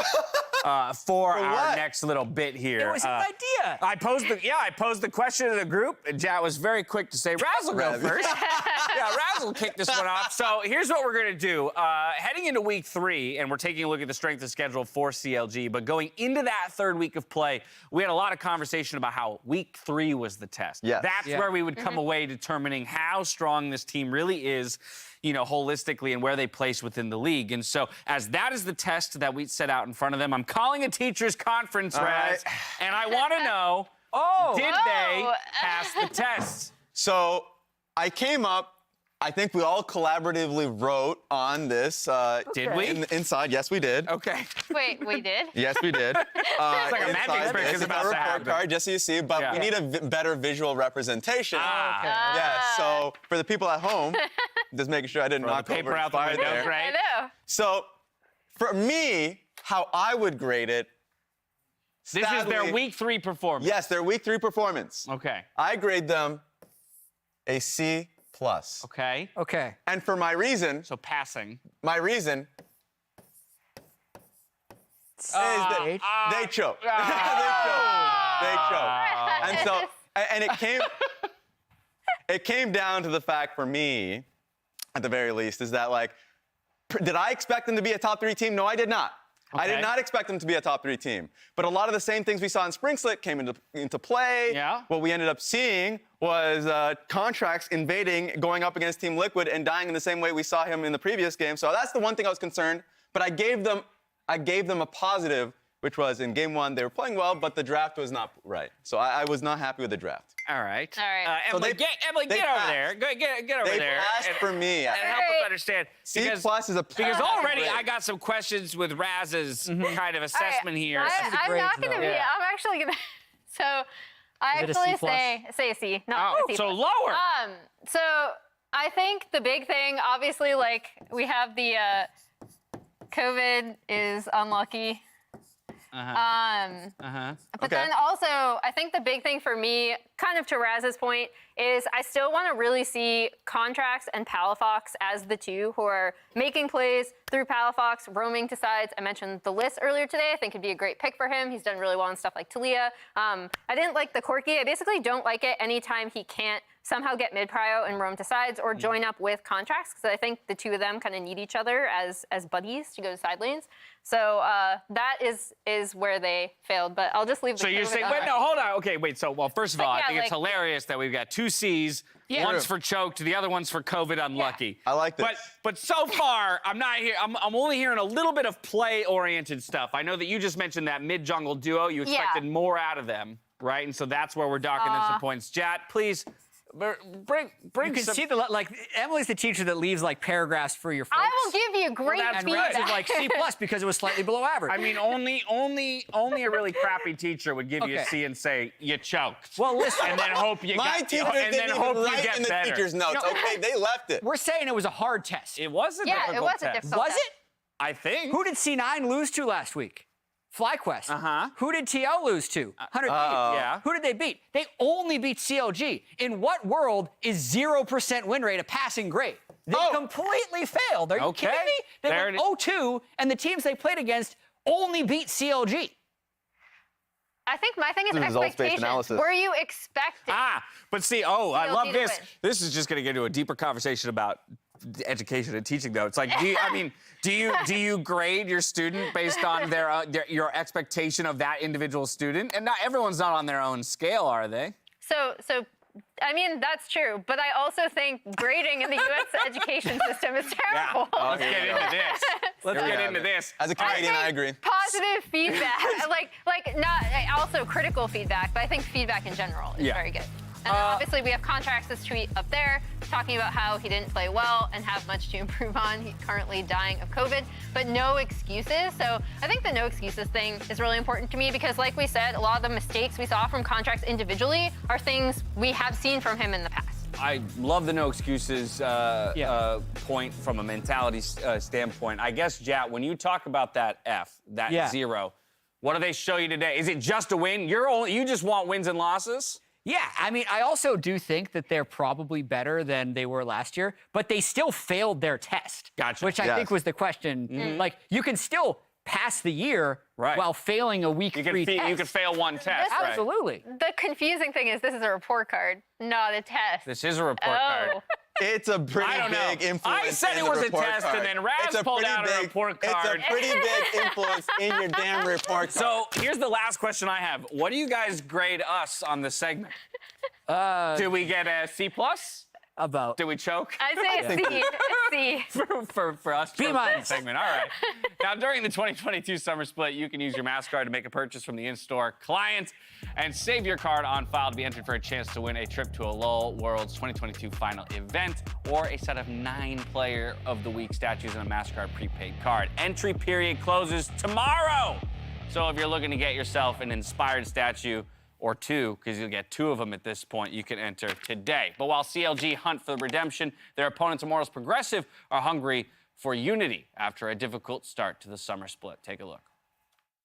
So this off week for us is really insane, but given that we have 2 weeks to only focus on ourselves, it's incredible. But the teams can approach it differently, right? Like, teams can approach it in a way as we do when we need the practice and we want to practice every day. Now we can actually breathe a bit more. We can just focus on ourselves and we can work mainly on the issues that we have. And we don't need to prepare specific strategies against the opponents that we face because we don't face any. We finally are starting to look more and more like a team. And that's the main goal for us using these days and games to become full-fledged team and just playing for everyone else, not being selfish and trusting your teammates as well. Welcome back, everybody. It's time for some more League of Legends. We got Immortals and CLG going head-to-head coming up now. Huni and Kobe have left the desk and have been replaced by my good buddy and a little world champion himself, Mr. Azeo. I'm no Huni, but I'll do my best. Hey, world champion, world finalist. Y'all are doing some crazy stuff in the world. Oh, man, it's going to be a fun game today. Immortals, CLG. We'll see if Immortals can look better. Obviously have been struggling quite heavily. Nightshare talking about how they had some time to be able to focus on themselves with the week off, and we'll see if that has really resulted in some on-stage improvements here. Yeah. CLG obviously looking to get back towards their winning ways, had a very hot start. Not a good last week, well, 2 weeks ago, but last week that they played. Yeah, last week of LCS. Yep. So they are also looking to pick up another win here, wanting to stay up towards the top of the table, because most people right now, it feels like, are looking at CLG and FlyQuest as maybe those kind of potential battle for 5th, and seeing as those other 4 teams maybe are a little bit above them. So CLG looking to try to keep pace, as FlyQuest has been getting stronger and stronger, it feels like. And for CLG, having that sort of cool-off week like you talked about, going 0-2, like that feels bad, especially when you were on such a tear beforehand. Yeah. Going up against Immortals, who have not been playing well, this is their best chance to just come back, swing, and get that momentum going again. But for Immortals, the way I'm looking at it is this. I'm not going to mince words anywhere, all right? You've had 2 weeks to fix stuff. Everything needed to be fixed, all right? Like the wheels, the engine, there was the a lot of opportunities. the rear mirror, the chairs, the trunk, the engine again, everything. So I need to see something fixed for this team with this time. We heard Nightshare talking about it, saying, hey, we could just focus on ourselves. Good, let's see what happened there, because I am so concerned for them if they come out looking the same as they did during the last time we saw them play. And rightfully so, right? They really have been struggling. And on the other side for CLG, you know, they have their off week. And I don't know how you are, but when I lose, I want to just like queue back up, right? And you want to get back in there. So having the O2 week into a week off, I think would be pretty rough for CLG. You know, kind of a lot of time to stew in the fact that you had this bad week. So I'm just going to see how they are going to bounce back. In other words, we want to see both of these teams come back with a fire from the week off and really show us like the best versions of themselves. Immortals starting off picking Azeri here. Over on the other side, you can see this champion's been getting a lot of love so far, but she won't be locked in here again. It's Gragas picked up for CLG. Didn't mention the bans. It's Silas, Yone, Seraphine, Azir, Fiora, and Swain, all unpickable. Yeah, so Gragas obviously is potentially a three-way flex. We are expecting it to be up towards top lane mostly, though. But you do sometimes see support Gragas. I have seen even Senna Gragas down there a little bit as a farming Gragas. You can get it in jungle for contracts as well. Paired with Kalista, that makes it even more possible that I think it could be going to Boom, because I think some of those aggressive pairings can work quite well with the Kalista. So I am interested to see, if CLG is going to mix things up, get some flexes in there.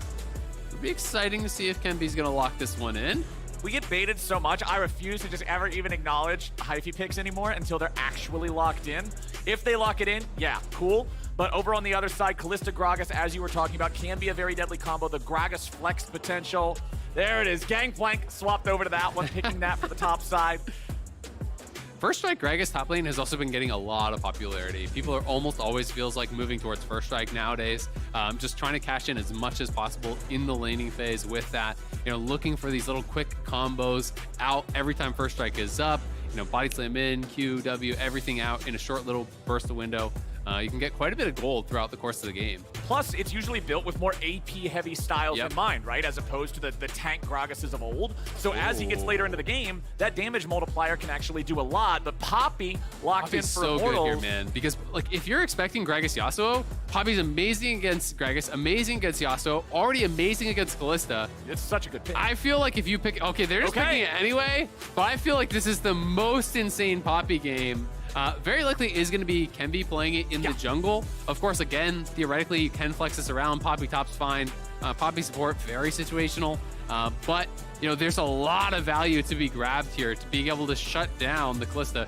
Kalista cannot use her passive, cannot even use the little pop inside the heroic presence. It is so annoying playing Kalista against the Poppy. Yasuo as well, so reliant on those dashes to be able to actually have survivability through that, moving around, avoiding skill shots. It's very, very difficult to do when Poppy gets on top of you. I mean, Poppy's one of the big parts of the champion's whole design is being able to shut down some of that hyper mobility that champions have in their kits. These are two of the most spammable dashes in League of Legends, and Poppy is here to shut that down. Absolutely. And also, when you're drafting a dive comp, Poppy's just great even for knocking part of that comp away, right? With the Keeper's Verdict, you use the ultimate. If Yasuo goes in for an ulti, you are stuck in place during that. It's very easy to line up your ulti and knock him out of the fight right after that. So it can, really split up those kind of dive comps. And I'm going to be interested to see where CLG takes us with the last couple picks. It already feels like they're very committed to what is going to be like an early mid-game style of composition, though, with their first three, Gragas, the Yasuo, and the Kalista. These are champions that really do spike on, two items, right? Yasuo, people used to talk about Yasuo as this really big scaling champion, but I really see it as once you have your shield bow plus IE or whatever, that is your peak of power. That is the strongest you're going to get in the game. And I feel like the item rework is kind of what led us to that, right? The fact that Immortal Shield Bow can be that one item that gives you your sustain, it gives you your shield so you're able to go in, it goes towards the crit so the second item can be IE. It just feels like that really was the piece that made it so they're able to feel like they have that spike so much earlier. The CLG, we've got LeBlanc and Talia banned out. It was Sonata and Ornn from Immortals, and Gwen locked in for Counterlogic Gaming. With Gwen coming in, you are expecting it to go to contracts, and generally when you're playing Yasuo, it's going to be Yasuo mid paired with the Gragas jungle. Theoretically, they could still be flexing support Gragas and grabbing something else as a jungle for their fifth pick. It could also just be support to win the 2v2 here. They're waiting to see what the support pick is going to be for Ignar, and then Poom would have the opportunity to answer, because you really do want to have a winning 2v2 when you are going for this Kalista. Nautilus going to be the option here. Renata has been the most common pairing we've been seeing for a while now with the Kalista. That's obviously going to be banned out. Right. There are still aggressive options, things like the Leona. Thresh is a bit of a throwback. I don't think we're going to see that. But you can go towards something pretty engage heavy. Alistar, Rel, Leona all do work really well. And it seems like the kind of the obvious pairings. Alistar also adding some really strong knockups. Yeah. So you have multiple ways to really set up for the Yasuo here. You can set up the Yasuo by throwing in the Alistar, with the knockup from the Kalista ultimate. You can combo to set that up. The Gragas can knock them up with the ultimate or the body slam. So a lot of ways to really set up Palafox here. And it's going to put up a lot of pressure on Palafox to have a strong game, because if the Yasuo is not playing ahead of the curve of the game, I don't think that this comp is really going to function very well. Right, because when we look at Kalista, we always talk about her early game. We talk about how she can be a good enabler for those supports, but when you compare raw damage outputs, if you get to the point where an enemy carry like Zeri has 3 items, has 4 items, and Kalista's doing the same, it's not terrible, right? Yeah, absolutely. I've got to say, I actually really like Immortals draft a lot more. I do think it's very difficult to dive into, Zeri with Keeper's Verdict, Poppy in front of you, with the mobility that Ahri has. She's pretty slippery. Gangplank ult used defensively there. A lot of peel from the Nautilus. I think they have a lot of tools here to kind of absorb that initial engage and be able to kite back. And if CLG do not have a successful initial engage, I don't think the team fights are going to go their way. That being said, they do have some split push mixed in here with the Gwen, can play through sides, potentially look to 1-3-1 if Yasuo is doing well, play out towards multiple side lanes and try to spread the map in that way. Use that to try to find picks on individual members or multiple members from Immortals. Whereas I think Immortals is very much going to want to be grouped up as a 5-man squad and really kind of work as this cohesive team fight unit.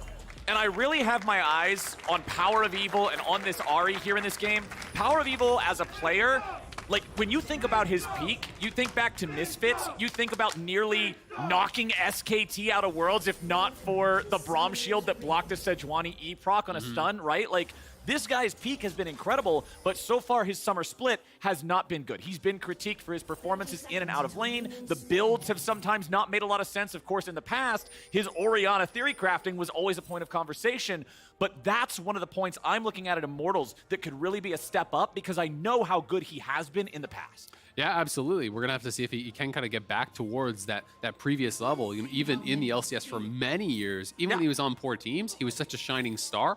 He has not really been that this split for Immortals. Well, speaking about Immortals, we've got an interview ready to go with Nightshare. Let's see what he had to say.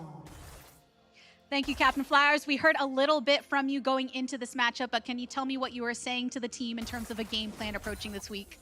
So basically, we just had 2 weeks as a team that we didn't have before, like playing in before, because POE came late, and we actually didn't have any practice with him. So these 2 weeks, I guess, was like that. It was the most helpful for us because we get to practice what we needed without the pressure of official matches. So we practiced a lot of different styles, and kind of like figured by trial and error what's the best, and sort of like we're going in very confident, and I feel like the draft is really good for us. So I hope we get the win. Azael seemed to agree as well on that the draft felt good. Can you tell me a bit more insight in what do you feel you have that confidence in this draft? I honestly feel like Zeri is one of the strongest pick nowadays, and we expected the Gragas Yasuo from them. So we were practicing a lot of Poppy, and we were practicing, Mohamed was practicing a lot of the top lane champion pool like GP, and GP is monster broken right now, guys, so played in solo queue. So we got what we needed, and then POE is on his Ahri, so I feel like everyone sort of has their comfort. So I hope they deliver and execute. All right, lots of practice, lots of comfort. Thank you for your words. Back to the game. Honestly, that's what I want to hear. He's saying this was the most valuable time. We did a lot of theory crafting. We tested it through trial and error. I'm hoping that this is a sign of good things to come for Immortals. But on the side of CLG, they're looking to stop that early. Poom goes in. Headbutt pulverized, ready to go. As Contracts is joining up. And Lost has done just that. It is losing the first blood to CLG. Immortals AD carry is gone. Yeah, really nice pathing from Contracts. Starts red, Raptors over towards Gromp, straight down towards bot. Able to get the wraparound there. Really well set up by Poom, and there just wasn't an early ward from Immortals. They were not expecting that early of a visit from Contracts, and he punishes them. I honestly am really impressed with Contracts just as an individual player. I think in Spring Split, he did not have good performances. I was very critical of what he was doing back then, but now here in Summer, he just seems completely revitalized. He's having good pathing. He's making plays early that are getting this team online, and I'm excited to see him on a champion like Gragas that has all that playmaking potential because I'm expecting him to really use it. Yeah, absolutely. I do think he is having a very revitalized split. He has been really much more aggressive, much more successful in the plays that he is looking for. Been a lot more consistent in the team fights. I think Contract's had some good moments back in spring, but there was a lot of standout moments that were standout for the wrong reasons, where he's going too aggressive, he's getting really punished for it, and has really been able to step up. And I think that's a big reason that CLG has been looking a lot better. Of course, they did make some changes, but overall, this team has improved vastly, and it's exciting to see. Well, Dokla is almost out of mana here in the top lane, but he's just trying to get this wave shoved in before he goes back. You can see at least he's regenerating a little bit there with health potions, so not any mana coming back, but yeah, he should be all right. He's trying to get this shoved up a little bit more, but unfortunately, that wave is just coming in. Yeah. It doesn't look like he's going to have an easy time getting this shoved all the way. We, luckily, from our omnipotent point of view, can see that Kenvi is not nearby to try to punish this, but Dokla is definitely staying as long as possible, just trying to get this all the way in. You can see the first couple of melee minions finally getting shot by the turret, but he does have to be respectful that Revenge can lay some damage into him here. Yeah, absolutely. I mean, he's going to have to base, and there was still at least 4 range minions there, so Revenge could actually hold the wave if he wants. I'm not sure if he was clearing it out or not, couldn't quite tell. But yeah, so he's going to hold the wave. It's still going to be a freeze, so Dokla couldn't actually quite get the crash. He is up in farm, has a better base, so he's going to actually base, TP back, and push in here to get that crash. Revenge did go for an early cheater recall, so he still has his TP, so it's not a big deal if he is pushed in under his tower at this point. Oh, could be in trouble again. Poom's looking for it. He flashes after Lost, who did not use his flash the first time around. CLG don't even need any help down here now. 2v2. Ignar survives with 1 auto attack's worth of health. Very well played by Poom. Goes in for the initial combo. The flash follow with the trample there to get that stun out. Allows Luger to close the gap, just using that passive, hopping in close, then flashing in to finish off Lost, getting another kill. It's just a well-timed play. Yep. Lost stepping up here to try to get that CS in right as he goes for the W. The Q connects there from Luger. Ignar does go to peel, but it's a flash follow here from Poom. Lands the passive stun, then Luger hopping forward, utilizing Ignar to close the gap, then flashing in to get that follow. Almost able to get a second kill. Zeri way behind already. It's the Noon Quiver plus the completed tier 2 boots and the Doran's Blade on top. So that's a good 1,500 extra gold of stats this early on that Luger has with a stronger early game champion. And he still has exhaust available, so it's not even like there's any sort of an opportunity to look for an all-in or try to punish on the other side. It's looking rough already early on here for the Immortals bot lane. That bot lane specifically, though, at least if you're looking for a silver lining here, you're saying, okay, the lead is concentrated in bottom lane. We can still try to make something happen somewhere else. You can see Kenvi hanging around down here as Immortals tries to get this wave to crash. He does not want Contracts to be able to make a punish, but Contracts has his eyes on the other side of the map. Goes into the body slam. Revenge. He'll try to fight him off as long as he can, but he's not even going to waste the flash. He knows he's dead, and Contracts signed the death warrant. Yeah, they get the easy kill, and he did use the ultimate defensively. He doesn't use the flash, but GP's ulti early game is so long. There's a 3-minute cooldown. Ooh. Like, that is ridiculous. Like a summoner spell. Yeah, basically. So not going to be able to have that for any sort of a cross-map play. Is going to mean, without the ulti, you really have no shot actually looking for any sort of a 1v1 against Gwen either, so Gwen's under a lot less pressure.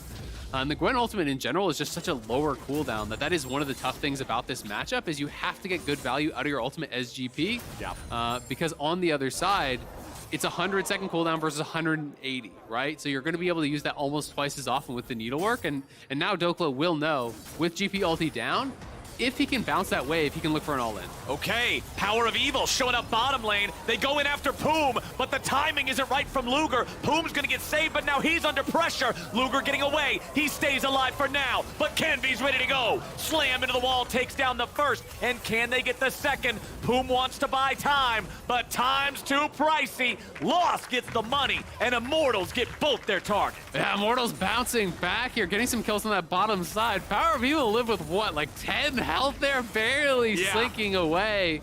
Could have gone pretty badly if he had gone down, but they do get the kill. They will lose a plate mid lane to Palafox. They will lose about a wave, and they're going to lose the Herald. So there is a cost on the other side, but it's a good aggressive play that gets their bot lane back into it because Lost gets a kill and is up in farm now, so the gold is going to be much more even down there. And the big part about that fight for me is I think CLG would have got away if Luger pressed the save button on Poom just a split second later, because you'll see he saves Poom and then the Ari charm hits Luger and it puts them both in a pretty bad spot. Yeah, that is really tough. The timing obviously very, very important in this type of play.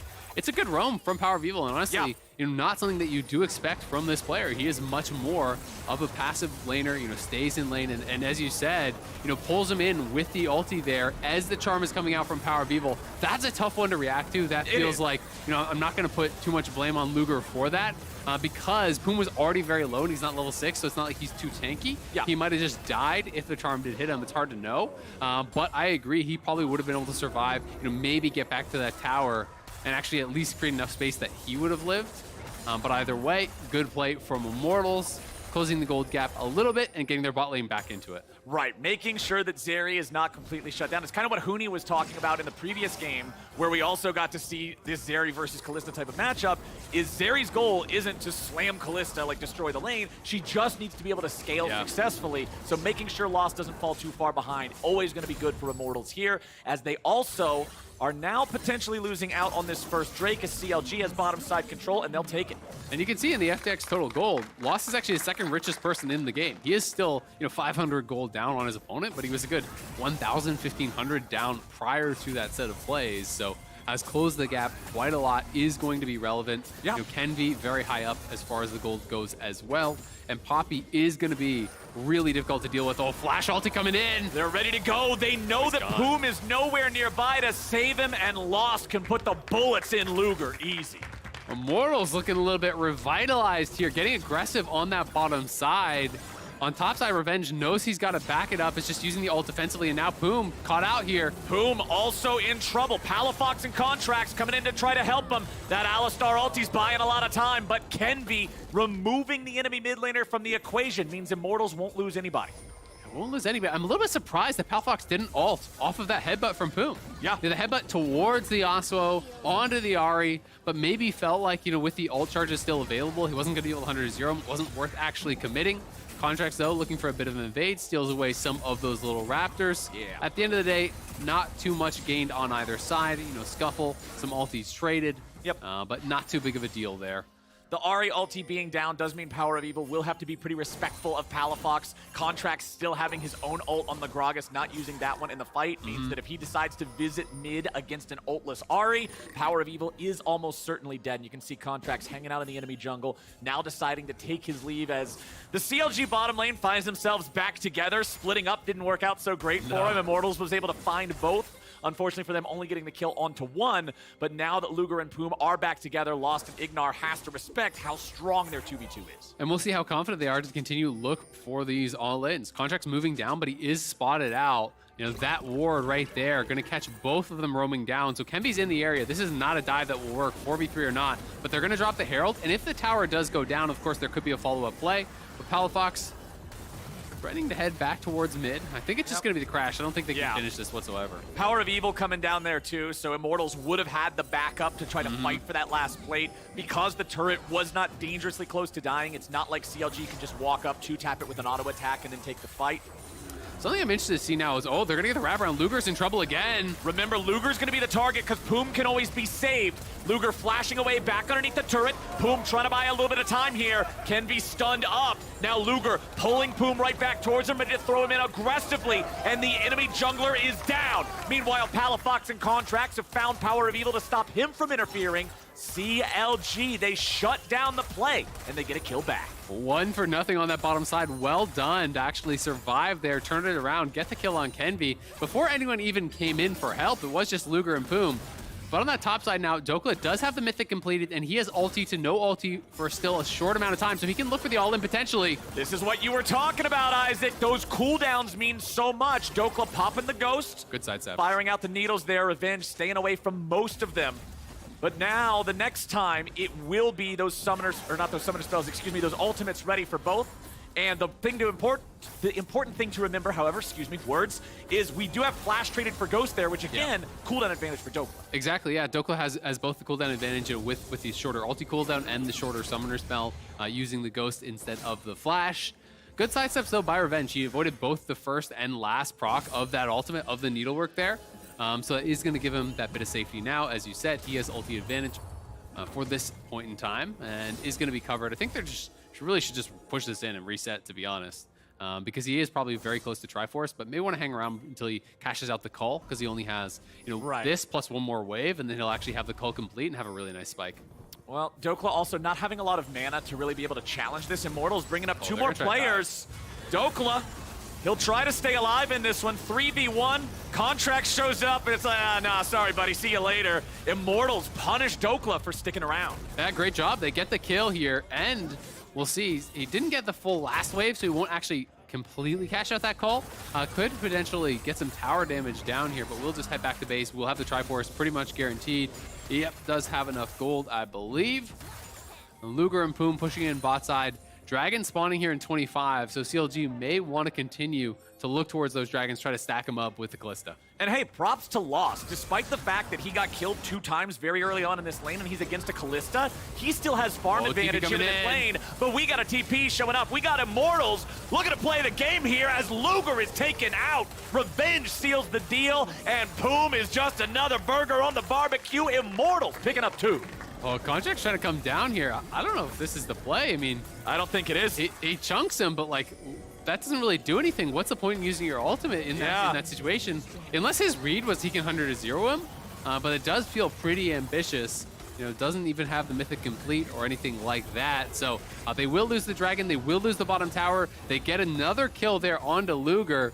Revenge even going to be able to take away the Gromp here potentially because there's no smite available on contracts. Nice. We'll still grab it, but Immortals looking really good after a rough start here. They are now in the gold lead with, I think, the compositional advantage, and CLG are going to be the ones potentially in trouble.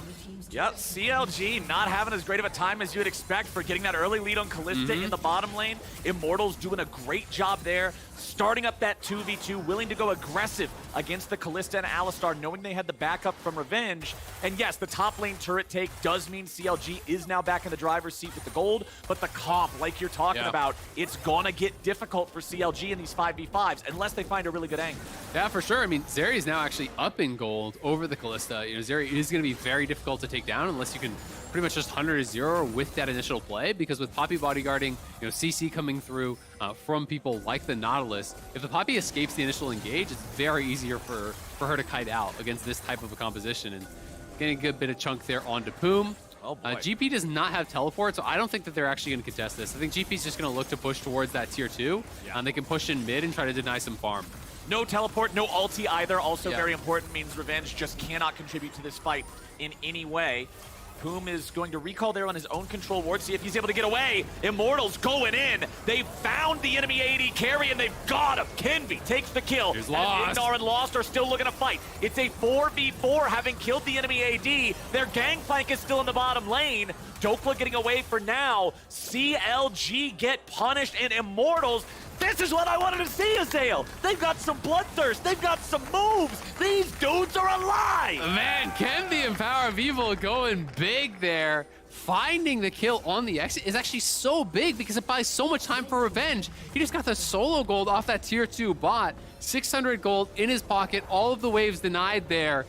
That is really well done. And even just delaying the bases from CLG was guaranteeing that GP was going to get something out of that bot side split push. But the initial play just really well set up. Kenvi flash stun.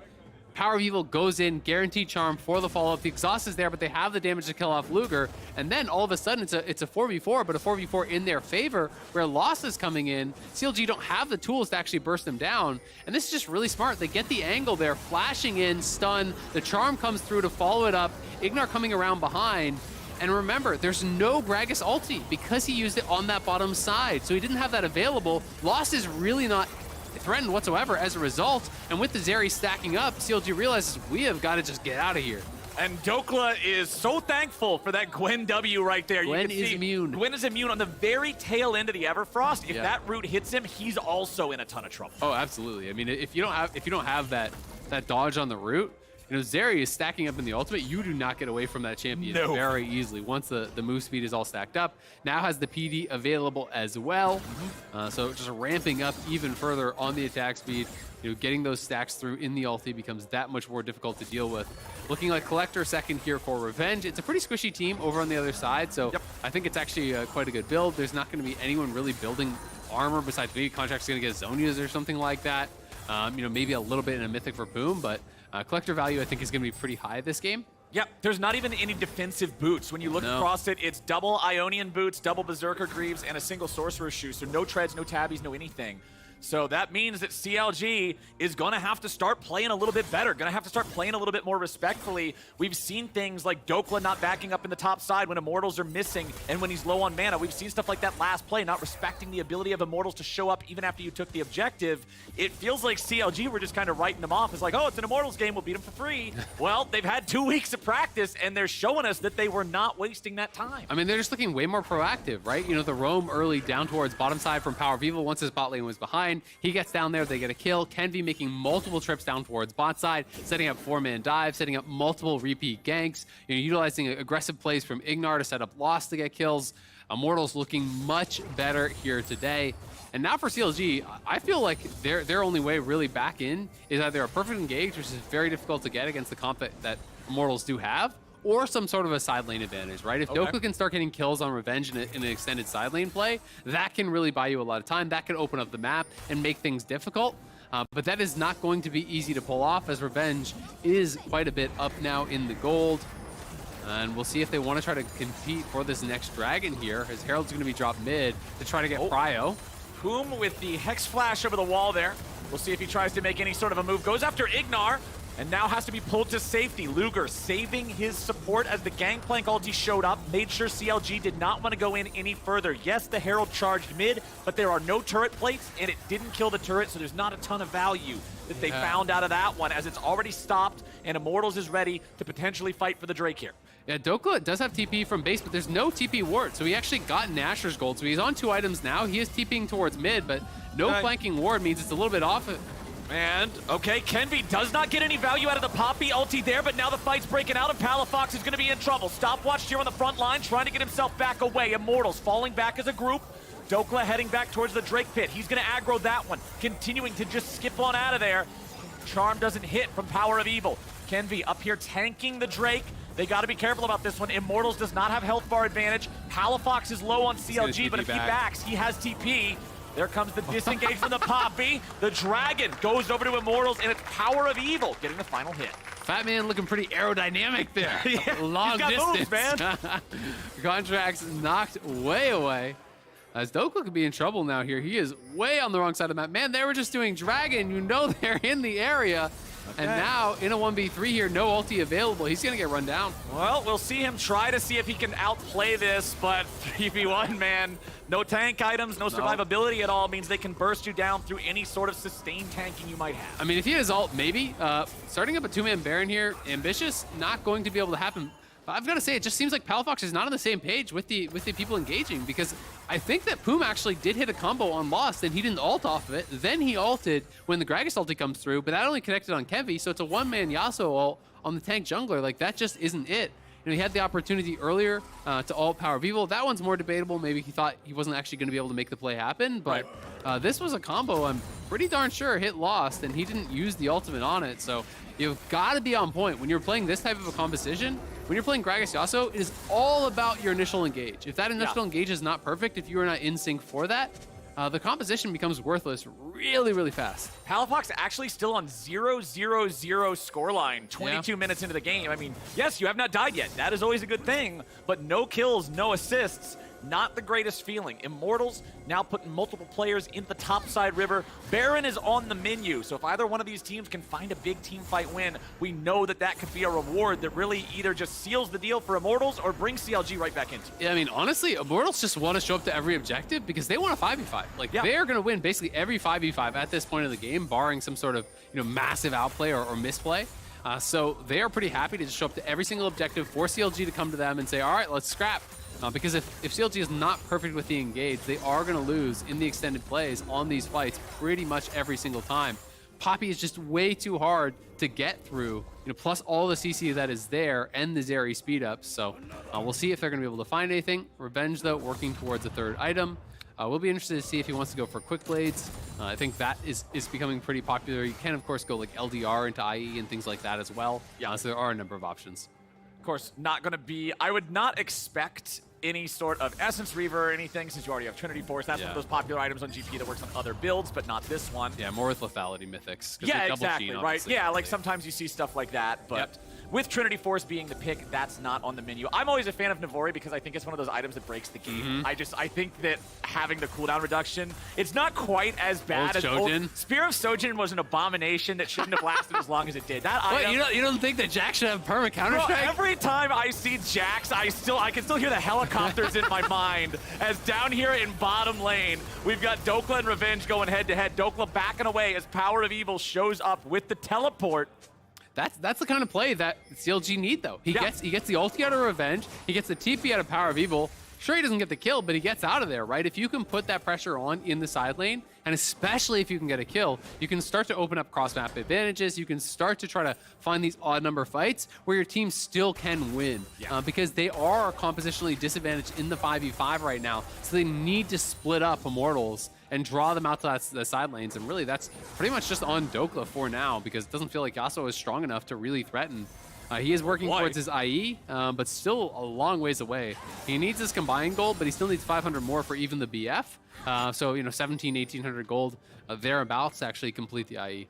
Power of Evil going for the Playmaker Ahri build. Everfrost into the Zhonya's allows Ahri to dive in, look for the Everfrost into the Charm combo to really set up some sort of a pick. It's not the highest damage possibility, of course, but I really like this build because it enables the Ahri player to do so much, right? It allows that to be another one of those mechanisms that can really set up a move for the side of Immortals. And you can see Power of Evil just continues walking forward here. Charm's going to come out. Palafox with a nice reaction there on the Wind Wall. Of course, because Wind Wall appears behind Yasuo at first, it's pretty easy to block those projectiles, but there is your Everfrost follow-up. Lost coming in to provide the damage. Charm lands. Palafox turning it around or trying to up with the Contract's ulti, but he can't do it. And Contracts is now in the middle of 5. He's got no ult to disengage. He's got no way home.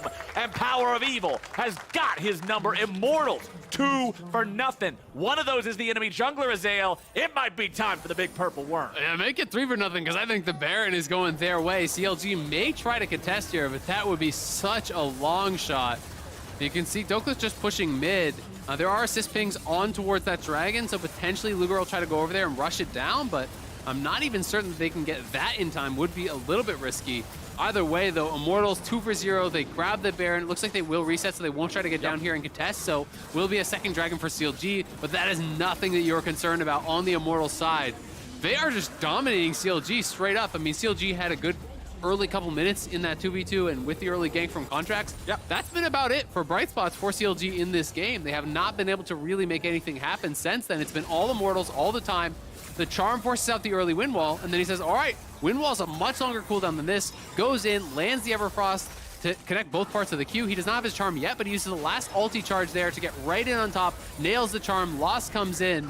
The long distance ulti from Contract is there, but you are not even close to 100-0ing Lost here. He doesn't have the IE. If he had the IE, maybe there is some threat, but without even the BF, he's just on the shield bow in pieces, so far away from really being able to threaten that true 100-0.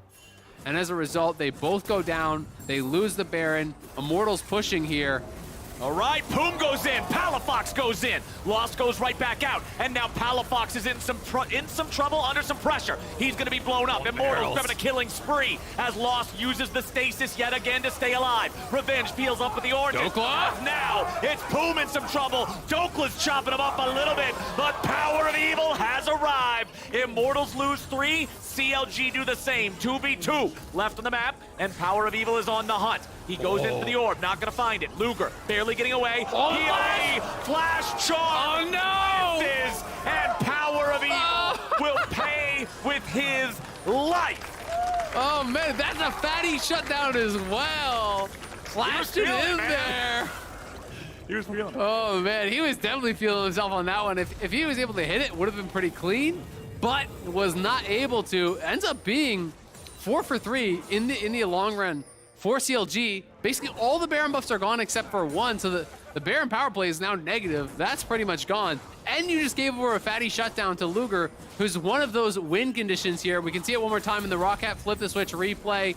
so much is about the initial engage. Poom over the wall, beautiful stuff. Does land that two-man ulti. This time they get onto Lost. And then Dokla coming from the bottom of your screen. The TP flank here made all the difference right in onto Lost. The stopwatch buys a little bit of time, but he's not able to create any sort of a distance to actually get away from Dokla. So Dokla finishes him off, is able to kill Ignar as well. And on the top part of your screen up there, they were able to actually finish off the Poppy.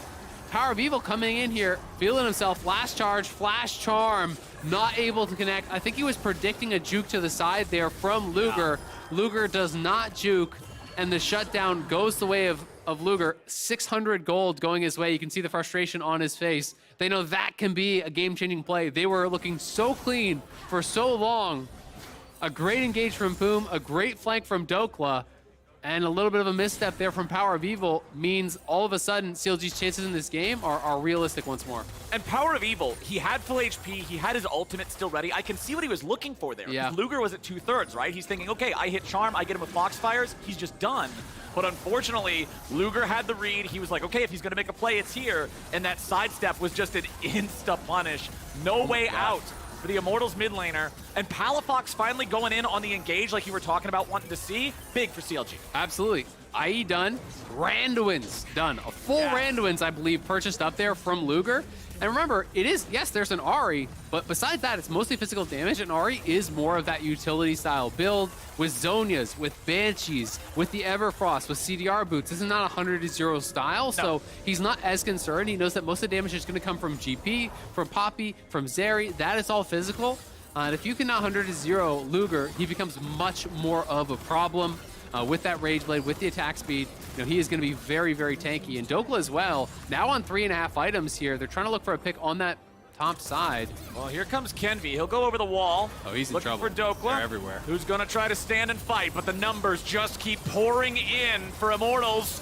Dokla nearly killing Revenge. Dokla just barely misses it. So that was so close. Dokla just missed on one of the ulti charges there. If he had hit the wall, would have had him. Buys the death cap as he goes back to base. Unfortunately, really poor timing on the death because the respawn here. He does have TP, so we'll see if he can actually get there in time, and they still want to try to play for this. Yeah. Revenge does have his ulti, though. Dokla will not have his ulti and will not be there at the initial spawning. So I think they're going to make the right call and probably just give this one up. It's not worth flipping the game when Dokla does not have his ulti. Yeah, that's one of the things you earn by having an even Drake state, right? It doesn't have this same pressure that we see in a lot of other games where it guarantees that they're going to be getting the soul. As Immortals move into the river, they have control and they know it. They know that they have Dokla dead for the next 10 seconds. The Gwen ulti is so short that it's actually the same as his death. So it's going to be up, but I take it back. They may actually look to try to fight for this, or at least try to steal. Contracts is in the area, and they do have TP. Do they have any flanking wards? The TP's coming in. Whom gets TP. rooted up, he won't be able to chase, so CLG end up committing the teleport. They don't get anything at all out of it. Immortals take the Drake, they get out. They're feeling good about that. Yeah, don't love that TP at all. I mean, I think if you don't have any flanking wards, it's not worth it. Like, and this has been a couple times that CLG has tried to look for these plays, and last time they had to actually TP towards mid, like this whole area in the enemy jungle, there's no wards in this whole section. If you have anything over there and he's TPing behind them, or maybe even like a ward here, and you're corralling them towards mid lane, he's TPing on that side. But when you're TPing on your own side of the map and they're already exiting, it's very, very difficult for that to actually result in anything good. So unfortunately, it does mean that they're now down a TP. Revenge still has his, so Revenge can just go bot, but they're threatening the Baron, and Revenge will actually TP to respond. Ignar going in. Palafox walking out of that one, but Power of Evil's looking for him now. Palafox getting away back to the Baron. Poom's able to find the 3-man knock-up and the follow-up from CLG.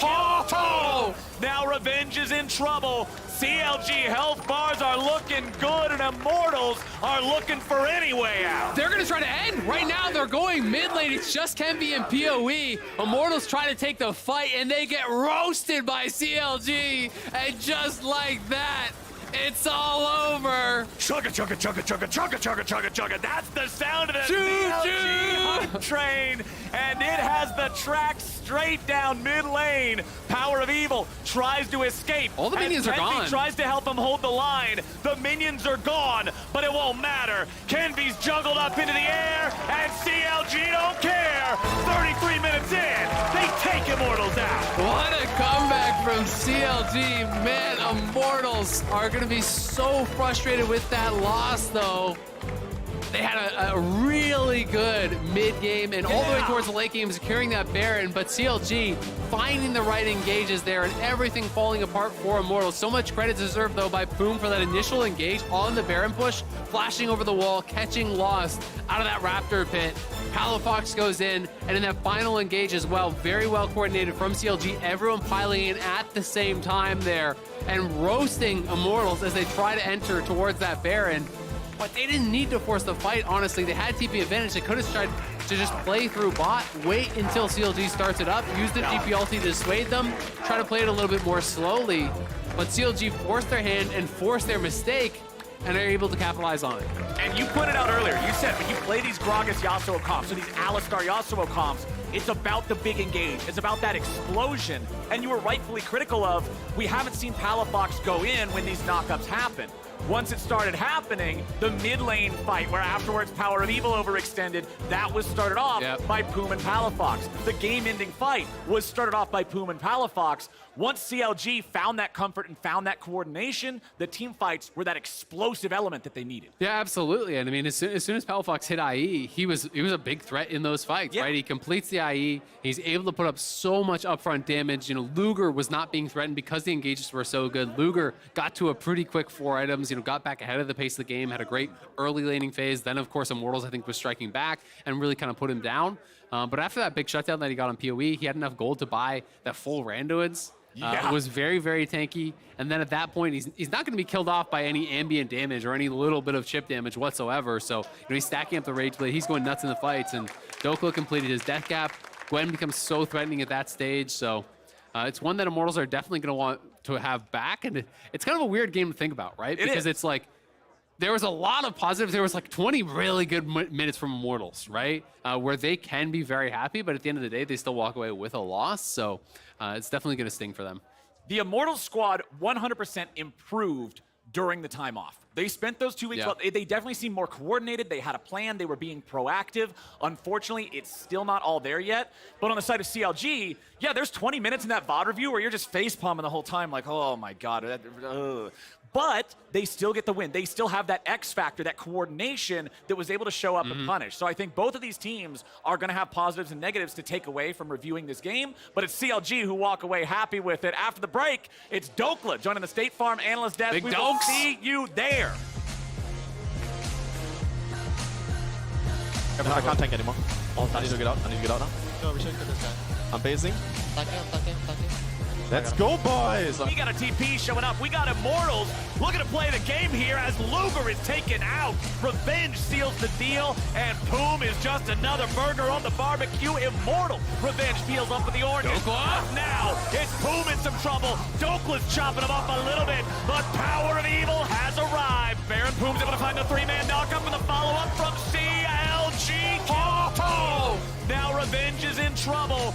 CLG health bars are looking good, and Immortals are looking for any way out.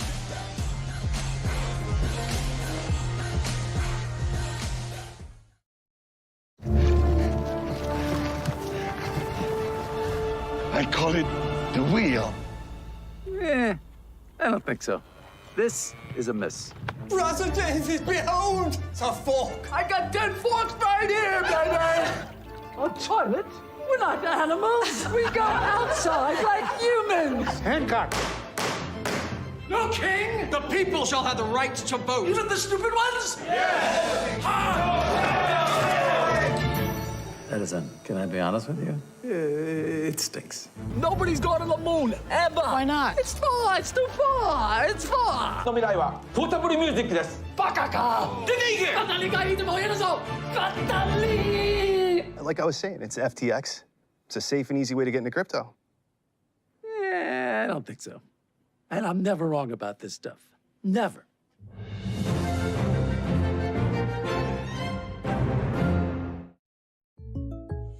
Okay. How much for a collector's edition squishy pig with holographic cover art? I'm trying to save some cash. You don't have to sell that. State Farm has rates that fit your budget. Don't even look at my squish. Don't even look at it! Like a good neighbor, State Farm is there. Call or click to get a quote today.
What's up, everyone, and welcome back to the LCS and the State Farm Analyst Desk, where we're joined by Dokla after CLG's victory over Clean victory. Immortals. Yeah. Clean as hell, if I do say so myself.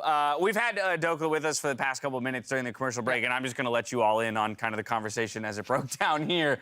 I mean, you sat down and you asked us, was that, did we win that, or did they throw that? And I kind of want to turn it around on you. We've talked about it a little off camera, but I think it's kind of cool to hear from you yourself. Like, when you immediately step off stage, is that where your head's going? You're trying to evaluate? Yeah, so I mean, since we had the engage comp of Gragas Yasuo, I think it's up to us to just find the engages, which we did find the engages, but we just didn't execute them well. So then we were in positions to like really snowball the game, but we just kept blundering until like the very end where we just finally got the fight off. So I think we threw that game. It may not seem like it, but I think we threw that game. Okay. But then you won the game. Yeah. So it is a wow. That's an impressive throw and self-catch. True. Yeah, I was gonna say that was my response is like, because the impetus is on you with this composition, and we saw more than a few like mis-executed team fights, like the one around Dragon that'll probably come up in this reel soon is the one I'm thinking of. But I know that's why I would say like, okay, if the impetus is on you to make moves, and you guys still were making moves, it's just execution based. Yeah, so I mean, mainly importance of like these type of fights is just making sure who has no flash. So like on the last fight that we won the game on, like we knew Zeri had no flash. So then I was really calming, but we need to force on his timing. So that's why we pulled Baron, just to force him to come. So yeah, flashes are really important in these fights. And yeah, right here, I mean, I don't think they positioned perfectly. They shouldn't really be looking to engage on us. Yeah. But, boom. Boom. Oh, that's huge. Nasty knockout. Yeah, like it's just a wipe from here. So this was definitely hype and gone. So I have just a small question, which is a little bit related to prep, because we had the opportunity to talk to Nightshare in a quick like little side stage interview following the draft, in which they said that they perfectly predicted that the Yasuo Gragas was going to come out, and they felt like Poppy was a good response to that. When you guys see the draft come through in the way that it does, and it seems that they have this kind of preparation, how does that change the way you're discussing entering the game? Like, okay, they have this pick that is seemingly well situated to deal with a couple things that we have. Like, how are we now going to play around that? Well, Gragas Yasuo still can just get the damage off, like through Poppy. Like, obviously, Poppy's probably one of the best answers into Yasuo just because he can't dash around, but you can still get the bulk of your combo off. So, like, it's like a fix, but like at the very end, you know, it's not going to like prevent from what's going to happen. Like, it's not going to prevent that from happening. So, like, we knew, like, they're going to play Poppy, and, like, it's fine. Like, we'll still win. Fair enough. That makes sense. For me, because, like, the team fights are the ones that we ended up seeing a lot of. Yeah. But you guys started off hot in the early laning phase. Yeah. And then, my question is more so, like, how did it feel in the game? Because there were a lot of elements of them just, like, ganging up in you, 3-man bot side. Yeah, I felt like we were trying to, everyone was kind of maybe trying to do too much. Like, we had the game in a pretty good spot. Like, we got Rift. Like, obviously, we died bot. We kind of knew they were coming, too. Like, I died top when they 3-manned me. Like, a lot of us probably... They 3-manned you bot, too, yeah. Yeah, we were trying to do a little bit too much. But, I mean, we are back on stage after, like, the COVID situation with contracts. So, like, maybe it's just getting back into the rhythm of on stage, but how's he feeling? He's much better now, yeah. Okay, yeah. Yeah, we're back at full strength. Yeah, there we go. go. That's good. I want to ask you about our pregame segment. So you haven't seen I was about to do that, so I'm glad you're doing it. You can watch it. Yeah. Raz had the idea of doing report cards because last week was supposed to be like a test for you guys, right? Yeah. Like, hey, we're 4-1, let's go in, and then we have hard teams, C9 and TL, and then we had to give a letter grade. And like a teacher. Based on your performance in week 3. But what would you say about like last week? How would you grade COG's performance last week? Honestly, like those games felt like a scrim because we were just playing from our office. So like, I don't think, like to me, it would have been like really intense matchups because we were playing against really good teams. So I would have loved to play on stage. But playing from home definitely like detracted from that. Just like the energy-wise and stuff like that. But I don't think we played particularly well. I think like they did play better, but I don't think like we're too far behind from F to an A scale? I'd probably give like a C, like a solid C. Like we did. So first of all, Emily's the winner, and also I want to point out that he cited one of the very COVID unlucky was one of her reasons. He just said the same thing. It's like COVID unlucky. For C. She had a couple of other things as well. Jack gave you an F. Yeah. It's a technical grade because you won 0% of the games. That's true. Yeah. So by his standards, you're currently sitting at an A+. It's a rock solid. But tomorrow you could plummet all the way back down to an F with a loss because that's 50 is still an F. Canada, that's a C-. Oh, okay. We didn't. You're right. We didn't specify Canadian or American scale on that. You had two Canadians on the desk. Let's talk a little bit about just holistically where CLG is at. I've got a couple questions at you, so feel free to throw at you. Feel free to work through them. Number one. Kobe has said in the past, I think it was on a This or That that I'll steal from this week, that you are the best pickup between spring and summer for any LCS team. Have you thought about, or what do you feel about the impact, rather, that you've individually had so far, nearing the halfway point here for CLG, from the performance that, or I guess the way they finished spring to where you guys are at now? Yeah, I mean, I definitely feel like, let's see, I don't know how to say this. I just want to play my own game because I think I have a really good idea of how to play the game. So I just want to be able to show what I can do. And I think I did actually a really good job this game. Like, I was split pushing, dying for tier 2s, which I think is the right play. So just being able to play like I would at home on stage, I think is the biggest difference. So I think I'm doing a pretty good job for that. For you individually, because you did sub in for Jenkins due to him getting into a car accident. Everyone wished Jenkins well, by the way. He's okay. He played. I was going to say, you almost just kind of like snuck that in. He played the subsequent 2 series, but still wish him well because that's really scary. But you stepped in and you were able to play in Academy. Did you feel a difference in terms of your own performance going back down to Academy versus your LCS? No, I think that's like one of the things I've improved on. I don't let the external factors affect me. Like, I'll just play the game every time, like generally the same way of how I see fit. So I think that's like the biggest thing for me. I don't like the external pressure of like playing against big name players or anything like that get to me. I just want to play their own, just like champion to champion, not no name plays. Yeah. Did you feel like you had improved though from being in LCS and going back down? For sure. Yeah. My lane phase is just much better. Just all the small details, definitely. So I was able to win an Academy, so thank God. Nice. Question that I had, because in the next series, you're having Golden Guardians go up against Team Liquid. And I remember first time you were here, you talked about Blippo a little bit. This is going to be a chance for Licorice to be going up against Blippo. I'm interested in, of course, Golden Guardians are going to be playing remotely, so something that you were pretty upset about for yourself. Right, I mean, it's a good talking point, right? A number of teams now have gone through this kind of same situation where, like, almost cyclically throughout the split, they're going from the arena to home, and every player, it affects them, differently. But I think Braz's point stands here. It's not only a very difficult matchup, kind of like your week 3 was, some really tough opponents, but now you're also being removed from the environment you expected to play in at the last moment. Yeah, so my question more so is like, going to be tough for him in a remote environment, I'm sure, but also just how do you feel Licorice's chances are today? I mean, the matchup's one thing, but just for the split, I think you've had the opportunity to play against them. Yeah, I mean, I really do think it's just what the champ pool is for like both players. I think Blippo has a wider champ pool, but I think Licorice, he's only got like a handful of champs he's willing to play. So I think draft is really important. I don't know which side either team went on, but I think, I mean, I would give the edge just to TL solely because I think they're just better. But I do think champions and just what the matchup is top really determines a lot of like what each player can do. TL's blue, Golden Guardians red. Yeah, I mean, so then I would like to see Licorice have 5-pick and use something like just a niche counter pick or like not something like Gnar, Sejuani, stuff like that. Just go a little bit outside of the norm here and just try to like abuse the lane. Jad's got a smart. What do you think about Gnar? I don't. It's a sly look. I was watching LEC and he lost every single game. But he's in every single game. I know. He's being early picked in LPL too. And today it was like GP Shyvana and NA, so it was like, what is going on? I definitely don't want to be part of that trend. Wasn't it?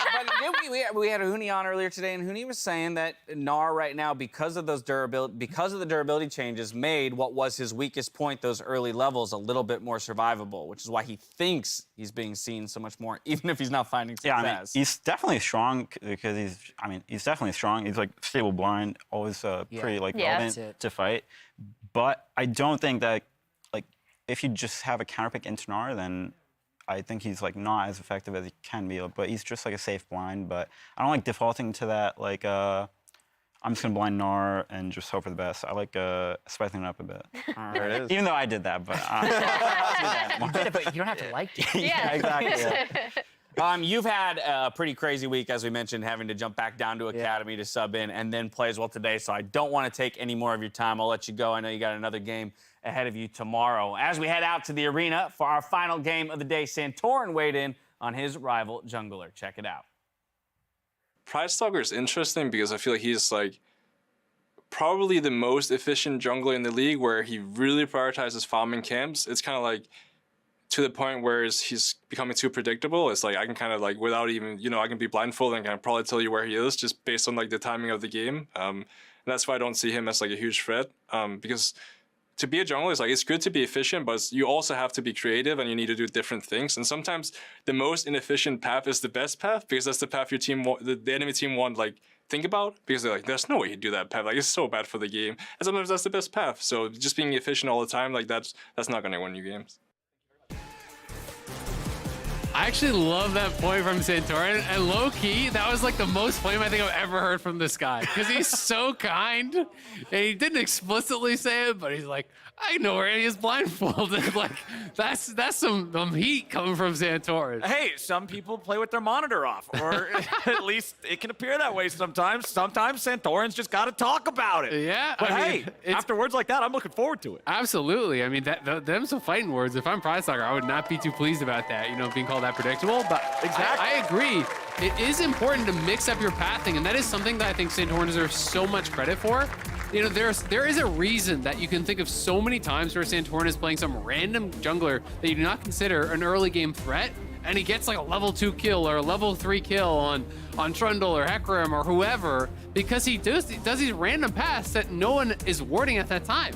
Everyone's like, all right, he's on Hecarim, he's gonna 6 camp clear and go bot, right? Well, turns out he's actually doing 3 camps and coming top, or he's level 2 ganking you on Trundle. Like, no one expects it. It's one of my favorite clips from League of Legends of all time is like back in the day, like season 1, Saint Vicious, still a pro, jungling. I'm pretty sure he was just like doing a drunk stream at midnight or something. Okay. He accidentally levels Q second on a Mumu. He's like, all right, screw it, dude, we're going mid. Nobody expects a Mumu gank level 2. Bam, insta first blood. And I always remember that because it's not the most efficient thing, but it was right. And it's good to mix it in, right? You also don't want to be the guy who does the inefficient path every single time, because then guess what? Everyone just plays a little bit defensive and the enemy jungler gets a massive advantage. Right, yeah, he's level 4 when you're level 2. Yeah, exactly, and then you can't play the game.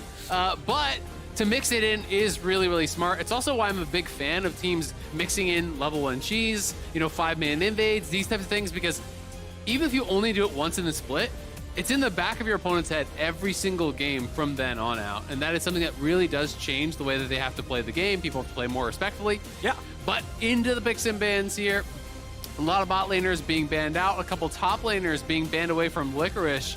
And we heard Dokla saying he felt like Licorice only really has a couple champions that he's willing to go towards top.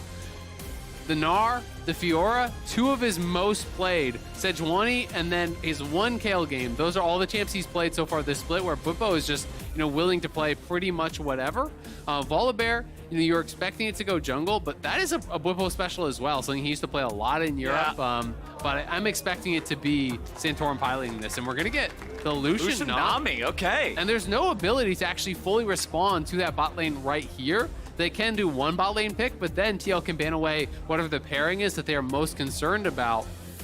So I'm going to be interested to see what the answer is. I will say, though, I feel like Lucian Nami, even though it's thought of as like the most dominant kind of 2v2 bot lane, a lot of times when I'm seeing it lately in pro, it's not actually winning the 2v2s. It's not actually doing that well. You do have to pilot, I think, very, very well to get the most out of your advantages, try to really get a lot. Yep.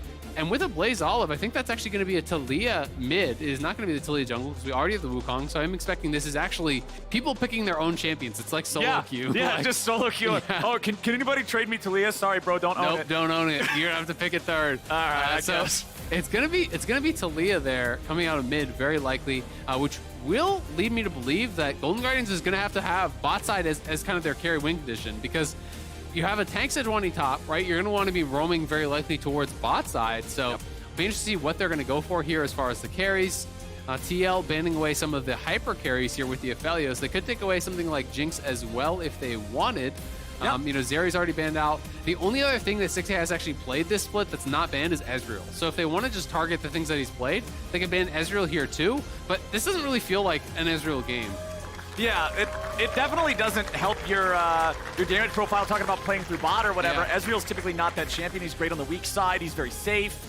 Azir banned out by the Golden Guardians, so removing two possible mid lane options against that Taliyah. And the Swain ban feels like it's kind of tipping your hand a little bit that you want to play more dive, right? They already have the Wukong as well as the Sejuani.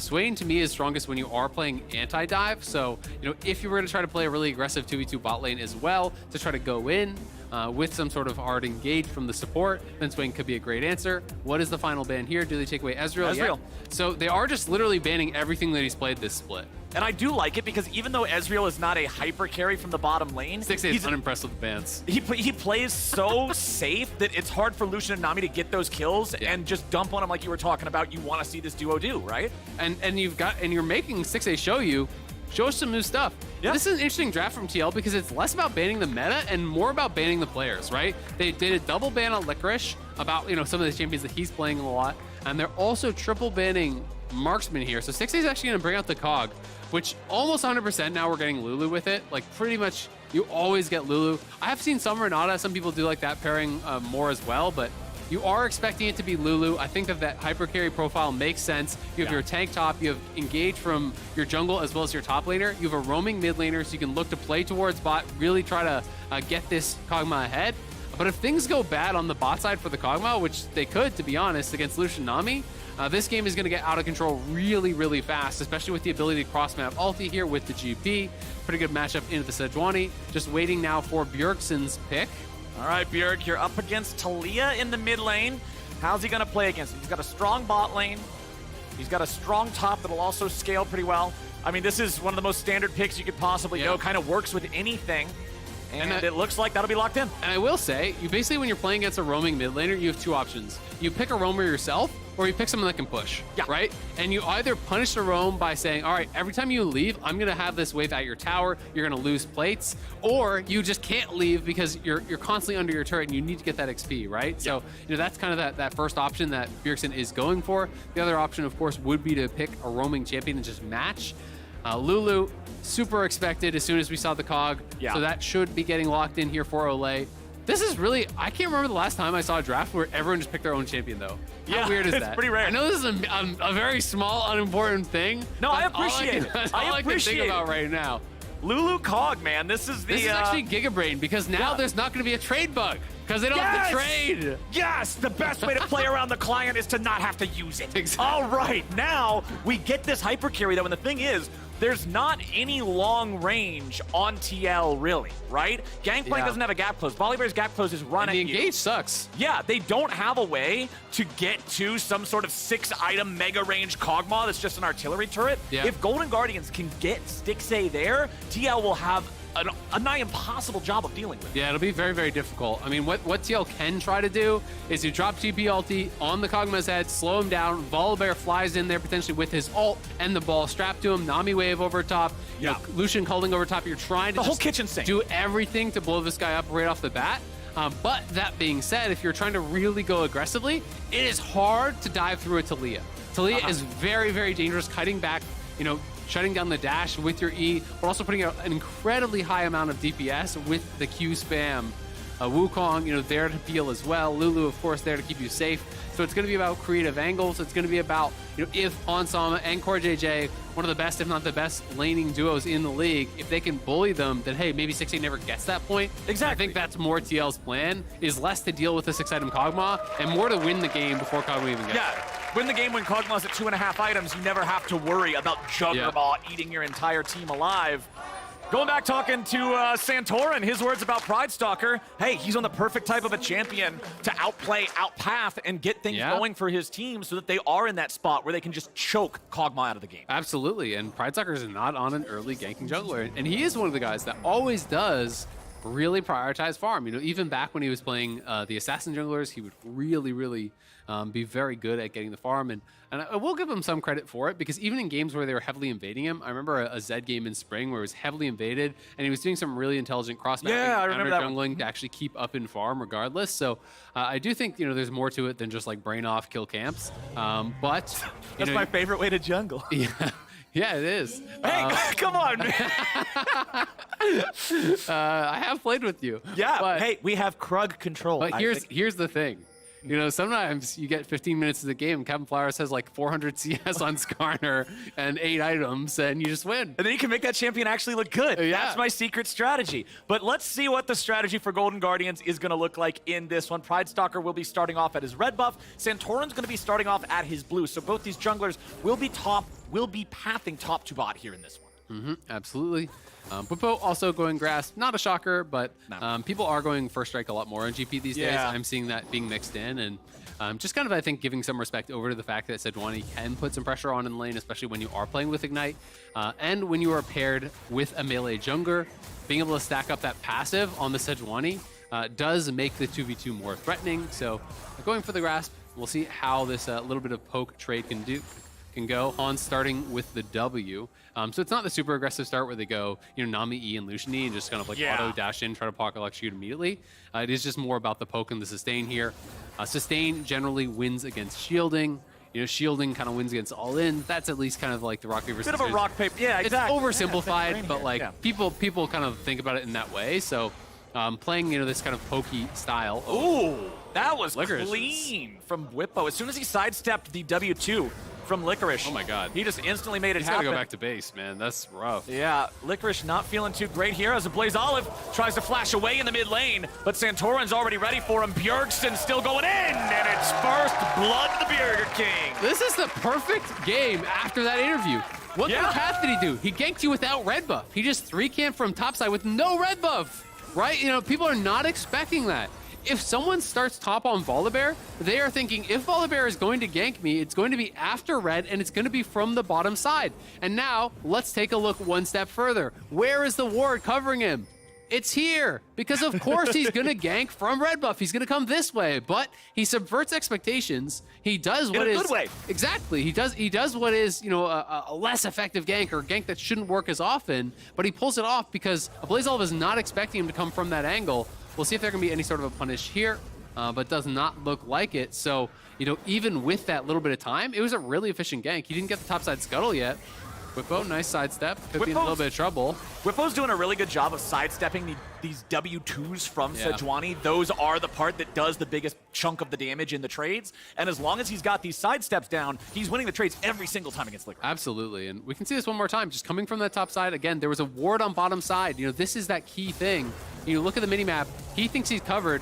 On that bottom side, there's a ward there. He's playing, you know, up towards where he has the vision. Wasn't expecting Volibear to come from there.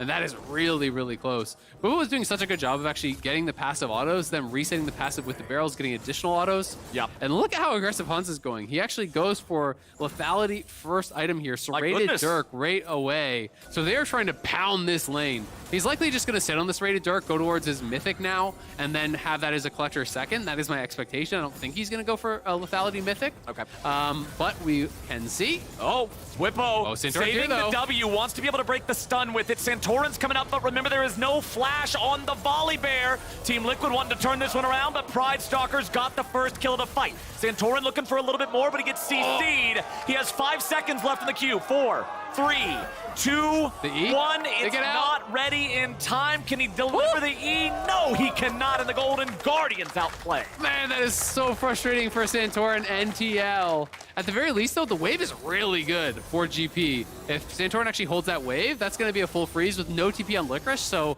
ironically, Licorice actually gets behind off of this. This is one of those things where it feels really bad, and it shows how important the wave state is, because the wave is actually screwed. He didn't get the kill, so yes, Pride Stalker gets a kill. That is good for their team, as 6A could be in some trouble here. 6A getting jumped on by a very aggressive Hans Sama, who's now got to be careful as he steps back through the Kog'Maw Puke.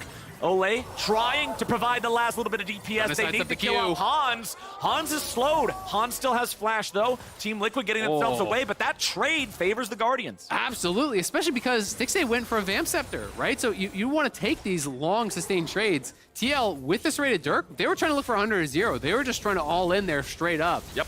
But, on top side, it was actually, after that play, Licorice up, like, I don't know, was 1 or 2 CS or something. We're going to see Bwipo actually extend an advantage here in the farm because of the way that this worked out. So after he picks up all of this, he's going to be up a good, like, 2 waves, right, on farm. Plus, all of that experience gets missed there as well. Oh! Making a move on Bjergsen here. Pride Stalker coming in, trying to help out a Blaze Olive as Santorin walks through a ward and shows up. He's after the Golden Guardians mid laner. He stuns them up and the lightning crashes down. No flash on a Blaze Olive, so Santorin comes in. They don't even get a summoner off of Bjergsen. Really good read on how much damage would be coming through there. It's comfortable to survive it without even popping a summoner.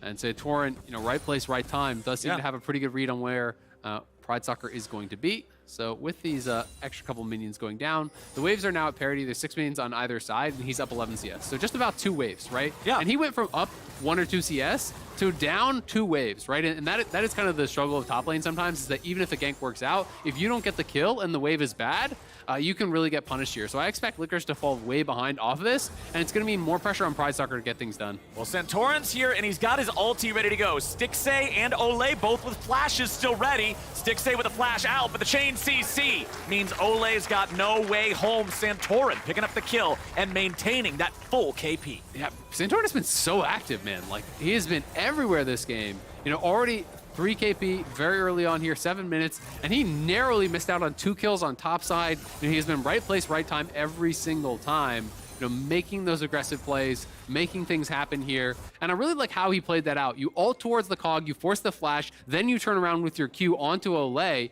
At the very least, you get both flashes by doing it in that way. Right. And this way, he actually got a flash and a kill. You can look for a repeat gank because his flash is now back up, and Stixxay won't have his for 5 minutes. And honestly, I think even if Olay flashes there, he still flashes within enhanced auto attack range from the Volley Bear Q. So I think he dies anyway. There was just no way home. Really well played from Santorin, and that means Team Liquid's at a 1,000 gold advantage as the Golden Guardians looking to move bodies up through the river, but Santorin's looking to move them into the ground. There's the flash from Olay. Yeah, well, gonna get it out now. Bjergsen here. Oh, a little bit Pride awkward. Stalker's going in. Santorin has no ulti to be able to get out of this one, but a nice shockwave means the Golden Guardians are just getting eviscerated. A Blaze Olive is stuck in the pit. The only question is who's getting the money, and the bear is right there. Oh my God, TL just erased Golden Guardians, knocking them down off the map. The shockwave sets it up, the barrel knocks it home. If you ever wanted to see a game of League of Legends end where the Nexus doesn't blow up, just watch that clip again. They just completely buried the Golden Guardians there. Man. They win the Rift Herald afterwards. Just massive from TL. If this is a solo queue, there's only one thing being set off that on the Golden Guardian side. It's open. Anyone down? Open. That or real noob GG. The teams would, and solo queue teams would not be happy at each other for that one. Let's see how it goes again. Yeah. As the Golden Guardians, they lose the flash on the support to start it out. I mean, they had the extra members here early. It's a 4v2 right now, right? But they waited a long time here. Then they go in on Santorin. The GP ulti is really well placed. They all group up here. Shockwave connects on 3. Then look at this GP barrel from the top side. Bwipo auto. The perfect timing there, nails it onto Pride Stalker, has it on Blaze Olive as well. He is down really low, flashes the bubble, but now there's no way out of the pit. They all go down, and you lose the Herald. This is a monumental lead this early on. Santorin already has his mythic. My man went Swifty Boots. Swifty Boots, the Chem Tank. I really didn't like the flash there from a Blaze Olive. That felt kind of like an in-the-moment instinct panic You flash. just see the CC coming out, you press Yeah, exactly. You're trying to get away, but then he finds himself in the pit. Just, you can't get out of the pit after that point, so they get the bonus summoner spell for free. A Blaze Olive 0-3-0 here on the Talia. Santorin been doing a great job. Still 100% kill participation on this Volley Bear. We have had a tale of 2 trash talks today. Soul spoke his and immediately got smacked in the mouth. Santorin spoke his and was like, all right, I'm waiting. He is just running the show here. The man is in control. Pride Stalker walking into the jungle, but uh-oh, here comes Santorin. Tries to go for the dunk, forces the flash out, mission accomplished. starting to feel a little bit mean at this point from Santorin, you know? You trash talk him, you're dunking on him in game, it's jungle diff, he's typing in chat. Hey, that is the essence, the ode to League of Legends, my friend. As Golden Guardians have moved their bottom lane up to the top side to respond to Team Liquid doing the same. There are still 5 plates on both turrets there in the bottom lane, so it's not like anybody lost a turret. TL is just making sure that they're ready to try to pressure different points of the map. Hans Sama nearly getting a plate here, throws out the calling. Blazeol, is he gonna look? Losing a lot of health there, but he'll be all right. Yeah, Blazeol moved up towards that red buff, you know, was actually cheating up. You can see him heading back towards down his jungle, but again, this ward right there, that one actually did spot him. So was spotted on the move up. So even though they didn't have vision on the red buff where he was hanging out, TL were aware that he could be heading up there. And the difference in mid here is getting pretty big. I mean, that's a 2-level advantage right now for Bjergsen. I'm assuming that Talia is well on the way to 9. Yeah, close to 9. But that still does mean it's more than a full level here in experience there for Bjergsen in mid. And up a good 20 CS or so. This we get the dreaded pause, but at least it's not an at-home issue. It looks like it's Hans Sama. Okay, well, hopefully we can get back. I have more faith we can solve it here. Hopefully, yeah. We got a bunch of people who are really smart. I remember back when we were doing full remote control LCS broadcast from home. The very first time I had a tech issue and the engineers tried to explain to me what to fix, I literally couldn't understand half the words. They were like, yeah, just recombobulate the transmogrifier. I was like, I don't know what the hell any of that is. You guys are just going to have to remote fix it because I'm amazed that people know how the computer works at all. Yeah, see, exactly. Is your monitor on? I don't know, man. This is definitely outside of my skill set. So hopefully they can get that one dialed in here. But, man, I am worried for Golden Guardians in this game. We were talking earlier about TL wanting to shut it down. Make sure you win fast. Don't let COG hit 6 items. Yeah. It's not looking like COG's going to get to that point now, but I also feel like they're so far behind. Anything outside of some miracle Cogmaw scaling defending the base for 40 minutes, they're not winning this one. Yeah, I mean, I just don't think they really have the damage from anyone else to kind of get through that front line. I mean, maybe there's some sort of like miracle situation where Talia like gets like a multi-man flip or something like that and combos people, but that's so unrealistic. Right. Really, you are just looking, to kind of slow down the pace of the game here. I think if you're on the Golden Guardian side, I don't think engages are really going to work from you from this point in the game. No. So, if you can find a multi-man fight, if you can have like a 3v2 or a 2v1, maybe you take that. Otherwise, you're just trying to slow down the pace of the game. They did get the first dragon, so it's not like you have to worry about Soul. You want to defend things like Baron. Besides that, you give it all up and you farm, right? And you hope that COG can get to a point where it's like, okay, yeah, the Lucian's, 1,000 gold ahead or whatever, but it's 10K to 9K. It's not, 3K to 4K type thing. And you hope that the gold difference means less and less over time. And Team Liquid is already hitting those spikes through the gold. Like, you've got Trinity Force on Gangplank. Volibear Kim Tank was done a while ago. Yeah. Bjergsen completing the Ludens on the Orianna right before we ended up jumping into the pause here. The only one of the core 4 that doesn't have the mythic, is the 80 carry in Hans Sama because he stopped off for the serrated Dirk like you were talking about. Yep. So they're all really far ahead. Over on the other side, Sejuani, what do you got? A Bami Cinder, a Dorian Shield, and a tier with 132 stacks. That is not a front line that can survive Trinity Force Gangplank, 3-0 and 4 Volibear, multi-man ulti, Bjergsen Orianna. Team Liquid's got everything they want. Yeah, absolutely. We do have a mouse issue here. Oh, no. Santorin, very friendly in-game chat, alerted the other team, said mouse issue, 1 sec. But unfortunately, it's not going to be 1 sec. Well, I was told it's going to be about 2 or 3 more minutes. Yeah, so that's what I was long. given as well. So the timing is not accurate here. Somebody is not giving the right information over there, Team Liquid. So you guys are going to have to coordinate a little bit better on that. Well, Licorice did thank him. Okay, cool. So thank you for the heads up. TY for heads up. So much good manners here in the all chat. See, we were ascribing solo queue negativeness to this before, as we were talking about like reporting each other, opening the game. I didn't think they were going to be doing it. We were doing that. See, that's the difference. I was saying that's what we would be doing to each other. Oh, 100%. Yeah. Absolutely. I was like, what kind of engage was that? This top, OMG. But that's why we're up here. I watched myself play a lot of League of Legends, unfortunately. Definitely have some bad engages. Yo, the crowd's getting into it. Yeah. Team Liquid leading the way for them. I like this. This is what we miss not having a crowd, Isaac. I know. You see that sign? Pick me, Bjergsen. Is Orianna holding that up? I don't know. Dude, the Orianna play from Bjergsen in this game has been so sick, too, because the three-man ulti in the river, that was really cool, right? Yeah. But the one that impressed me more, actually, was back there in the mid lane, you know, when they're diving after him, Pride Stalker comes in, they try to force him back under the turret, get that wave shoved up, and then he ults a Blaze Olive in a spot that doesn't look like it's actually very good. It's just like a last-minute defense ulti. Okay, don't dive me, bro.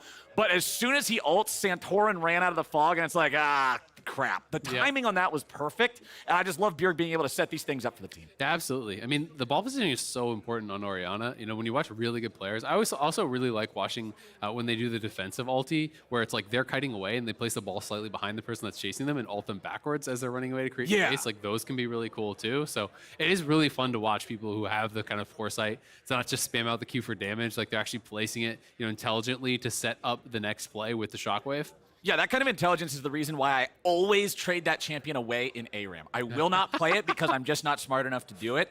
I will happily give you Orianna any day of the week. You just gotta strap it to a meatball and tell them to go in. And I want to can't hit shockwaves. Just the meatball. Just blame them. Yeah, I'll be the meatball. Give me that Maokai, bro. Right. Give me the. I'll be the shockwave. You Can exactly. be the Maokai. That's my skill set right there. Press W on a guy. That's the best way to do it. Let's see, we got a replay here. So this is that play that I was talking about here in mid lane. Pride Stalker comes out. Oh no, don't kill me, dude, I'm Bjergsen. Oh no. Oh no, I better throw this ulti out. It's not a very good ulti, nobody's here. Never mind, my jungler is. Also, like, this is kind of what I was talking about. You notice how he placed the ball slightly to the left, towards the side that Volibear's coming down from, right? You know, Volibear's coming in from up here. He places the ball, like, right there to pull him up towards him. You know, it is really, really smart. Those little things do make a difference. Maybe in this case, a Blaze Olive wouldn't have gotten away either way, but it does show the foresight. It shows the intelligence, you know, to try to really not just land the shockwave, but to land it in a way that it's actually going to help your team. Right, and I like the fact that you bring up, hey, it might not have mattered in this situation because, you know, Santorin's already coming in, they've committed or whatever, but the fact that you're doing it in every situation regardless means that's ingrained as a habit. That is a learned thing that's now just your brain's got a multi-track mind going. This is one of the tracks you ain't even paying attention to. Lo-fi beats to farm and outplay Gangsmith. Like, this is just Bjergsen in his element, making sure these things are able to be done. It's just second nature. It's a really good point, because I do think, you know, you have to turn, you know, as many things as possible into second nature so that you can really focus on the more complex aspects of the game. Yeah. The team coordination and communication, that's really what the focus is at pro play, you know, pro level for a lot of these players. If you can master everything else, they don't have to spend their kind of like brain power thinking about it. But we'll hopefully be back into the game, very shortly here. You know, Mandate almost done for Core JJ. That's going to be a really big spike with the Lucian Nami. Of course, still quite a bit of gold in pocket for Hans, but he is not going to be, you know, quite done with his myth. Has about 1,000 gold to spend, and we'll see. He's getting there. Yeah, he is definitely getting there. So we've got so Hans is 1-0-3 on a Lucian. He's up, what is the money? About 800 gold there, up 15 CS versus a Kog'Maw.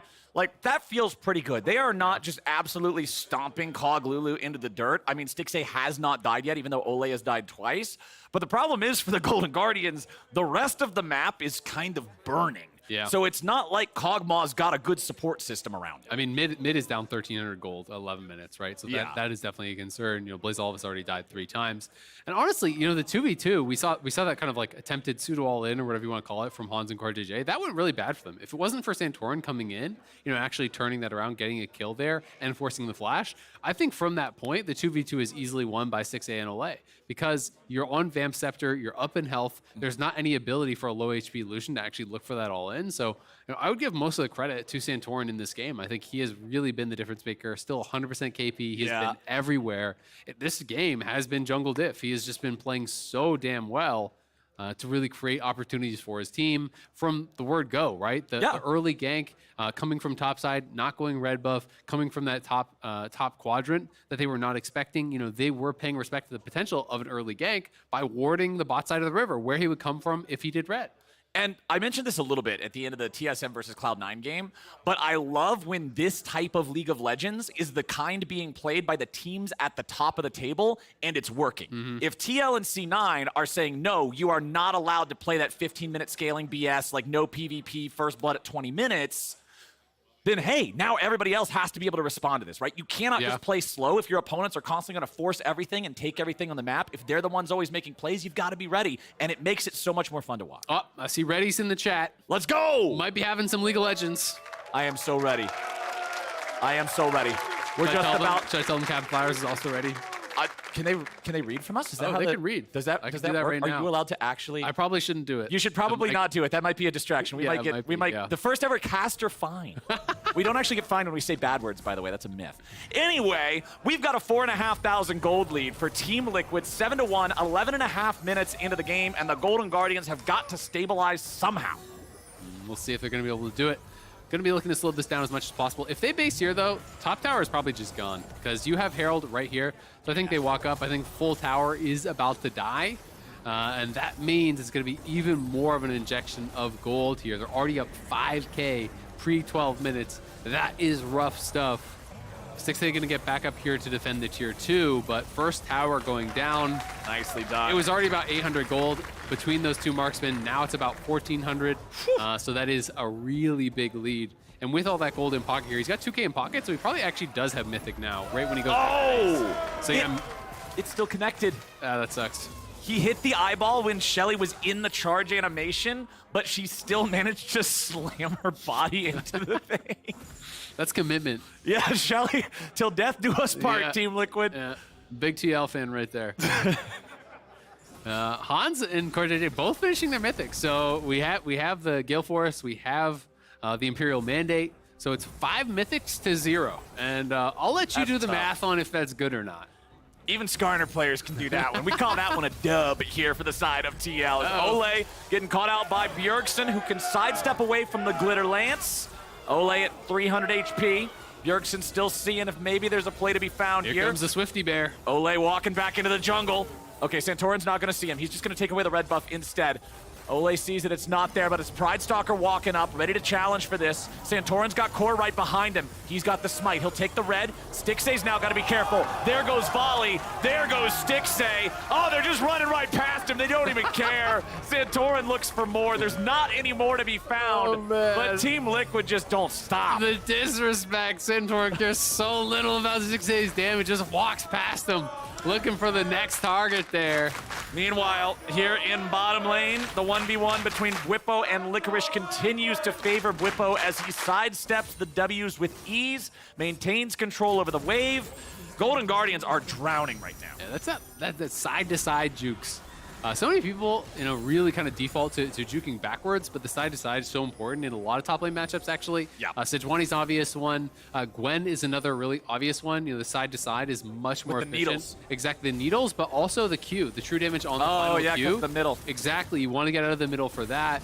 Champions like Mordekaiser, which isn't as popular since the nerfs, but Mordekaiser, dodging side-to-side is much more effective to dodge the Q, the E, so it is a skill that you really have to practice in a lot of those matchups, and Bwipo looking really comfortable. And I've got to say, it's actually so frustrating when you just can't hit any of those spells. When someone is really good at the side-to-side dodging, it gets in your head, man. They got you downloaded. Well, the Golden Guardians are going to have to find something here eventually because Team Liquid just completely running over the game, and they are not slowing down. The next Drake will go over to them. Golden Guardians acquired that first one, like you said, during the break. Bwipo just walking away from Pride Stalker here. I don't think he's too worried. Takes a chunk out of him there with a barrel. Bwipo still just trying to stay alive and fight this. Bjergsen helping him out over the wall here. As the Golden Guardians can't find any sort of a play, CoreJJ working his way up towards the top side as well as Bjergsen takes the blue buff. 1-1 here on Drake, so Santorin took that one. And now with TL bringing more bodies up into the topside river, it's time for Golden Guardians to head home. Yeah, good little attempt from Pride Stalker, but at the end of the day, it is his ult and flash down. They're going to look for a dive. Nice stasis there. Ablaze Olive still staying alive for now. Hans Sama tanking the turret, so he's got to get back. Ablaze Olive, nice job staying alive. Ulti. Nice stun onto Santorin. Nice shutdown to the Golden Guardians mid lane. That is really big. That was actually so well played with the stopwatch there from Ablaze Olive. Needed to get that out before the volley stunned him. Was able to do so. And as a result, the slowdown, the damage landing there, then Licorice coming in, there was no ulti available for the Volley Bear. It came up after he died, so he couldn't actually ulti to immune the Sejuani ultimate and didn't have his flash. So that goes down. That means they get the kill, they get the shutdown, and they are going to get the Herald. So we'll see if they can grab a tower off of this. It is a big injection of gold over there for Ablaze Olive, so he'll have his mythic money, but still, I mean, it's slim pickings on what's going well for them because they're down 7K. Well, at least in being able to grab that Herald. Even if you get no value out of using the Herald yourself, you can't summon it in range to get a charge or anything, you stop TL from getting it. Exactly. Which is... You're spiting them. Yeah, well, I was at least going for the it stops the gold bleed from getting more egregious You're making type sure of thing. they don't have fun, which is the most important part of League of Legends. We're all going down together. It's not actually about having fun yourself. Man, it's about making sure your opponents really have even less fun. It's going to make you guys miserable. Well, I think TL's still having a pretty good time. 8,000 gold lead at 16 About minutes the is spirit of it, though. It's that's the normally attempt. the kind You of gotta League of respect the Legends attempt. that I like to play. Yeah, Yeah. exactly. Yeah. Golden Guardians, let's see if you can do it again, or 7, 8 more times. Try to bring this one back. You know, Liquid. At a certain goal deficit, Shelly should really just start fighting for your team. Forget the charge. Yes, turn her into a pet. You can just like summon her, buy and then you can BF move sword. her around. She has abilities. Yeah. You can charge her into stuff. You should be able to would play buy that. items for Shelly if you're 10K down. But if you're 10K down, you don't have any money for anything. How are you going to pay for Shelly items on dude? Shelly, Just all eggs in their basket. Yeah, here's Shelly. Here's a brown boot and a long sword. Good luck. Get out there, I don't partner. think that's going to do it. Han Sama getting back over the Talia wall. Blaze Olive tried to make an entrance and stop Team Liquid, but they couldn't quite get it. TL backing away now. The Gangplank ulti used just to make sure the Golden Guardians didn't look for anything else there. Yep. Gonna be able to just walk out of that one. Good little bit of chunk. I mean, that's one of the most effective things I think about the Lucian culling. When you're playing with Nami, the Electro proc, the E procs, you can kind of go for this long range. Like, I almost feel bad calling it poke because you can 100-0 someone, right? So it is pretty threatening. But Bwipo in some trouble here on the top side. A Blaze Olive and Pride Stalker going after the TL top Burn. laner. He's still burning. Thor heals him at the last second and keeps him alive. Nicely done there as Santorin and Han Sama take down Pride Stalker. Bwipo is still running. He eats the oranges. He survives the Cog ulti. Wait, another shot hits him. One more? No, not gonna happen. And Bjergsen looks for more. A Blaze Olive wants to run, but the lightning finds the slow, and Bjergsen finds the kill. Man, that's such a tilter. That is a gold diff right there. Live at 20 HP, now 6A. Time to flash, bud. Okay, the butterfly lives another day. Good. That's my favorite Kog'Maw skin. Is it? Yeah, because he tries to fly. What about the dog one? Everyone seems to love that, but I actually hate that skin.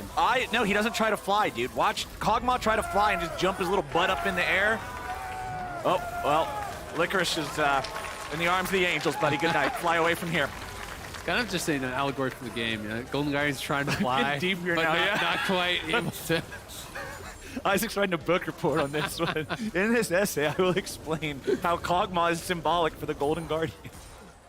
Did you have Cole's notes when you were a kid? Just like the summary where you could like buy a book and it just told you the book in like 10 pages? Oh, we had Spark Notes online. Same thing then. Yeah, that's what I did for every book report. I was like, this is 300 pages. I'm not reading this. I'll read the summary, though. I will read the Spark Notes 2 hours before my assignment is due, though. Right, it works. Okay, would you rather get like a 95 reading 300 pages, or would you rather get a 90 reading 1 page? This is some terrible life advice. That's a better deal. True. I am not a licensed tutor, teacher, or anything related to it. If your parents catch you listening to this, this is not real academic advice. You probably shouldn't listen to me. Anyway, the Golden Guardians have summoned a Herald. They're looking to take down this Tier 1 turret. Objective bounties are up. Give them a little bit of money. Give them something. They're down 11,000, damn it. That's a dub. It's going to be traded, though. It's going to be traded back for the Tier 2 in mid, so we're still not back to 4 digits in the gold lead. We are not. But we'll see if they can find any sort of pick. They're looking now for Bjergsen. Okay, Bjergsen getting caught out by Pride Stalker. Okay, not enough. Not enough. The Blaze Olive also running away. Man. Oh, no. Pride Stalker, okay, jumps back in. It's not enough. It's not enough. It was a good try. Yep. Golden Guardians staying pretty proactive, are looking for plays, but they're just so far down. It's hard to make any of these plays work. And TL now gonna take Baron on spawn here, 20 minutes in. The Kog'Maw will take a dragon. Okay. So that's something. Yeah, they got that. So they'll be able to secure that, but in the face of a Baron take from TL, honestly, what I want to see here, if we're looking for, how can TL impress with this game? I want to see the game end on this Baron push. It needs to end on this push. You are 12,000 gold up at 20 minutes. Yeah. Your opponents have a Kog'Maw that is on 1.5 items. You should be able to just send this straight down mid with a gut punch. I mean, I agree with Volibear as well. Definitely the ability to turn off those towers and look for the dive.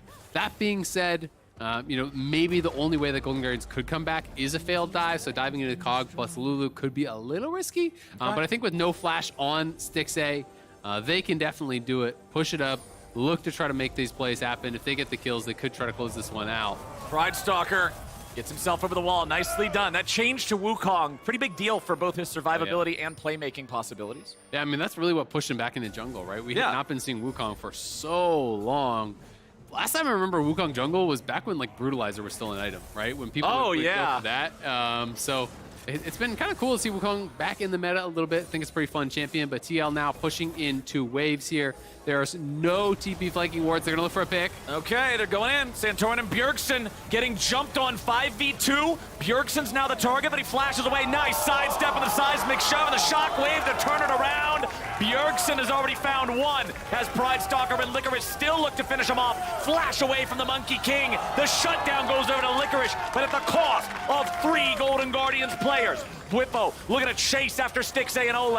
Another barrel's been put down. They'll interrupt it, but it will not matter. 4 for 1 for TL. I think you're going to get your wish here. TL pushing into the base, pushing through mid, pushing through top. At the very least, they're going to get double inhibitor here. Yep. The respawns are so short this early in the game that a Blaze Olive will be up, but I think they can continue looking to close this one. Don't worry, guys. Glass Apple, don't worry, we're losing so bad that the respawns are really short. We're right back up in 20 seconds. They can't end. Unfortunately, that is the reality for the Golden Guardians. Nexus is saved. That's the bright point of the game for them now, down 14,000, 16-3. TL has just been running this from start to finish. Yeah, absolutely. They do get a big shutdown there on Bjergsen. I think it was a 1K, but even with that 13.5K ahead. Yeah. It's, not enough. We'll say that much. TL almost has as many thousands in gold lead as they have kills in the game. That's true. They are very, very far ahead. Like the attempt, though, again, Golden Guardians staying pretty proactive here. But Santorin's just so tanky, and Bjergsen really nice moves here, sidestepping the seismic shove there, shockwaving them back away from himself as everyone comes in from the rest of the team here. They do get back in onto Bjergsen here and are able to just barely finish him off. As the E-proc there, the Q auto comes through, they get the shutdown onto him, but Stixxay and Ole, no way out. They do get the flank and they got a kill here. Oh, Santorin. All right, okay. that was a little bit of an in. That was not what he was hoping for. Golden Guardians has the damage to get that pick, so at least they got that. But the problem is, okay, so 12.7 thousand gold lead. Observers, could we switch to the gold view real quick? Okay, Santorin's got 8.7 thousand, so with the bear off of the map, TL still has a 4,000 gold lead. Yeah, that's right. And we know how much they love that number. Yeah. So they're still in a spot where they can just win. That's an old meme.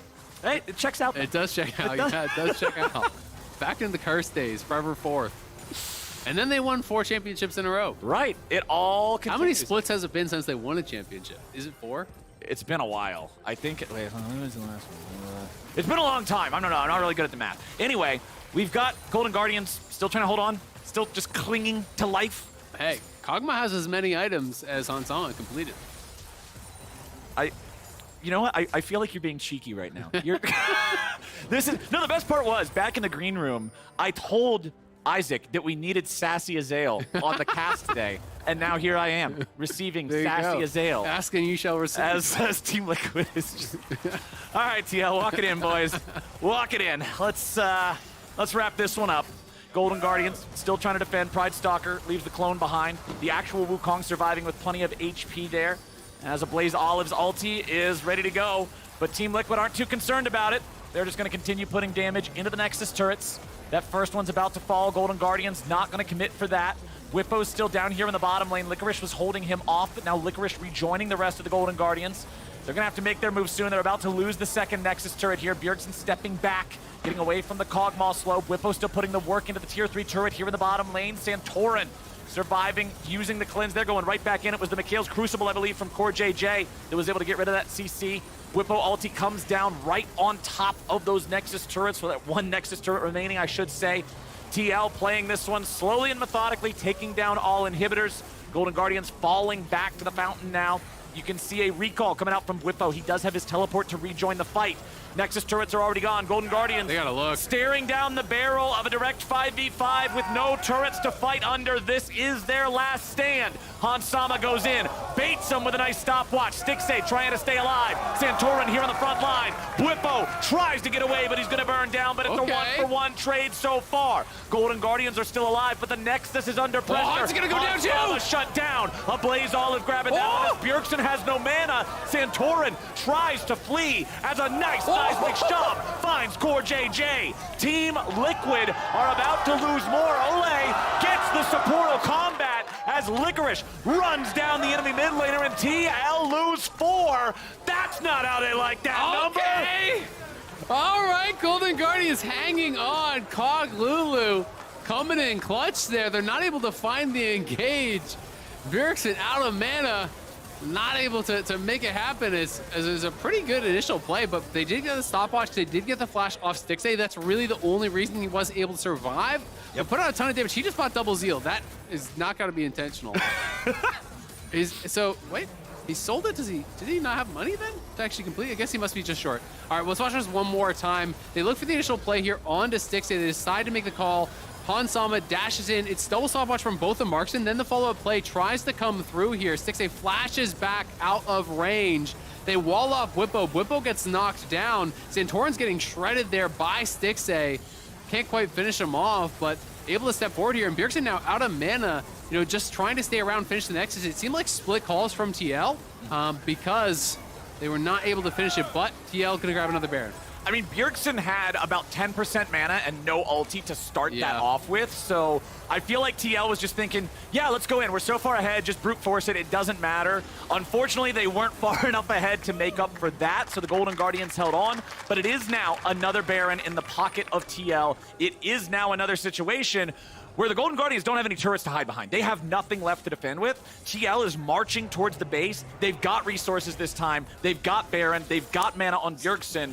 Golden Guardians has to pull off a miracle. Yeah, Stixay does have his third item, so that's something. He got, but no flash makes it so hard for him to play. I mean, if you just only try to shockwave him, it's gonna be very difficult. But they're going in. Golden Guardians, Pride Stalker's able to find the knock up on 3. Stixay under pressure, but still looking to kite and fight. Santorin survives with a stopwatch. Pride Stalker getting himself away. Santorin's about to die. Might just survive in a Blaze Olive, getting the kill back on the Bwipo. Licorice turning around. Santorin's taken out. Team Liquid didn't do it! Golden Guardians holds the line. Oh my god! If they could get down there and actually take the dragon as well, they would be on soul point here. You're starting to sweat a little bit if you're a TL fan. Lars, you were saying they need to close it out at 20 minutes to really check those boxes. We're closing in on 30 now. Yeah. And that was the flash from Santorin, but there was no follow-up. It looked like Santorin almost soloed out Stixay. I want to watch Bjergsen. What was happening to Bjergsen at this time? So Santorin flashes forward. Bjergsen is just not really there to be able to follow it up. He is in the Zonias. Look at this damage on a Stixay. Even if the GP ulti was placed better, I think Stixay just dies. Santorin basically just soloed him, and yeah, the game is over, but they don't have the coordination to finish him off. A great job by Santorin juking out on a lot of those plays, but Sejuani was out there ahead of them. They did get Dragon, so they got a bounty. They're on soul point, and oh my god, man. A Blaze Olive's damage, nearly 5,000 in that fight. This is a guy who started the game off 0-3 and 0. Santorin had him locked in, just killing him over and over and over again. This is getting scary. He's kept his school and he's scaled up. The inhibitors, 2 of them are alive for the Golden Guardians, the last one respawning in 1 minute. And Blaze Olive almost has a death cap, right? And I think, you know, Stixay gets to a 4th item here. Like, the dive is bad from TL. They do not have a strong dive comp. We talked about this earlier. Their plan was to blow Golden Guardians out of the game, right? Yep. And now it's a level 16 Kog'Maw here, level 17 on Blaze Olive. You know, if they can get to death cap, if they can get to a 4th item here for Stixay, it is really tough, legitimately really tough to actually fight through the Taliyah and get to that Kog'Maw. He's gonna have flash again here soon. We'll see if TL wants to try to go before he gets it. If you can shockwave him, you could end the game, but it's risky. They're going. Okay, they throw out the Taliyah wall. They don't get a whole lot. I think Golden Guardian still has one more really tough fight ahead of them. If they can weather this storm one more time, I might start to be a little bit more of a believer. Baron's I still about think to it's expire. incredibly favorable for TL. Mid lane inhibitor is the target. That one's gonna go down. TL claim it, they back away. Stixay just clearing out these waves as much as he can. Licorice moving top, looking for Whippo. Remember, the Nexus is still open. Pride Stalker dropping the clone to try to block some of the calling. Licorice now using the stasis, keeping himself alive. Golden Guardians know they gotta be able to fight here. Licorice about to die. Stixay trying to kite around. Licorice is down. Hold the bear. Oh my God! Nearly grabbing one, but it ain't gonna happen. They take out the enemy AD carry.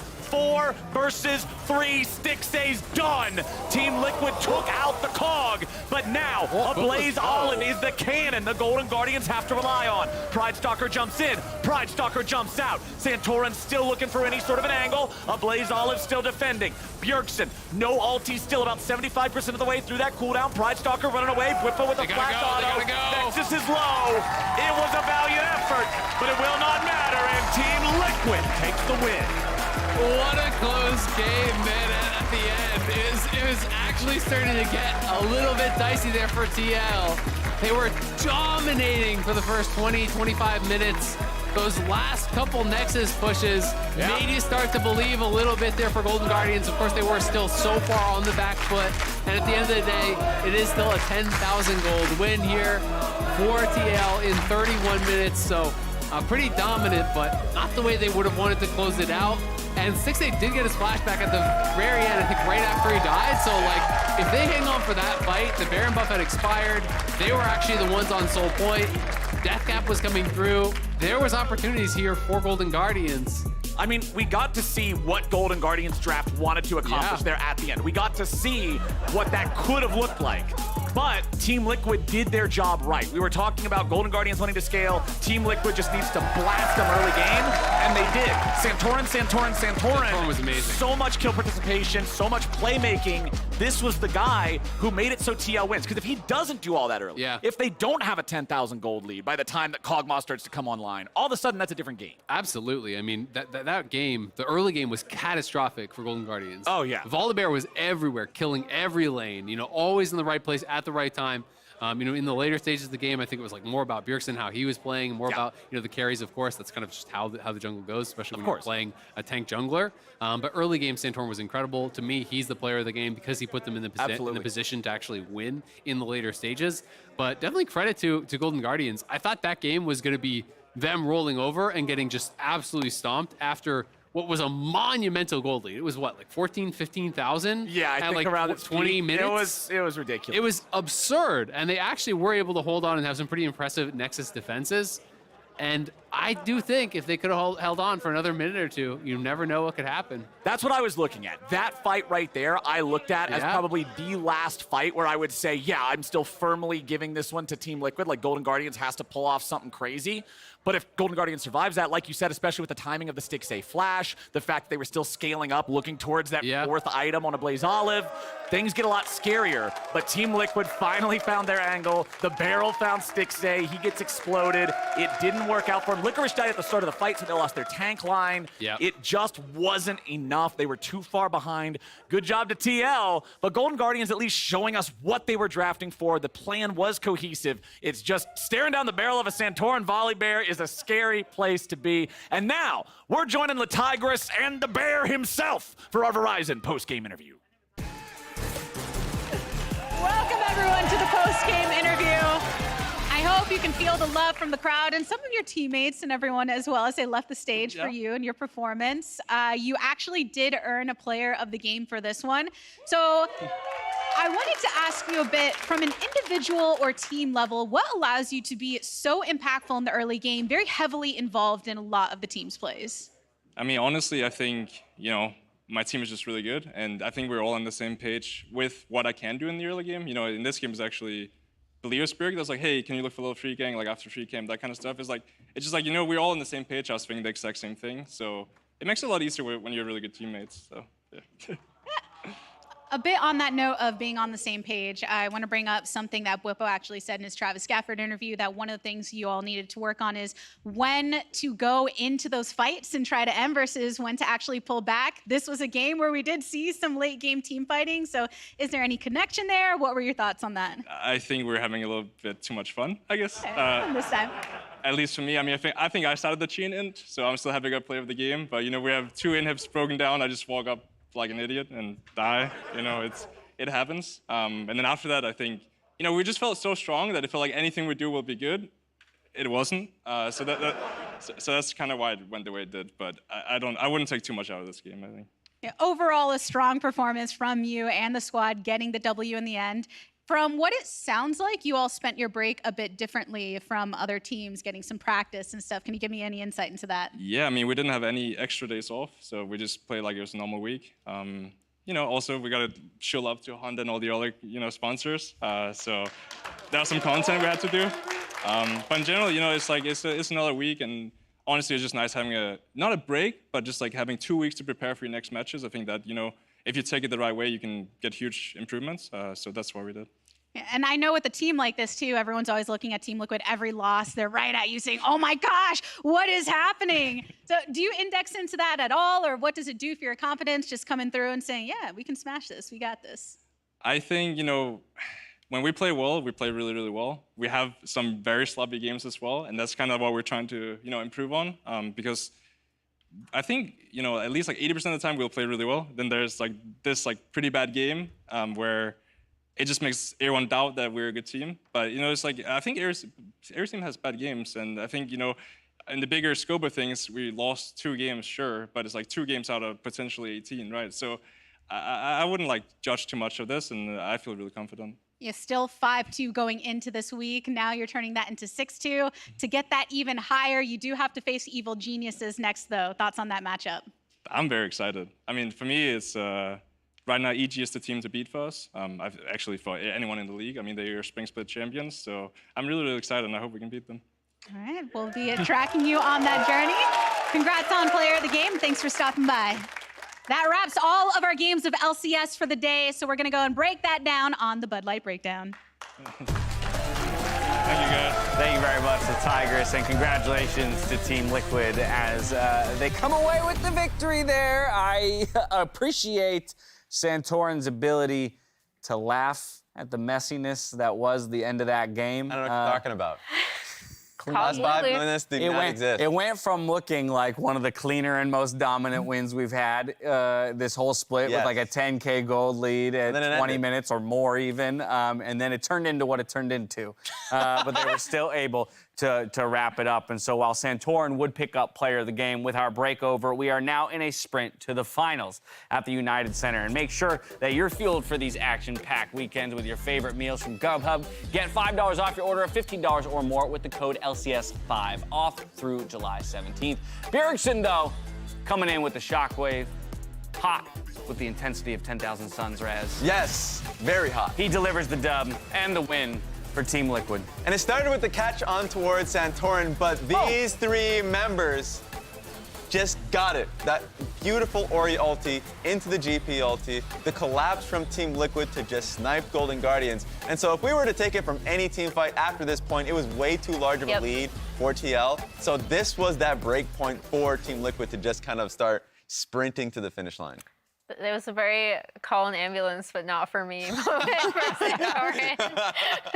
Especially since you had like GPL going over, Lucian ult to soften them up too, and then great shockwave. Yeah, so we give that winning moment to Bjergsen while it was Santorin, who was our top performer over the course of the game. As we know, he picked up Pog for this 5th and final game. Let's refresh on who got it for the first 4. It was Jose Dioto, Jojo Pyun, Fudge, and Poom.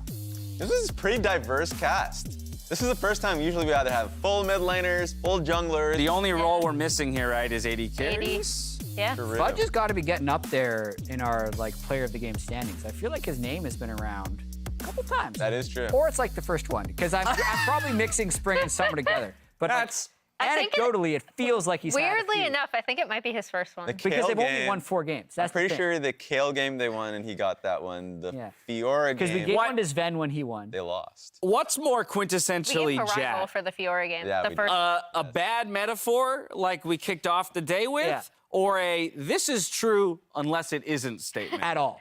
Yeah. That's very common. That's my point. They're both pretty common I love Jattisms. to play both sides. And I'm not really sure which one is like if someone's like, what's the Jat? You know? This is the worst decision I've ever seen, unless. It isn't. Got word, second.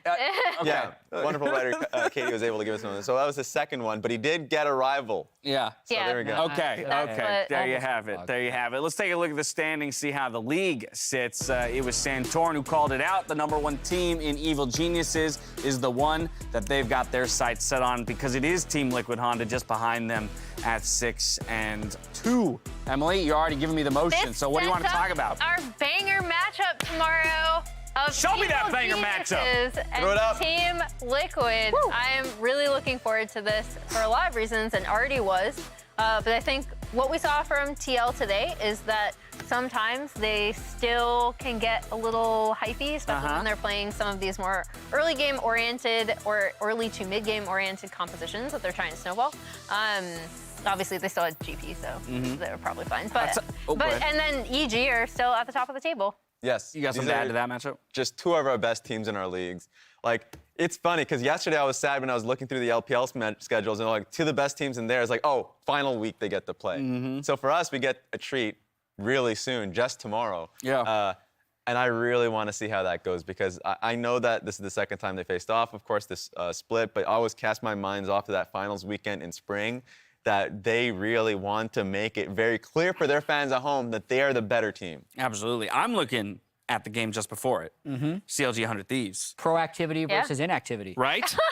I did also ask Jat after, again, the discussion at the top of the day, while CLG was playing, I said, if we're making the case that 100 Thieves is one of the slower, we're trying to change our verbiage here, but one of the slower, less action-packed teams, is CLG the most exciting and I feel like most of their games do turn out that way. Yes. You know, again, possibly because they just always seem close. But I think that's an exciting team to watch, and it'll be interesting to watch 100 Thieves try and grapple with them. Yeah, I mean, I'm going to say, even if they're losing, they always do something, right? Like, we even heard from Dokla earlier. He was like, we knew we had to make these plays, and we didn't sync up on all of them until that one in the Baron Pit. Yeah, and some of their losses that we had in week 3, I was trying to say last week, and I remember the break. They lost because of their proactivity at times, specifically the TL game where they had a humongous lead, and Santorin was incredibly sad, but then they ended up biting a little bit too much. So, like, it's going to be fun to watch that game. First game of the day is what I'm excited about, FlyQuest versus TSM. Ooh. TSM, I mean, I really want to see how this new squad forms up. And then FlyQuest just seems to be on a tear right now. So that one is going to be interesting to see if FlyQuest can keep that consistency or if TSM can really grow off of today's loss. So CLG, every game they play, something happens. Yes. TSM, every day something happens. Like, regardless, because we know, depending on the results of that game, the next day something else is happening. That's a good point. Whether it's happening on or off the Rift is to be determined. It's something will happen. Man. That's true. Non-stop. Entertainment value. That's what we get. That's what we get here at the LCS. Well, that's going to bring a close to our Saturday. Before we go, though, I want to extend a very special thank you to Hooney, who joined us for the for a couple of games, as well as had his casting debut, and he absolutely crushed it. So go give him some love on Twitter and all of that. Either way, thank you for joining us here on the LCS. We'll catch you tomorrow for more of it. Until then, stay healthy, stay safe, be good to each other. And good night. That was wow. 1 week. 1 week, and all three of you are so. That was terrible. I like you. I do.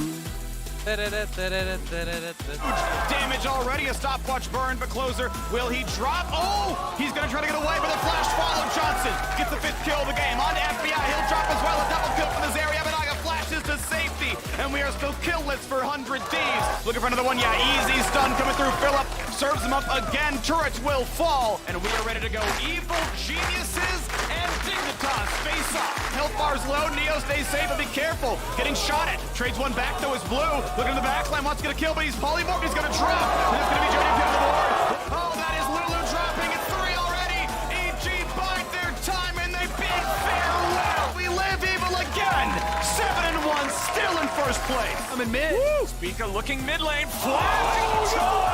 And it is beautifully read by Maple. Trying to get away here. Oh, fudge! Flash Q. Maple still burning away, but the last tick's not going to get him. Chime, the sacrifice instead. And the artillery barrage takes him out. 2-0 C9. That's a Baron. Already going to be killed. C9 4v5. It's still not even a big deal. I can't tank anymore. Oh, I need to get out. I need to get out now. No, we should kill this guy.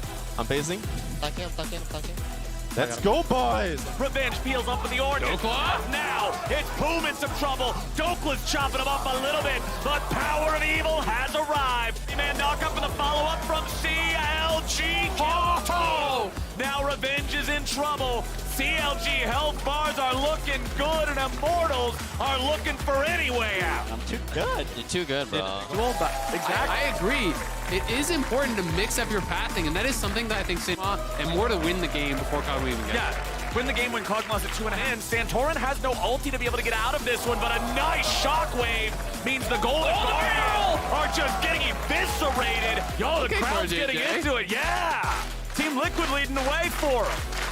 I like this. As Pride Stalker and Licorice still look to finish him off. Flash away from the Monkey King. But the Nexus is under pressure. Oh, it's gonna go down too! Shut down. A Blaze Olive grabbing down. Bjergsen has no mana. Santorin tries to flee. Black Auto. Nexus is low. It was a valiant effort, but it will not matter. And Team Liquid takes the win. What a close game, man. And at the end, it was actually starting to get a little bit dicey there for TL.